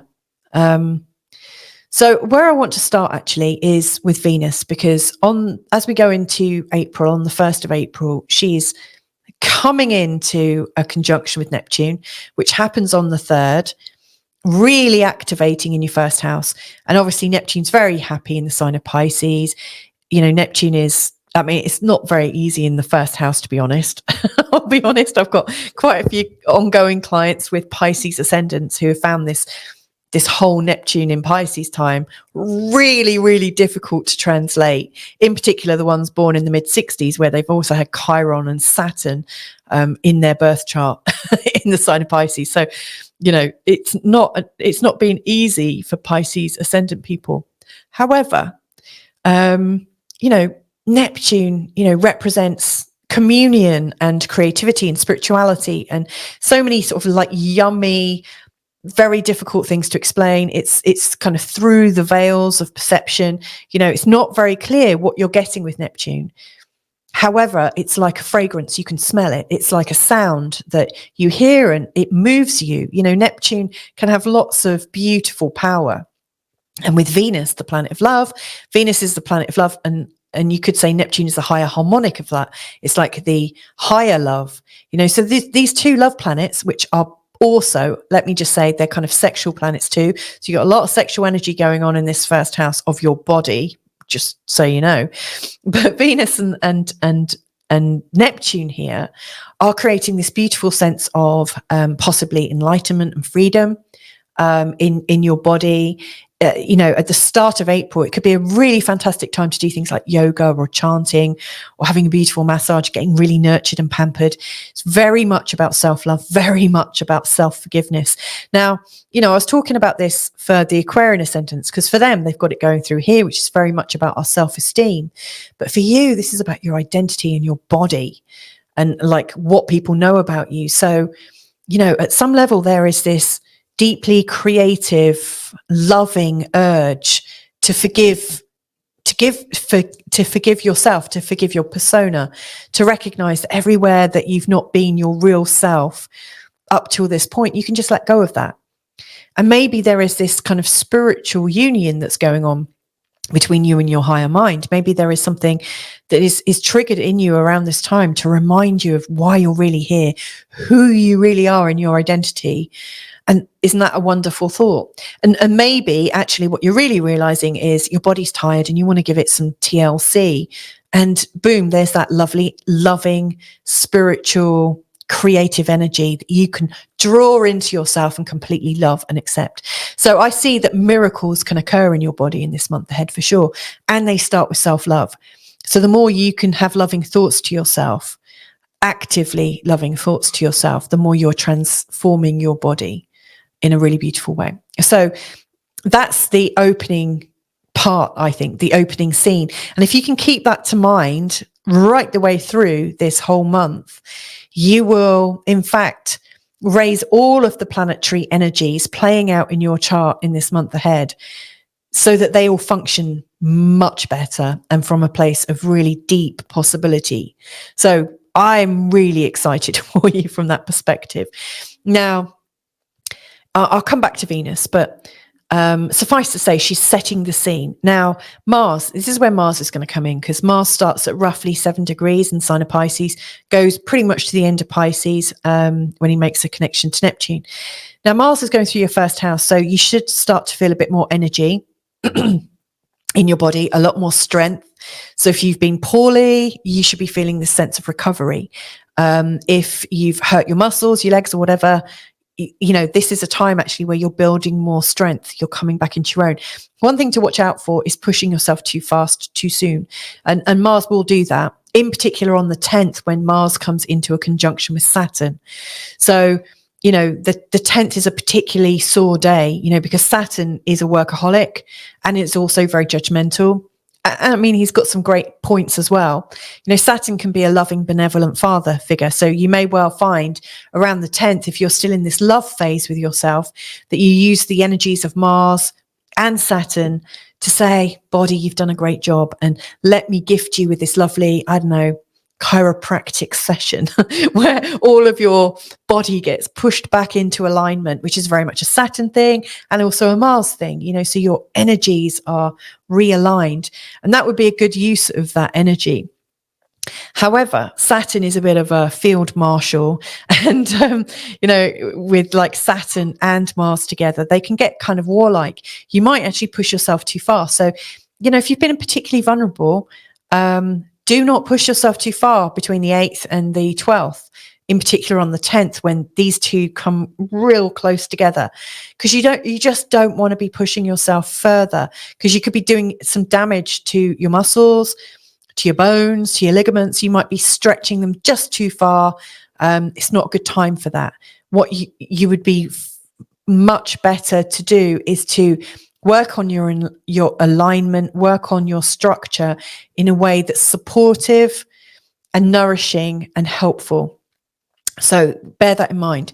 Now, going on Mars and Saturn, we might not be working on your body. You might actually be working on your personality or your image. So it's a great time to maybe think about your image, and you could get quite a classic styling, quite stylized, quite formulaic, well formed.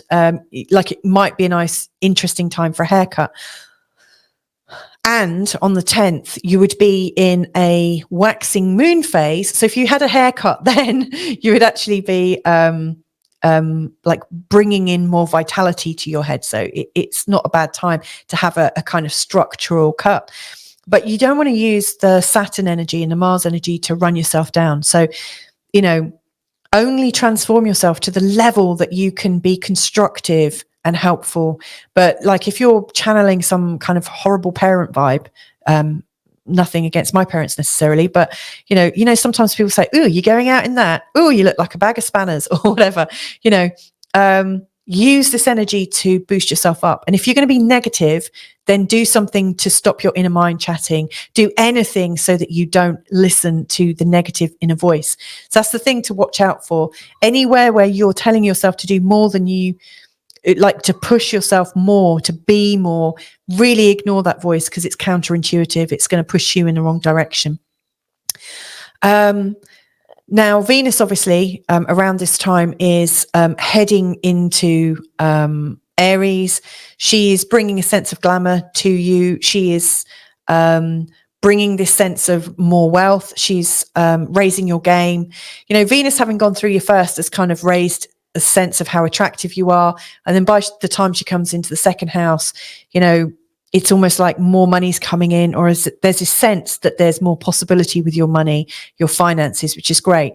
When she comes together on the 17th with the North Node, there's this feeling that there is a possible change. There's this sensation, maybe it's somebody new that you meet, or you hear this little tidbit of information and it's like, that's my next clue. That's my next thing to investigate, to help bring in more money, to help feel better in myself. Venus going through here is really raising your self-esteem. She's really here to nourish you and to support you. It's like she's a loving mother, a loving sister. It's sisterly it's a sister, like a loving sisterly connection. No, not everyone has great relationships with their sisters, but it's like somebody has got your back and they're right by your side. They really are there for you. Now, obviously, on the 19th, that's bringing an even stronger feeling of you are supported. And then on the 21st, it feels like there is something that you really finally get. And you think, I do have a value. Oh, that's nice. And there's this feeling of relief, this feeling of a wide open heart space. Beautiful. And then Venus is ending her days of this month in the sign of Taurus, which is one of her ruling. It's one of the planets signs that she rules. So she's really coming into her own. So Venus is really working for you in this month ahead. Meantime, towards the end of the month, Mars comes into a connection with Neptune on the 29th. That is a real message for you not to drink or have too much or do too much energetically. Your energies, they're really intuitive at that time, and you're picking up on everything. And if you were to go to some kind of wild party or something, you'd be picking up on all the different energetics around you, especially with Mars, because it's really kind of really kind of ramming it home. And, you know, sometimes when you're in that very, very open space, you feel so vulnerable that you're just like, okay, I need to dull this opening. It's like drink, recreational drugs, dancing your head off, anything to kind of forget who you are. My advice is not to do that. My advice is to, you know, around the 29th, in particular for you, because it's taking place in your first house, make sure, you know, like say from the 27th to the 31st, if you are planning to do something, make sure the people that you're going to be surrounded by are going to be really supportive and nurturing, and that you're not going to be picking up on all their insecurities and their little critical things. You know, you might find it actually more refreshing just to be in nature around that time and just be with your simple friends.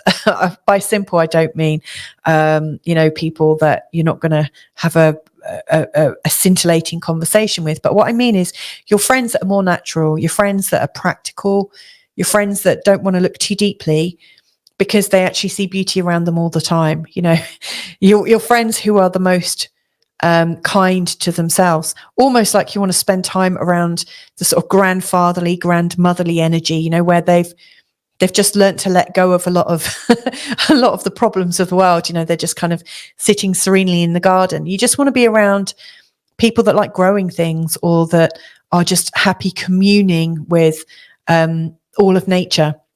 So I would absolutely recommend that you have a soft landing at the end of the month, just to kind of ground back in. You get your feet flat on the floor, given that it's first house and it's Pisces, it's a Neptune thing. Really ground as much as possible, and that will really help you. Now, in this month ahead, there's like the energies are raising, and particularly from the 13th and 14th, when Mercury connects into the future impending Jupiter-Uranus conjunction. Now, the 13th to 21st is a time when the energies are raising.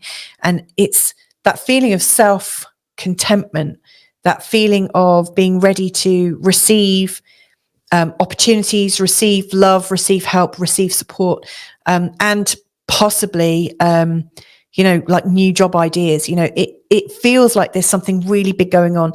You have to obviously be connecting to something to be able to receive something. I'm not saying, you know, that the world is necessarily transactional. However, you're more likely to receive more offers, intangible things, resources, potentials, ideas, if you're in your community in some way. So activating the communal energy is, I think, the thing that's raising your sense of self-belief and self-worth. So I love this.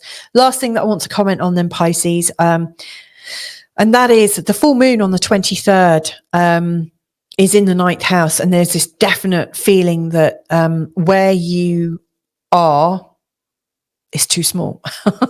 So there's this like, I need to get out of here. Like, this all feels a bit too close. I've been a bit busy. I haven't had much time to reflect. Whew. I just want to be away. I just want to get away. And your sensitivity is pulling you away. Like, get to some body of water, get somewhere where you've got a view, get somewhere where you've got a bit of space, a bit of a breather, is my advice. Now, so you might actually choose, like, from the 23rd or coming into this full moon time, you might actually be better off having a bit of a week off, like going away, just getting out of your usual scene, to give you yourself that sense of space. And if you can't do that, then I just recommend around the 23rd just to be a bit more remote, so that you can enjoy it. You know, right now at that particular time, you're going to enjoy the deeper dives into mystical subjects, deeper subjects, anything where you're learning. Your curiosity is absolutely peaked, really, really strong. So there you go, Pisces ascendant. I hope that was helpful.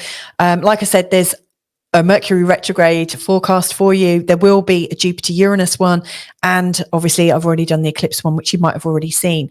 If you want more personal guidance, a bit of hand holding, sometimes it's just good to have a chat with somebody and get things off your chest. If you look down below in the comments, not in the comments, in the description, I've got some links. And all you have to do, if you want like half an hour or whatever, you just click on the link and it will bring up my online diary, select where you might think that would be a good day to have a chat and to connect. And then, yeah, it all works out. So if you want that facility is there for you. It's all there for you. So if I see you in person, or if I just catch you another time in another forecast, however it works, you know, these are really exciting times for you. There's lots of big change, and it feels like you are definitely moving forward. So there you go. Lots and lots of love to you in your month ahead. And I really look forward to hearing just how great life is for you real soon. So, wow. Do you know what? I always feel really invigorated once I've gone through all of my signs, and I never get tired of looking at all the different signs from different perspectives. And it's weird. It's taken me a while to realize why I'm actually doing this. And I realized it's because I learned so much, and I could only do this really if people supported me. So every time I'm getting feedback, it's making me think, okay, more of this, less of that, blah, blah, blah. And, you know, when people are saying, this is what I'd like to hear about, this is really, really helping me. And I really couldn't do it were it not for you. So thank you so much for watching. Thank you so much for subscribing, for commenting, for sharing, and also for my sponsors as well. So, you know, I've got these wonderful people that have either sponsored me once or are sponsoring me on a monthly basis. Thank you so much. I really, really, really appreciate it. So, yeah, that's the end of April. I wonder what next month's going to be like. What do you think? Let me know in the comments below. I'm really kind of curious. I wonder what we are going to be doing. I wonder what big news items are going to drop. Just, you know, I don't know if you know, but on the 21st of April, which is the big Uranus and Jupiter day, and also the Sun and Pluto are in their square, and also Venus and Chiron are together. Get this, the US birth chart is also on that day having its Chiron return. So, and it's, you know, like one of the comments from Ambience Astrology, they said, you know, I know we've already had the like Pluto return of America a couple of years ago, but it's ongoing. You know, these energies are slow, especially the Pluto one, the Pluto return. It's slow. The transformation is just still occurring. It's still coming out. But this Chiron return as well, boy, that's going to put some lead in the pencil in America. Big times coming up. Anyway, thanks for joining me. Catch you another time. Bye for now.